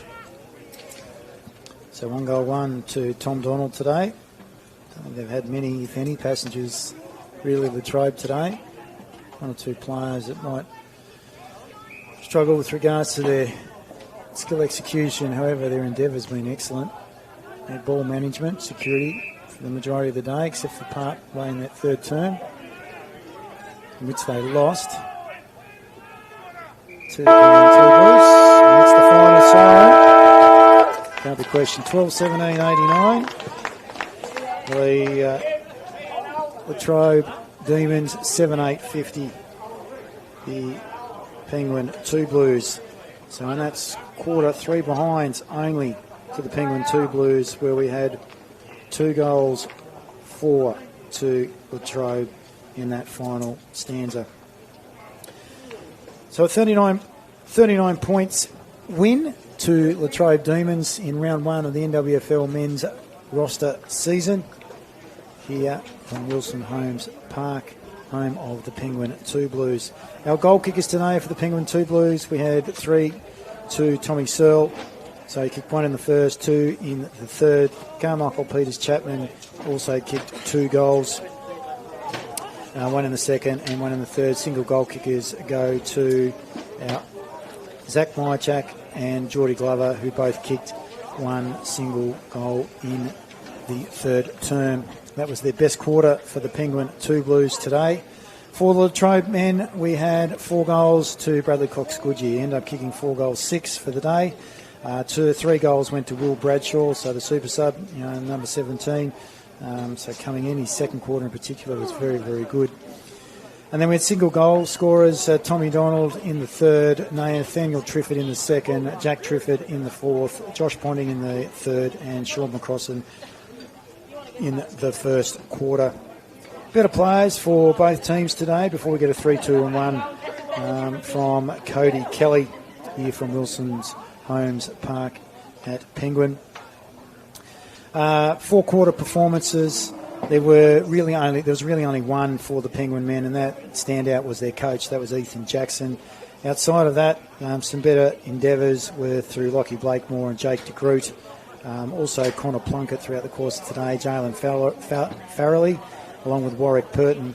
Geordie Glover at times was good, and he's showing some green shoots for the Penguin Football Club, along with Carmichael Peters Chapman, Tommy Searle, Hudson Guard, and the back end of that fourth quarter, we could see Tommy Parsons really challenging in the ruck. For the Latrobe men, well, there wasn't really a passenger all day. Better players in particular, though, were Joshy Ponting and Alex Lee, along with Lockie Warren. Bailey Woodcock throughout the course of the day was also very strong. However, their main target up front and Tasmanian Devil representative, that gentleman being Bradley Cox-Goodyear, for mine was the best player for the Latrobe Demons, kicking 4 goals, 6. Could have had a fistful, if not more, good Bradley Cox-Goodyear. Cody, I'll hand over to you for our 3-2-1 while I'll try and get some scores from the other games around in the senior men's competition today. Yeah, no worries there, X. So you're spot on there about Brad Cox-Goodyear. He was definitely the standout player today. For my 3-2-1 vote system, I'm giving Brad Cox-Goodyear the 3 votes today. I think he was just a standout player. As you said, 4 goals, 6. He was electric on the field, especially on that forward line. Really helped Latrobe and balance the ship and cruise to a lovely 39-point victory. My second vote, I'm going to give it to Ethan Jackson. I still feel like, despite Penguin losing fairly convincingly here to the D's, I do think he was great today in that back line and really holding down a couple of the Demons players, and I think he was one of the main ones that really kept the 2 Blues alive in this game. And the 1 vote going to William Bradshaw, that I thought he had a really good, he was a second quarter, if I'm not mistaken. He's kicked 3 goals in it. That's what I'm going to give my votes to for the if I had to choose my best 3. So our 3-2-1, so 3 votes went to Brad Cox-Goodyear. 2 votes to Will Bradshaw. Yep. And give one to Ethan Jackson.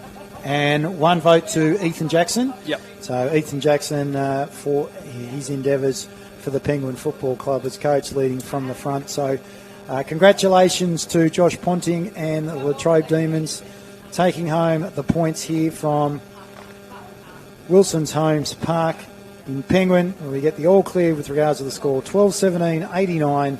Latrobe Demons overcoming the Penguin 2 Blues 7-8-50. Haven't been able to get scores between the game for the game between Ulverston and Devonport at Ulverston, but at half-time it was 3-point the advantage for the Devonport Football Club. They led 6-3-39 to 5-6-36, so looks like the close one was going on there at Ulverston Football Ground. But in the other game at West Park, a dominant display by the Wynyard Cats. I think it was because they got out to a winning margin early with that 31-point term in the first quarter. They ended up winning 7-7-49, defeating the Burnie Dockers 3-8, an inaccurate Dockers team, 3-8-26. So 11 scoring shots to 14, and those 14 getting the Wynyard Cats over 23 points advanced of the Burnie Dockers. Here, as I mentioned, 39 points, the advantage to Latrobe Demons, and Smithton Saints earlier on today, 17-15, 117 at Girdleston Park, defeating the East Devonport Swans 6-38. On behalf of Cody Kelly, myself and Jeremiah, thanks for sticking around and watching round one of the NWFL through AFL Tas live stream. We look forward to catching you next week, wherever you may be, for round two in the NWFL Senior Women's and Men's Competition, brought to you by Terry White, Chemist, Chem Mart.